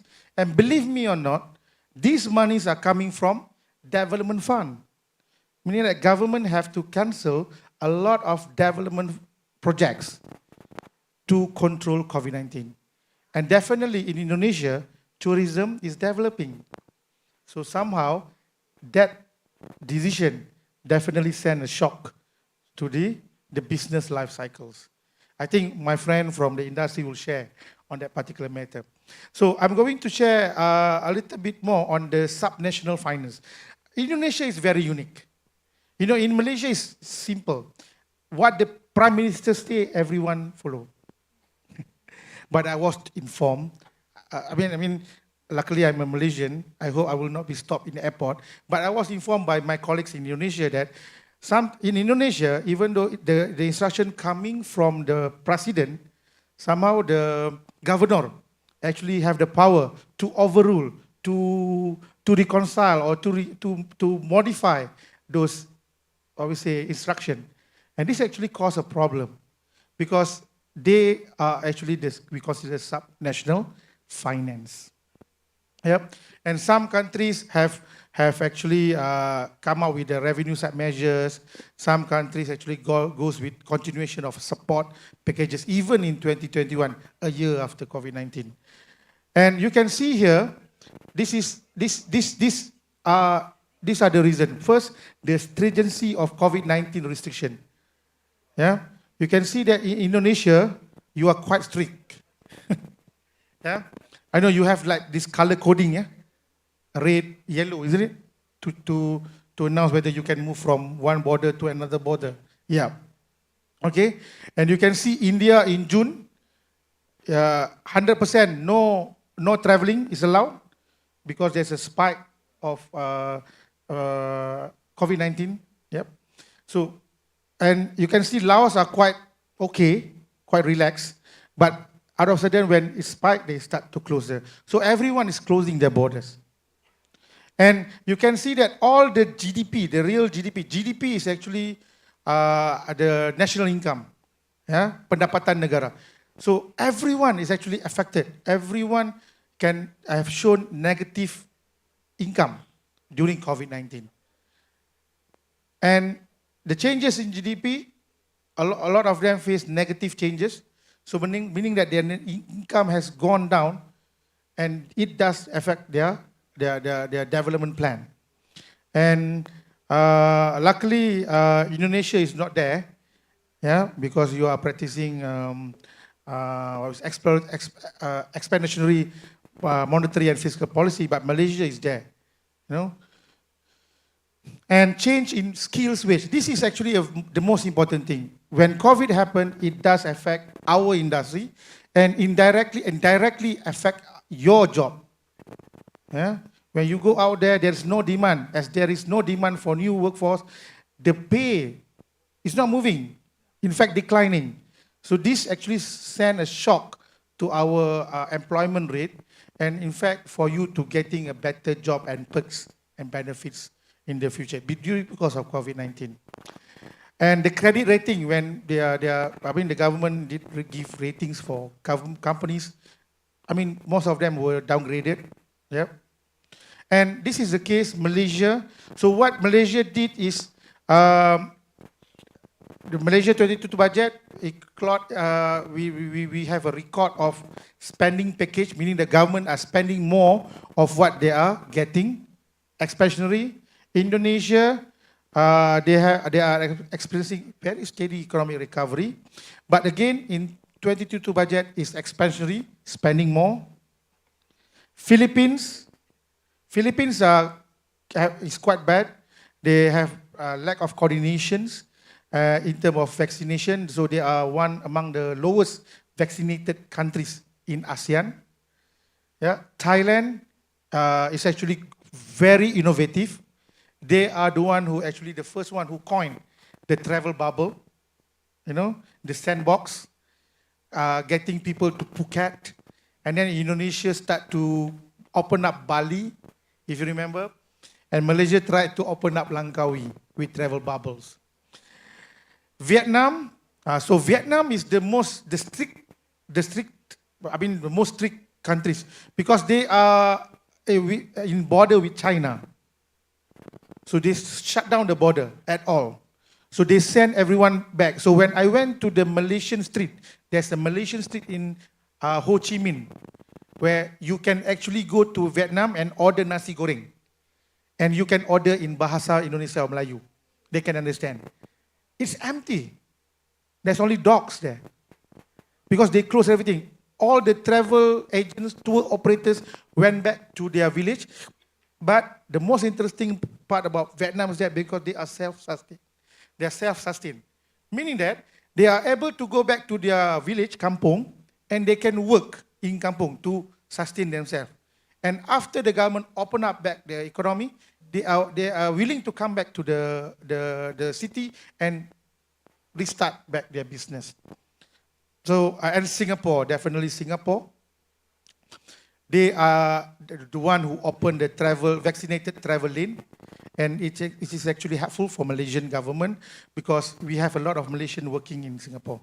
So what do we learn? I have 2 minutes. What we have learned? We need to ensure safe and fair access to vaccines. So these are the things because COVID-19 will not happen, but there could be incidents of another outbreak. We might have COVID 2023. We might have COVID 2030. We have no idea. But it shows that APEC economies, WHO, need to make sure that vaccines is made available, especially among the third world countries, because they are the ones who are badly affected. Next, adopting a place-based territorial sensitive approach to recovery policies. We learned that no one policy fit all. Meaning that Indonesia cannot just copycat Malaysia policy. They need to tailor-made it towards Indonesian culture, the way of life, and everything. Support cooperation across municipalities. This is another thing. I think it seems that there is a communication outbreak. There's a problem with their communication throughout the communication chain, from the government, the main government, the central government, towards the subnational and also district. So that's a problem that we have seen. And it's already, we're talking about how we deal with border closing. There are a lot of confusion on the policies. Strengthen the national and subnational level support for vulnerable groups. We never talk about taking care of our, vulnerable groups, the indigenous people, the disabled people. We always talk about ourselves, and we treat them equally. That is totally wrong. Sometimes government change, during crisis, and this is an evident in Malaysia. So in Malaysia, the government changed during COVID-19. And as the government changed, it abruptly affects the policy makings and the executions. And not only Malaysia, there are a few governments been thrown out. Is the administrative burden on core regional and local service? We need to help our SMEs. We need to understand that the big companies like Marriott, Hilton Group, they have strong war chests. They have money. But for the small, medium enterprises, they are unable to sustain. And most of these incentive subsidies were actually sent to these top big companies rather than the SMEs. So these are local companies where the money spent will be converted locally. Okay, give me like 2 minutes. We have coordinate public investment recovery packages. That's quite similar with coordinations. We need to have short-term and long-term stimulus objective, and also support the investment. And in tourism, it's about time that we start to invest. And we need to have regional development policy to build up more resilient. I think resilient has become the term been coined by many governments. We need to make sure that our industry are ready to bounce back, are ready to open up as soon as the border been opened, and you can see that there's a lot of countries who are not ready to accept tourists when the borders are open. Yep. Okay, so it's as I concur with the previous session where COVID-19 is revealing and accelerating, meaning there are good and also bad part of COVID-19 affecting our life. It shed a new light on how resilience should be coined. It's not about sustainable tourism. It's about being resilient. Yep. And we can see that COVID-19 actually accelerated technology adoption. Unfortunately, when I went to Indomaret yesterday, I was trying to pay with Apple Pay, but they did not accept Apple Pay. I don't know why. But right now in Malaysia, there is no need for you to bring any cash. In fact, the government of Malaysia makes sure that all tourism-related businesses must have Apple Pay. You need to accept at any value, even RM1, $1, $2, you have to accept online pay. And they also make sure that we also adopt Alipay, where this is very important for the China market. Yep. So with such, I would like to end this session for us to focus on the sustainable development goals. As the policymakers, academicians, the Beta Helix members, most of the time when you sit down, you guys, please focus on achieving this SDG, because without any consolidation of effort among the parties, the stakeholders, SDG will not happen. Even if we are talking about 2030, we are just like 7 years to 2030, and I don't see any effort, concrete effort coming from developing countries, especially. I know it's a lot of investment, it's a lot of changing in the way of how we think we do things, but SDG is the best option that we have right now to ensure that tourism industry will benefit the younger generation, people who are currently in this room, most of them. Yep. So with that, thank you very much. Assalamualaikum warahmatullahi wabarakatuh. Waalaikumsalam warahmatullahi wabarakatuh. Thank you so much, Professor Hafiz. So, thank you for presentation regarding the condition of Asian countries after the COVID-19. I agree with you that our governor is, modify the regulation, but it's only a small part of. Most of them are follow the regulation, but still, the very interesting data that I have seen from your presentation is that a lot of Asian countries are influence the GDP and everything. Yeah. I'm really proud of my country, Indonesia, because from my data, in 2022, after our President Jokowi ended the COVID situation, from my data, I hope it's not wrong, we have about 738 million domestic tourism. So if we compare with 275 million people of Indonesia, so every people in Indonesia do traveling 3 times a year in 2022. So, whoa, a lot of money Indonesian people have, right? Yes.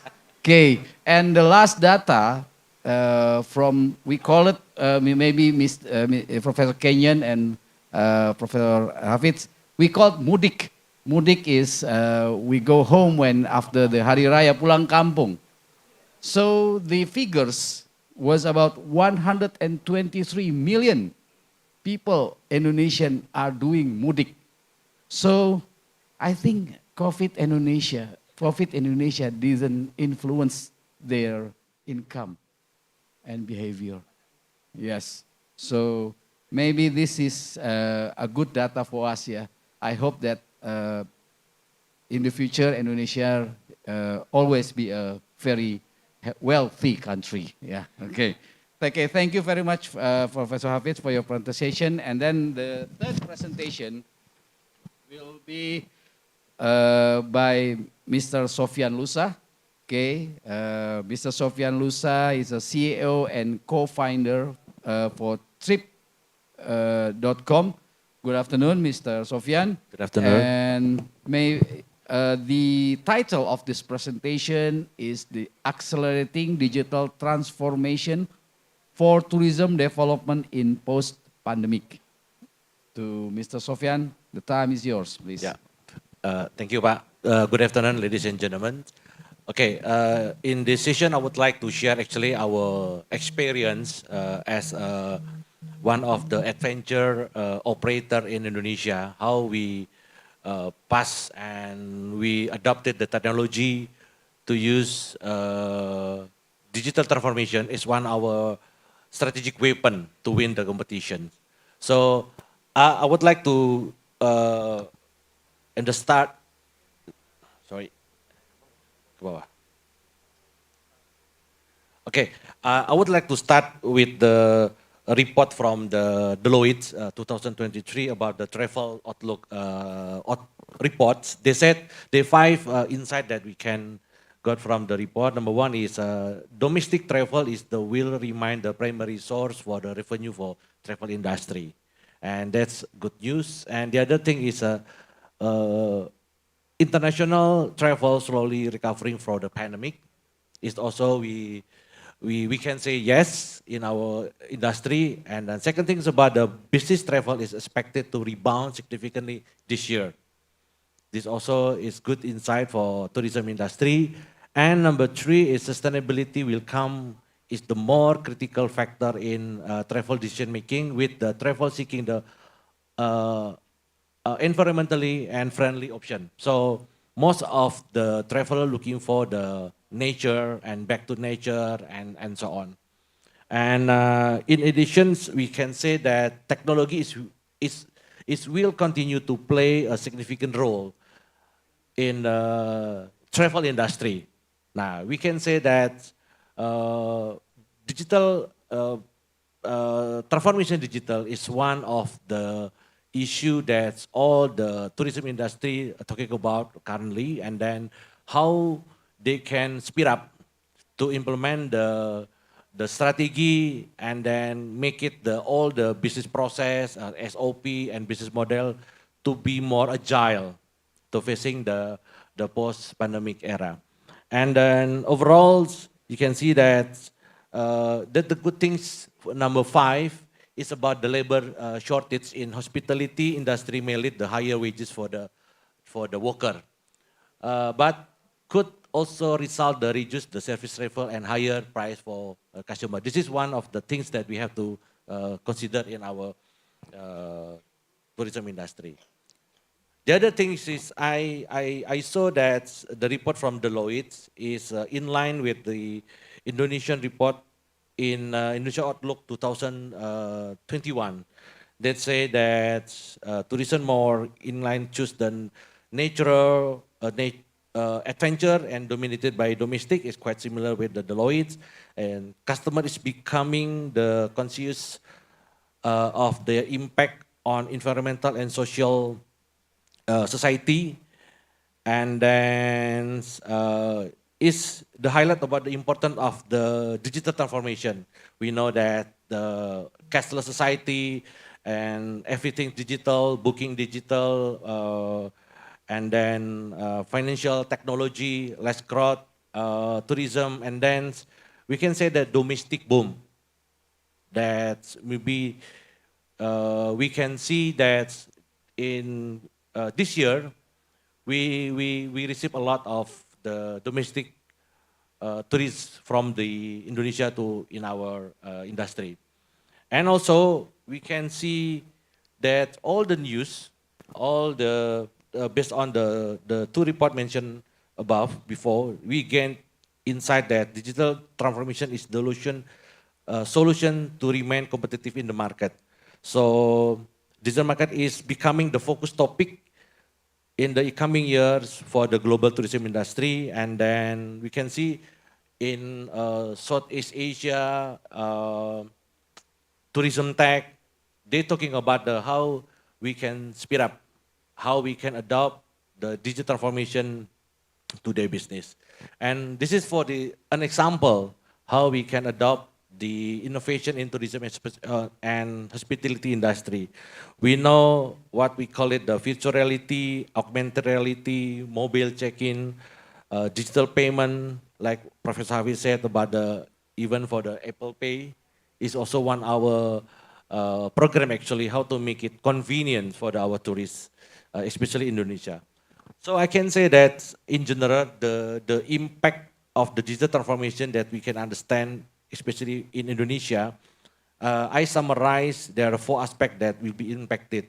You can see the number 1 is digital transformation that has been accelerated by pandemic is shifting of the business model.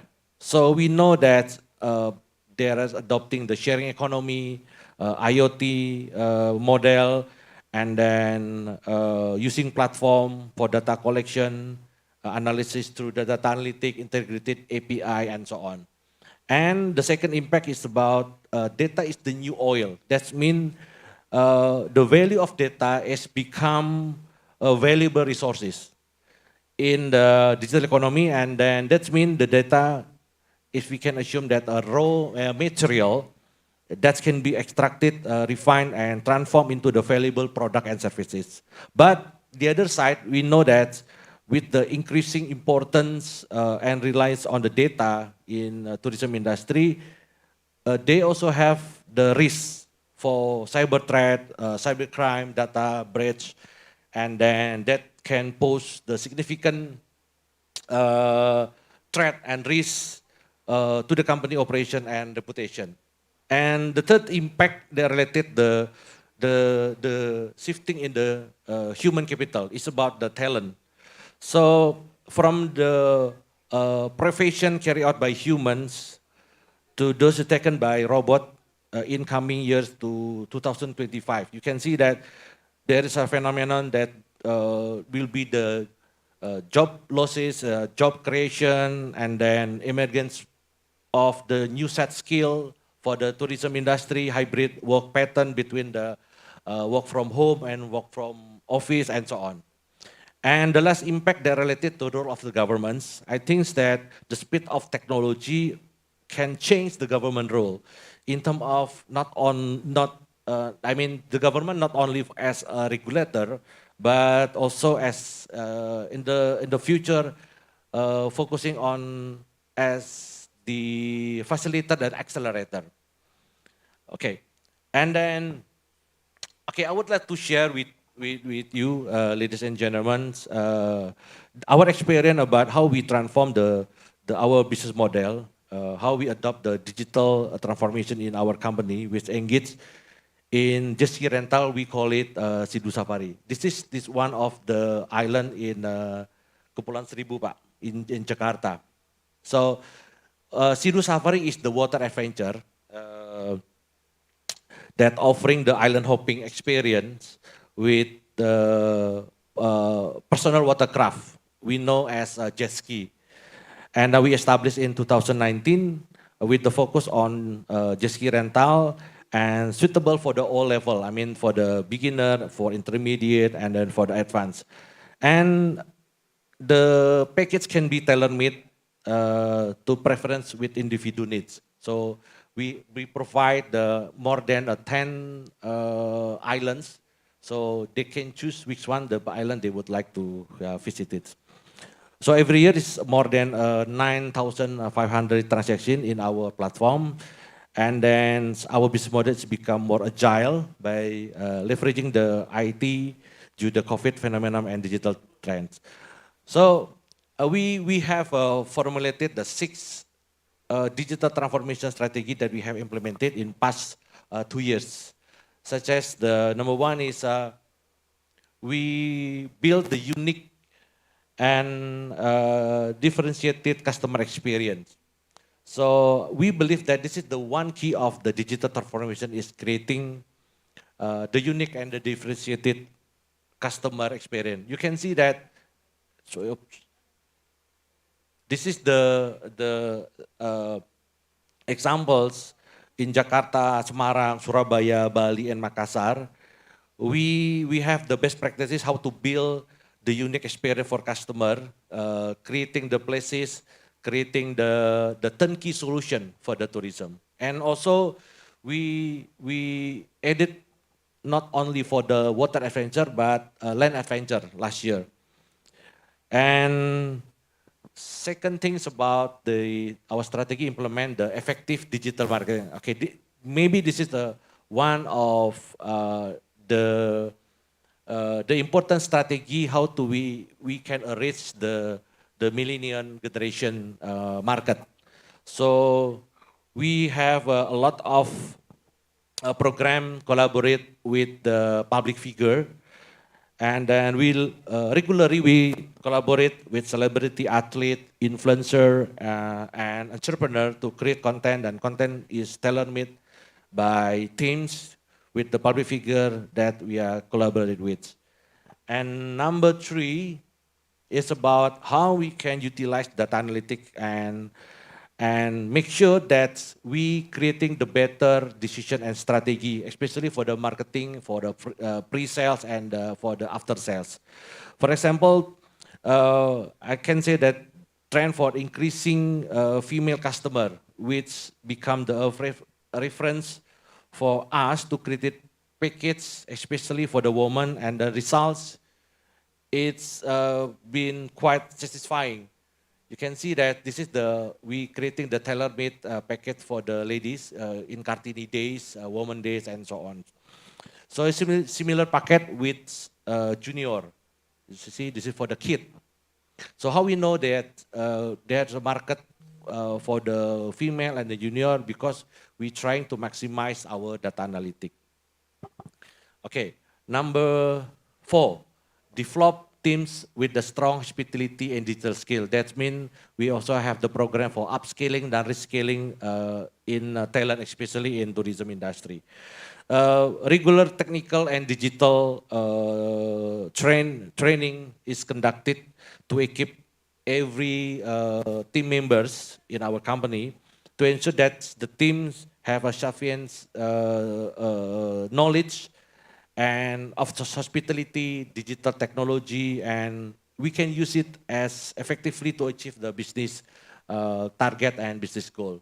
So the important thing is how we can share with our vision to our team, especially in millennial generation. So we know now is their times. They know well about the social media, the TikTok, everything. Maybe I'm not in their generation. I'm in X generation. Sometimes we don't know how to make the good content that can easily understand by the generation. So we invite them, we attract all the talent, and we share our experience, our vision to make the content so they can fit with our market. Number 5 is we creating the apps, actually, Android-based, iOS-based, to improve efficiency and productivity. And we call it TripWe. TripWe can be used as online reservation, e-commerce, dashboard, management, CRM, and so on. And we're quite happy because we can collect all the data, and then we can create the strategy that very agile, actually, to face the dynamic market. The last thing about our strategy is how do we collaborate with our stakeholders. We believe that Pentahelix is very important for us. You can see that we can divine business, education, governments, communities, and media. And by partnering with our Pentahelix member, so we can gain the value added, actually, for the customer, and then how we can grow our ecosystem, especially for the adventure business. You can see that this is the sample that we do, collaboration with the ministry, internship program, with the rescue team, with the FNB, MICE, exhibition, and so on. So, ladies and gentlemen, so I believe that digital transformation is the process how to use the technology fundamentally that can change the way we doing the business to post the pandemic.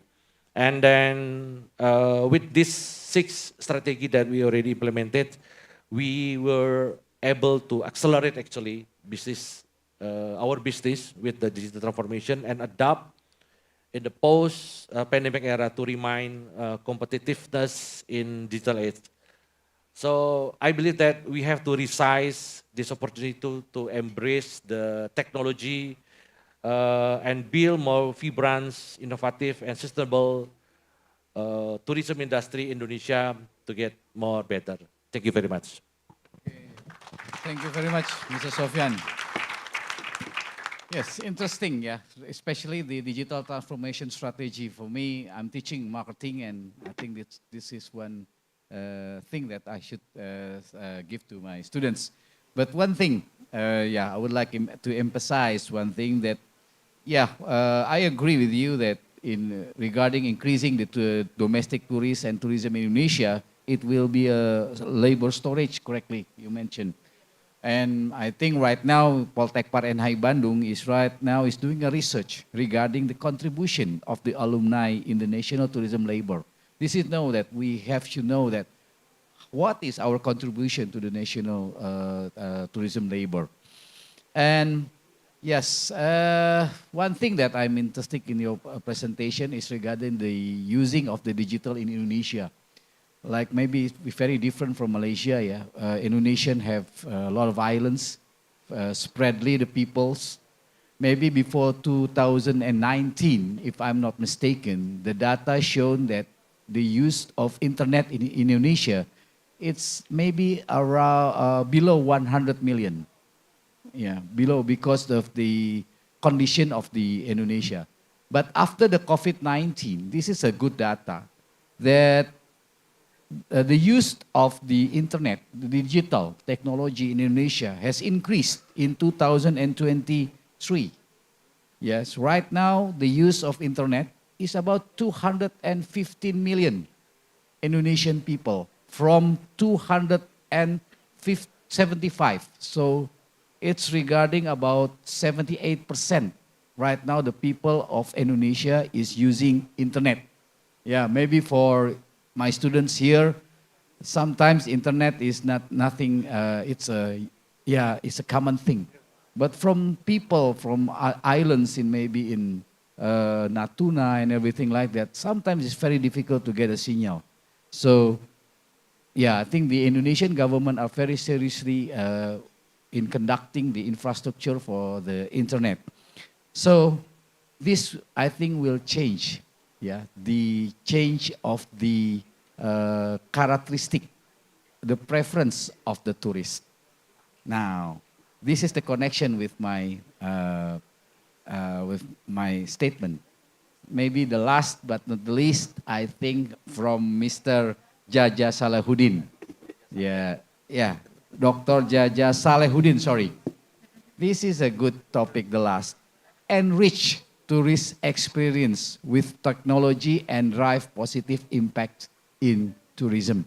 So if I'm not mistaken, you are going to explain regarding the change of the digital tourist, right? Okay, please, Mr. Jaja, the time is yours. Thank you. Thank you very much, Mr. Moderator. Ladies and gentlemen, good afternoon. Terima kasih kepada NHI yang telah memberikan kesempatan untuk bisa berbicara di forum yang terhormat ini. Pak Moderator dan juga Bapak Ibu yang terhormat dan juga mahasiswa yang ada di sini. Sesi saya akan dibagi dua, is divide to two. First, 7 menit pertama presentasi dan 7 menit kedua akan kita lihat kenyataannya. Kita akan demo ya. Jadi nanti kita akan melihat. Baik, saya akan mulai. Yeah, my topic is about tourism 4.0 and rich tourist experience with technology and drive positive impact in tourism. Yeah, let us see. Next. Yeah, Mr. Sandi Uno quote: "Change happen in digitalization among tourism and creative economy actors. This trend change is more toward personalization, customization, localization, and smaller size. Yeah, it means that we want special trade on our service, tourism service. Yeah. Okay, what is tourism 4.0? First is about innovation. Innovation, yeah. And second is about technology, IoT, blockchains, and anything, and also about augmented reality and metaverse that will be also demonstrate in the table, yeah, after this conference. And the third is about application, yeah. The fourth is about environment, yeah. We need environment, ya. Saya selalu teringat bahwa ajarkanlah anakmu sesuai dengan zamannya. It's about quote from sahabat Ali, ya. The student and me is different. You is digital native, digital ansor, and me is digital muhajirin or digital migrant, ya. It's about that's different to serve, to teach, and anything, ya. Okay. It's already 2 minutes. Okay, I will. Okay, yeah. What is tourism 4.0? Yeah, this. Yeah, the key concept is computer anxiety, diffusion of innovation theory, digital tourism ecosystem. That's already previous speaker told us. Hype cycle, multi-level perspective, technological innovation theory, and technology acceptance model, and also united theory of acceptance and use of technology. Yeah. It means that our life is not separate with the technology now. Yeah. The digital tourism ecosystem is about inspiration, transaction, experience, and reflection. Yeah. Yeah, this one, ecosystem function, yeah, ecosystem health, yeah. And also about roles of entities and communities. Pak Menteri, ya, Pak Sandi Uno, ya, visiting the village to have desa wisata. It means that role of the communities and entities is rise now. Ya, everybody can be make Instagram, ya, make the picture, and mean that tourism is not only about us, but about them, about all people in Indonesia or the world. Ya. Digital technology improvement is device, connection, content, and touch point. Yeah. This one is about the landscape development of the nice innovation. Yeah. You can read after this conference. Yeah. And diffusion of innovation. Where Indonesia there's, yeah. We are in innovators, or early adopters, or early majority, late majority, or laggard. We don't want that we on the laggard, ketinggalan zaman, ya, ketinggalan zaman. Jadi diharapkan mahasiswa dan juga Bapak Ibu sekalian mengadaptasi teknologi yang akan bisa diterapkan di tourism. Ya, we can apply it on tourism. Ya, then waves of IT innovation is rise. Ya, we are now in the 6th ubiquitous computing nanotechnology. Ya.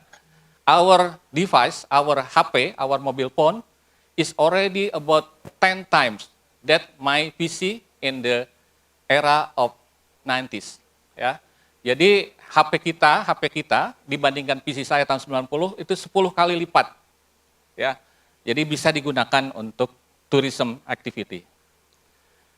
Gartner Hype Cycle is this one, is about that we have already technology trigger and then we will steady state. Okay, the technology can be worked in our tourism activity, something like that. Yeah. Okay, I will repeat. That is already 9 minutes. Yeah. Understanding digital tourism, aspect of IT and behavior, technology acceptance, decision making, information sharing, co-creation, experience. Yeah. This means that it's different now. Different. Yeah. High-tech and high-touch travelers is also, we must know about this one. Oke, saya harus cepat Pak, agar bisa 7,5 menit. Oke, understanding digital tourism is about quantitative, traditional survey, but now is about interview, focus group, content analysis, sentiment analysis, ethnography, observation, prototyping, yeah, something like that.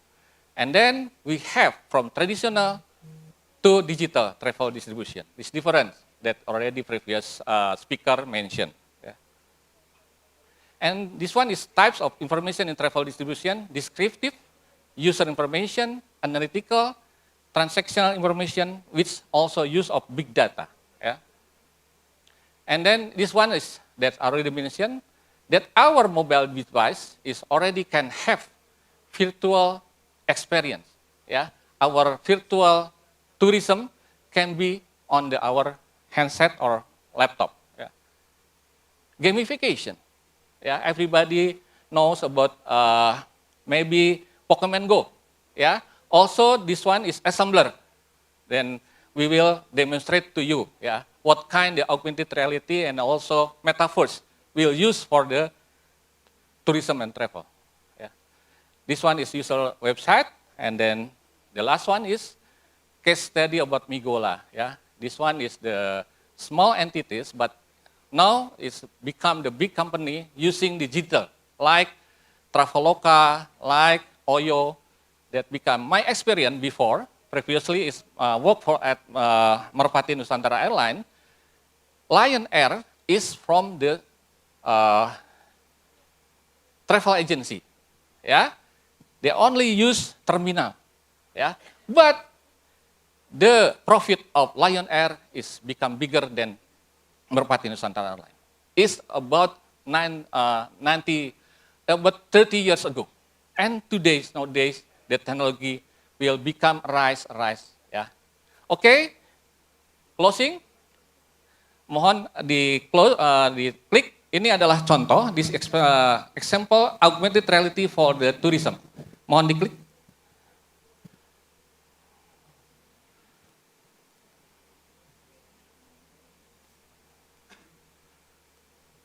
This one is about the geological, volcanoes, We can use this device application free, for everybody explore to explain the experience of the tourism, including for the everything that we can explain about the.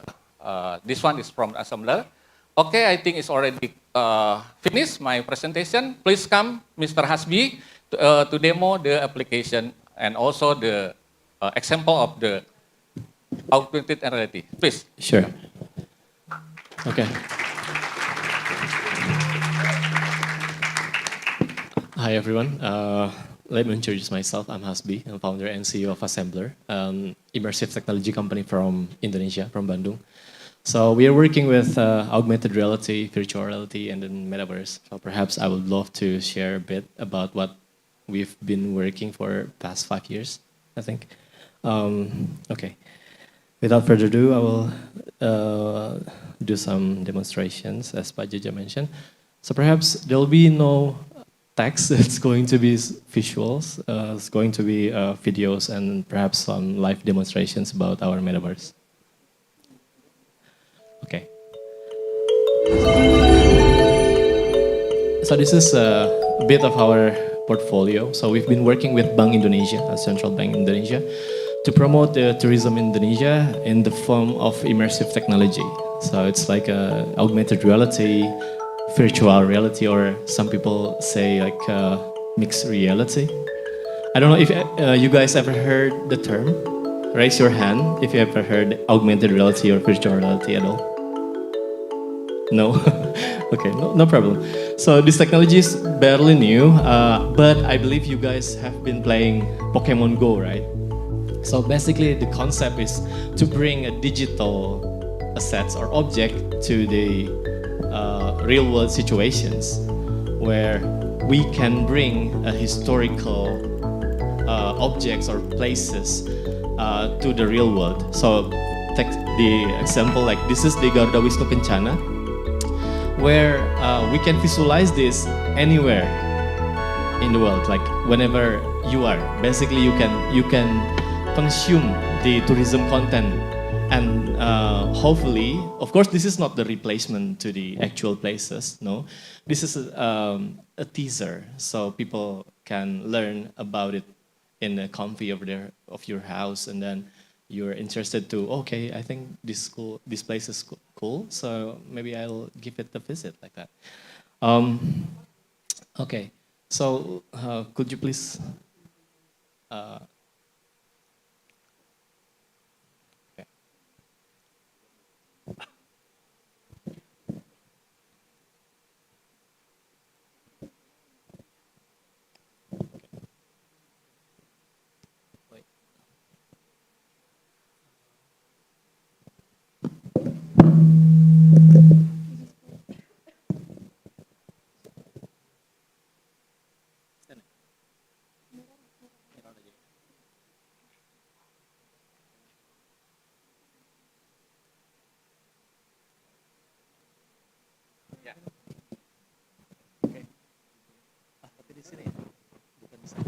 Di depan sudah ada. Oke, di sini atau di sana? Which one? Ya, sudah. Alright, okay. So maybe I'll start with the metaverse concept. So basically, this is our software running on the web browser, where we'll be able to have a digital mirror of the actual places. So the idea is we can bring people all over the world. They can represent them as an avatar, where they can use batik or any traditional clothes, right? And then they can visit either it's the actual place, like a digital twin. So here, like a bandara in Jakarta, where people can visit the virtual spaces and then get some informations on that virtual space. Because as Pak Jaja mentions,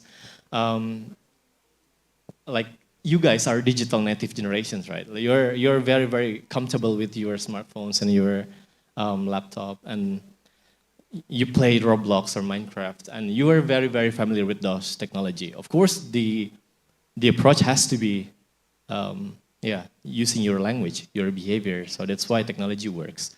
And again, this is not the replacement. This is the teaser. So you can, so the interest can grow, and hopefully the conversions will raise. I mean, the young tourists, etc.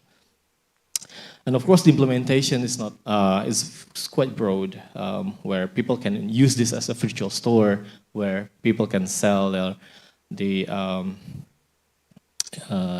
actual things, but in a digital form. So where people purchase the digital form, they will get the actual things like that. And of course, it can be also implemented as like a Pokemon Go experience, where people can go some places. For instance, this image show Monas, right? And then when people pointing your devices like smartphones, and then there will be augment some information on top of it. And people can do some, they can learn about the Monas, they can do transaction even. So there's the possibilities endless. So basically, that's one of them. Also, this is one of the example that of our work. We've been working with WWF US in the US. So luckily we got the project with work together with Apple and WWF back in 2020. So this project is about sustainable forests, to teach everyone on how to maintain a forest in a fun way. That's why there's some gamification elements on it. And it's really fun, and it works, because young youth love gamifications, love reward, love their smartphones. Right? So so I think that's some video, and then this is some real demo. Basically, this is our metaverse, where unfortunately the time is very short, but if you have smartphone, actually you can join me here, like real time, in this virtual space. Actually, this is a Garuda Wisnu Kencana area. So here we can meet, we can talk, we can share things, we can do transactions even. Some informational, some advertising. So everything can be here, and of course, we want to make it easier for everyone, so you don't have to install any applications. So this is web-based, basically. yeah, again, we want to make technology easy for you to use because this kind of jargons, etc. Sometimes people like scared of the too many technological or high-tech terms. So we want to democratize immersive technology like AR, VR, and metaverse. Yeah, I think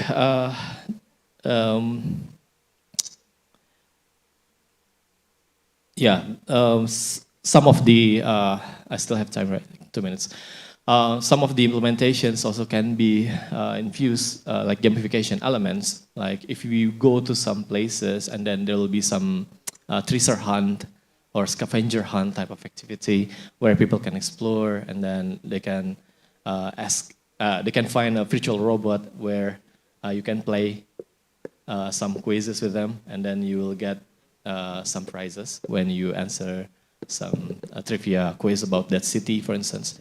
And then it can be linked also with the reward. So, for instance, every city has some leaderboard, like reward and stuff, and everyone can get some reward when they like finish some challenges inside the town, something like that. Air informational, like we can augment all the physical places, augment by like digital things, like informational, like yeah, informational, educational, and any two ways informations like that. Of course, we can also augment the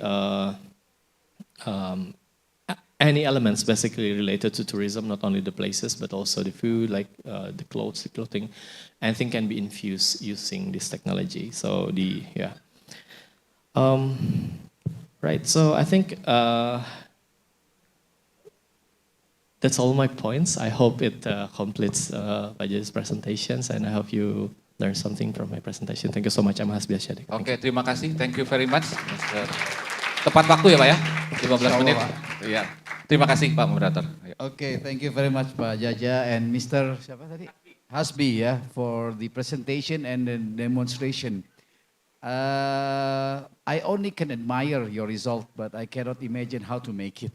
Yeah, yeah. It seems that the third and the fourth presentation is really related. Yes.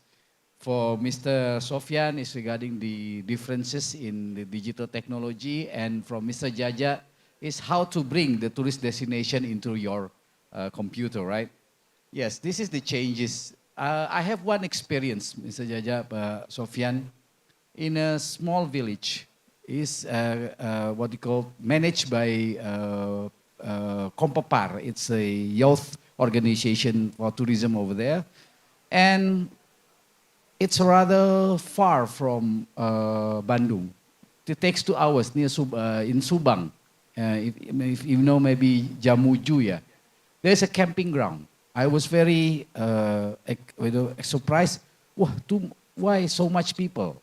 To go there is very, very far, and then to go there, to go to the places, it's we need a lot of effort by using car. Especially right now for 6 months, my hobby is camping. So when I go there, I said, oh, so many people here.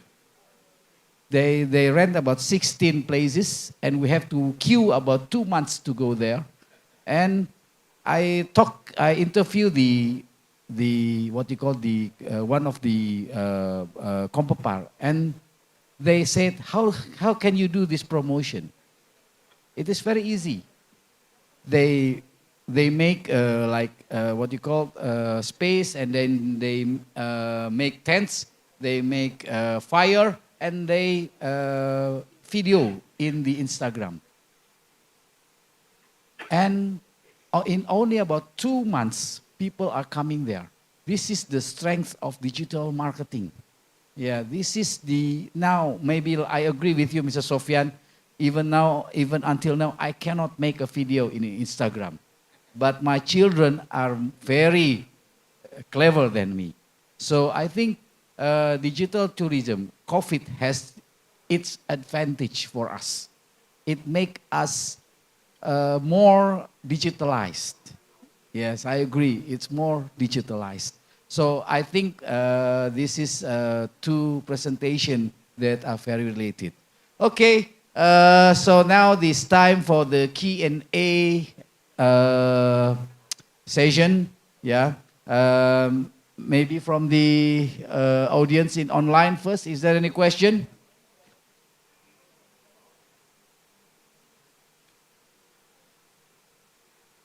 Yeah. Is there any question? No question. If I'm in class, I am very. If I ask my student, is there any question? There is no question. There is 2 points.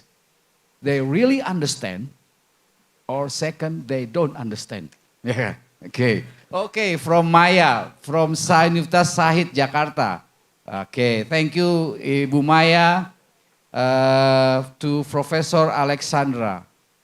Based on your experience, which one is more sustainable? Thank you. Food tourism or gastronomy tourism? I think this is the question that I asked. It's almost yes, a question. nearly the Yeah. same. We'll- Okay, please. We'll try together. Okay, We'll Professor try together. Alexandra, Yeah. please. Yes, Pakaru and I were talking about this almost exactly the same thing. So thank you for the question. How we decided to define food tourism and gastronomy tourism. Be more closer. Yeah. Okay, thank you. Would be probably a good start. So gastronomy tourism, we think, is thank you, is more in line with the science of food, how the flavors are together. It's like a very experiential thing from the chef. So this is where you get the Michelin stars, people with awards for making amazing food that's got, science behind it, the way the flavors come together, and maybe like Fajar with his 18 hours of making the rending work. Okay, so there's a lot of thought and effort going into that. Now, if you're thinking about the sustainability of culture, history, then that's terrific. Let's have the gastronomy tourism, because that deals with that sustainability.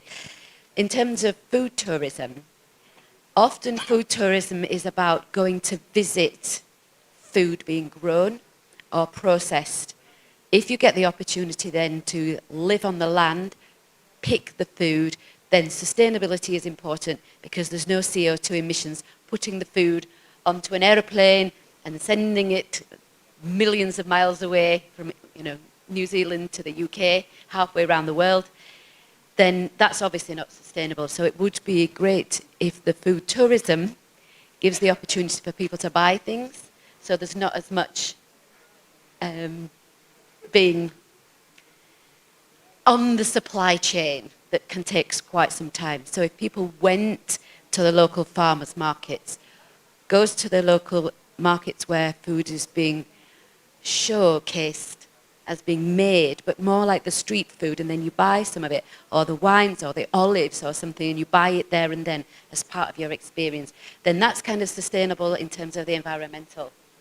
Whereas the other one is more about culture and heritage. So both, I think, are very important in their own way. Okay, thank you. I think that's a good explanation. From our early discussion before going up here, correctly if I'm mistaken, Professor, that gastronomy tourism, it's more to science, right? Besides entertainment. But food tourism is, for me, from our discussion, it's more to entertainment, yeah. So because food tourism doesn't really has to know regarding what is the ingredients, how much you cook.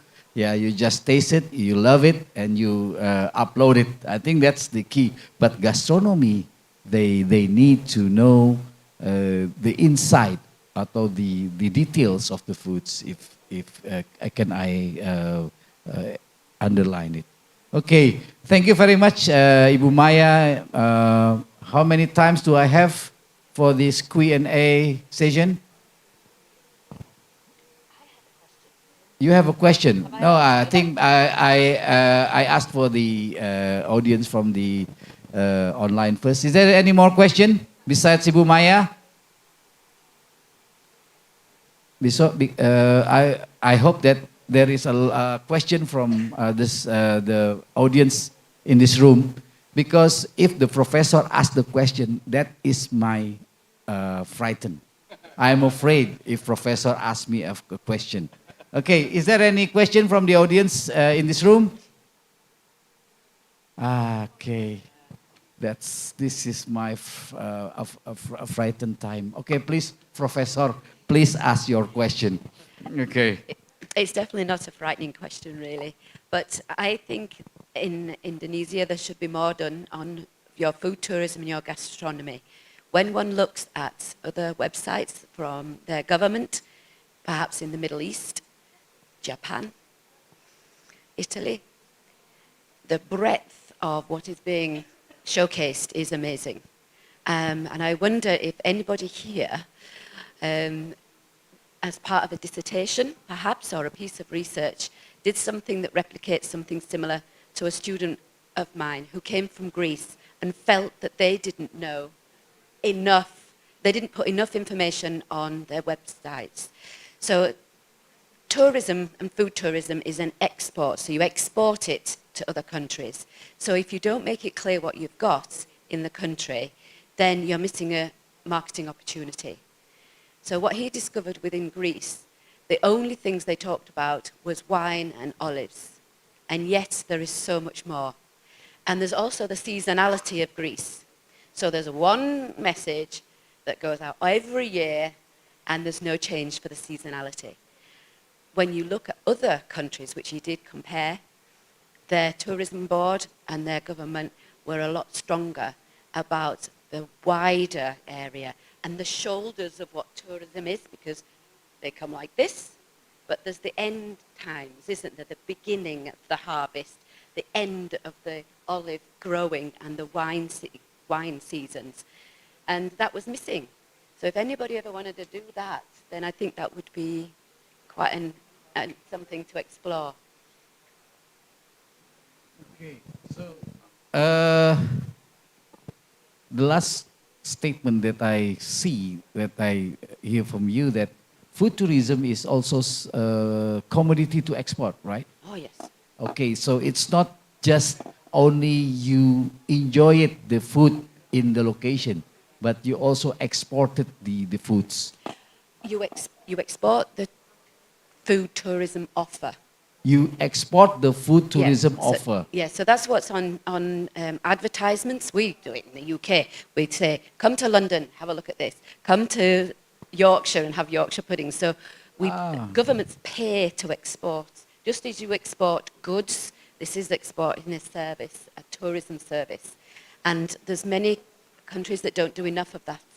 So this is my question. Is it a good thing, like maybe Mr. Fajar have his rendang, and then you export the rendang to other countries, so that people can taste rendang in other countries, but they don't have to come to Indonesia? Yeah, well, that's a double export, because you're exporting it as a product. Okay. But you could say, come to Fajar's house and taste it yourself. We've got a rendang festival on the 13th of May. So you export the information regarding the foods, right? Yeah. Okay. So like if it was a New Year in New York, you export the New Year as a holiday destination. So you now export Fajar's kitchen. Come here for your tourist exploration. I'm exporting the idea to you. Come, enjoy the food, and hopefully then you will come back over and over again. Okay, thank you, Professor Kenyon. Okay, there's a question from Pak Adi from Universitas Indonesia Maju Jakarta. I have a question for the speakers. I don't know the speakers addressed to. Regarding the many cultural heritage and unique cultural attraction in Indonesia. When it comes to sustainable tourism, what cost of pricing strategy would be suitable for accessing these priceless and historical significant tourist sites? It is important to strike a balance between affordability and the potential for damage to these sites. If the pricing is too low, it may be difficult to maintain and repair them. But if it is too high, it may limit the number of visitors. I don't know because I think it's beyond our topics, right? Or maybe you can, Professor Hafiz will try to answer this question. Thank you. Thank you very much. The question from Adi from Universitas Indonesia Maju. Well, there's a lot of question in that particular questions. First of all is when it comes to sustainable tourism, what cost or pricing strategy will be suitable to access these touristic sites? Definitely when we talk about pricing strategies, we need to go back to cost base, you know. But unfortunately, many tourism policymakers or DMOs focus more on the accounting costs rather than the economic costs. You know, accounting cost talks about the the the the cost that they need to develop the destination and how much is their profit makings. But economic costs should talk about the opportunity cost. It's additional cost where how would such activities affect the local community, the environment? So when you visit historical sites or cultural sites, all the footprints, can marginalize the value of that particular destination. So I think the concern right now is how do you come up with that cost-based pricing strategies? And there's a lot of ways to value, a destination. And again, we in economic cost, we include the cost to rejuvenate, to redevelop the destination at the same time to ensure that this destination offer the most important thing in tourism, which is increase or enhance the quality of life of the local community, which includes not only human being, but also the non-human people who are staying in that destinations.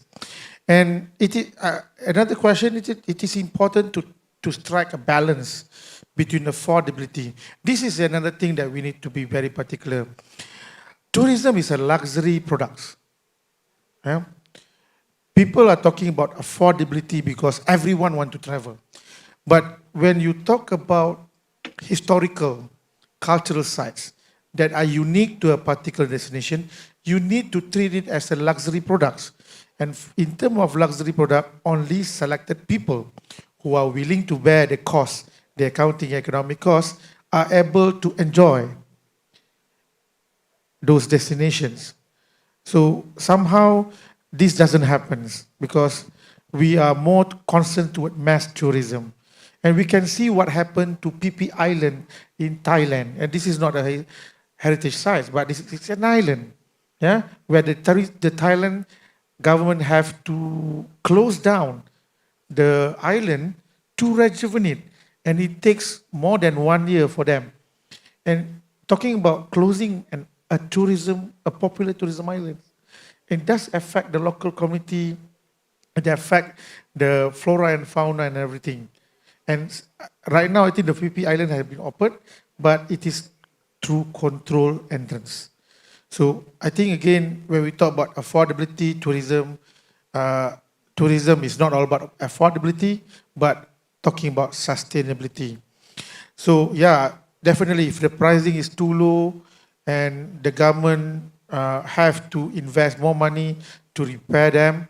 But again, for any tourism destination to be sustainable, first of all is to control the carbon footprint. Secondly, to ensure that only responsible tourists enter such destination, because such destinations are so valuable not only for our people but also for our younger generations. So I think that should answer that question. Perhaps it falls under my area, tourism economics. Thank you. Okay, thank you very much for Professor Hafiz. Okay, very interesting discussion and presentation, and the committee has asked me the time is up, so we don't realize. Thank you very much to all honorary speakers for contributing for this plenary session. maybe let me, this is conclude our session. From my point of view, from your presentation. First of all, I would like the first conclusion. In developing food tourism, there are factors that needs to be developed. For me, for experience, education, escapism, creating sensation, and taste the place and create memories.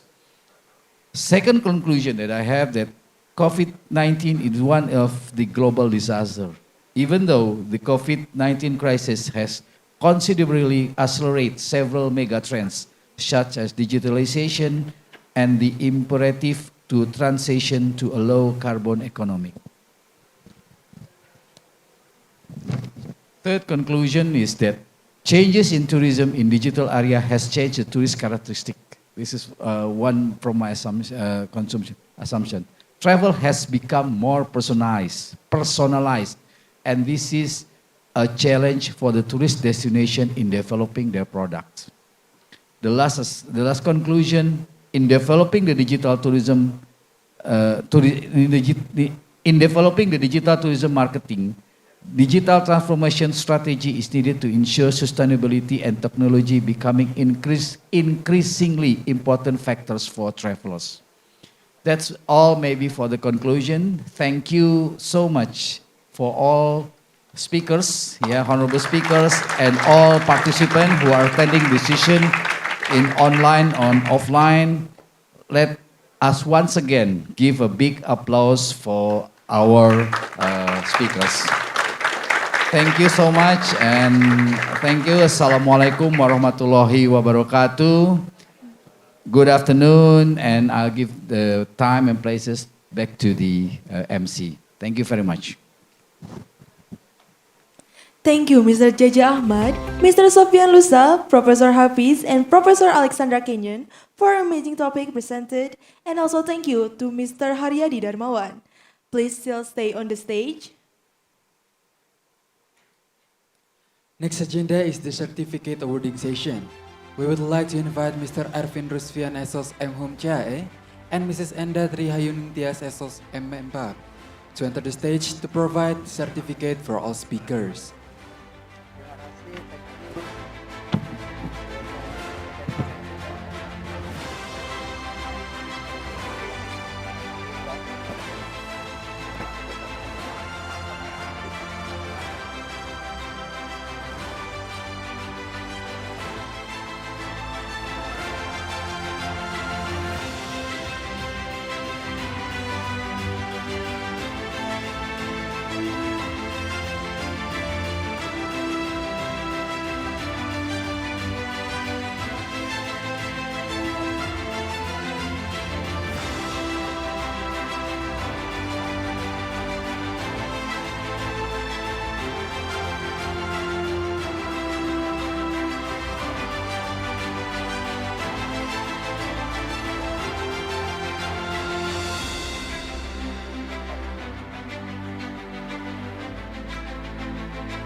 Alright, to all speakers, moderator Mr. Arvin and Mrs. Diaz, please take your position.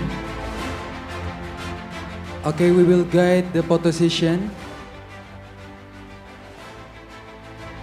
In 3, 2, 1.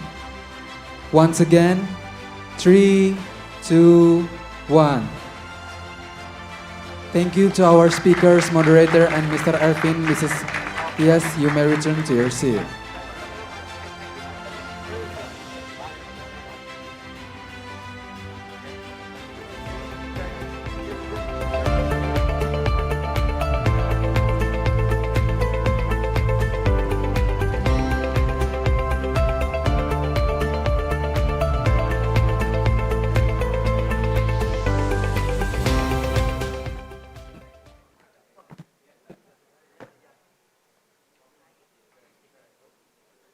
Ladies and gentlemen, this is the end of the first day of the third NHI Tourism Forum 2023. We would like to thank for the willingness to participate in today's agenda, and also we would like to thank to all sponsors, Choose to Steakhouse, PT Bobo Box Mitra Indonesia, DLG Patisserie, More Strategies, and Gamma Matrix. With our media partner, Direktorat Komunikasi Pemasaran Kemenparekraf, Folk Indonesia, Genpi Nasional Indonesia, Genpi Jabar, Himpunan Mahasiswa Pariwisata Indonesia, Visit Jawa Barat, and Publikasi Ilmiah. For your information, the next agenda is parallel session. You may enter the Zoom meeting after this. Also, we would like to invite you to attend the second day of the third NHI Tourism Forum 2023 after the second day parallel session will be held tomorrow on Wednesday, May 10th, 2023. For your information, the Zoom meeting link for tomorrow will be sent by registered email. Thank you very much. Sampai jumpa. Wassalamualaikum warahmatullahi wabarakatuh.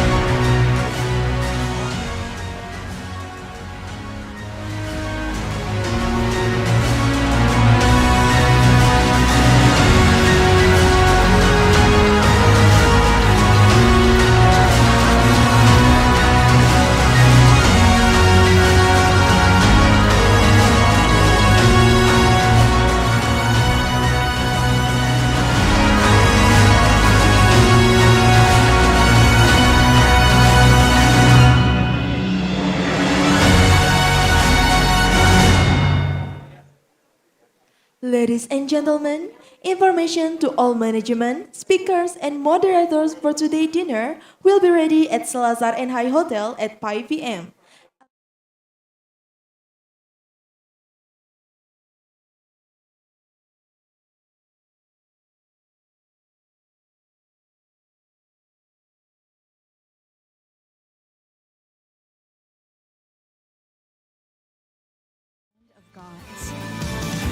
Visit Bali like you never visited before. New places to hang out, new vibe, new atmosphere. Create a memory in a wonderful night in Bali, where magic waits to happen. Throw a shadow over this island of gods, where endless adventure is waiting to happen. For every young soul, a wonderful experience you can't easily forget. Labuan Bajo.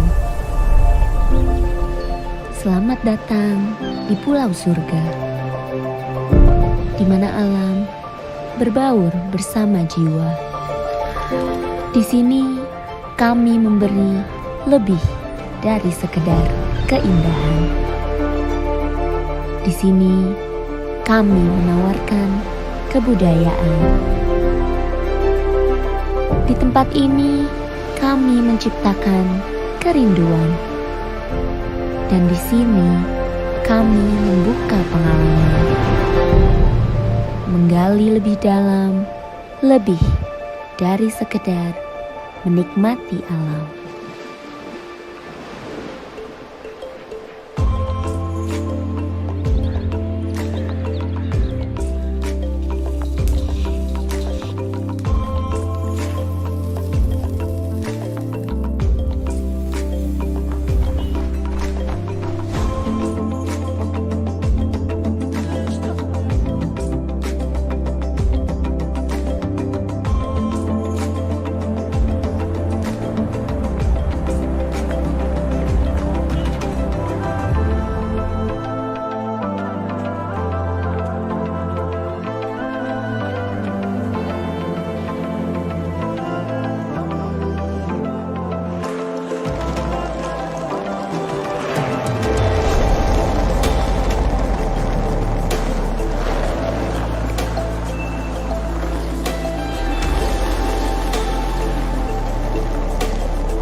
Aku rindu Labuan Bajo.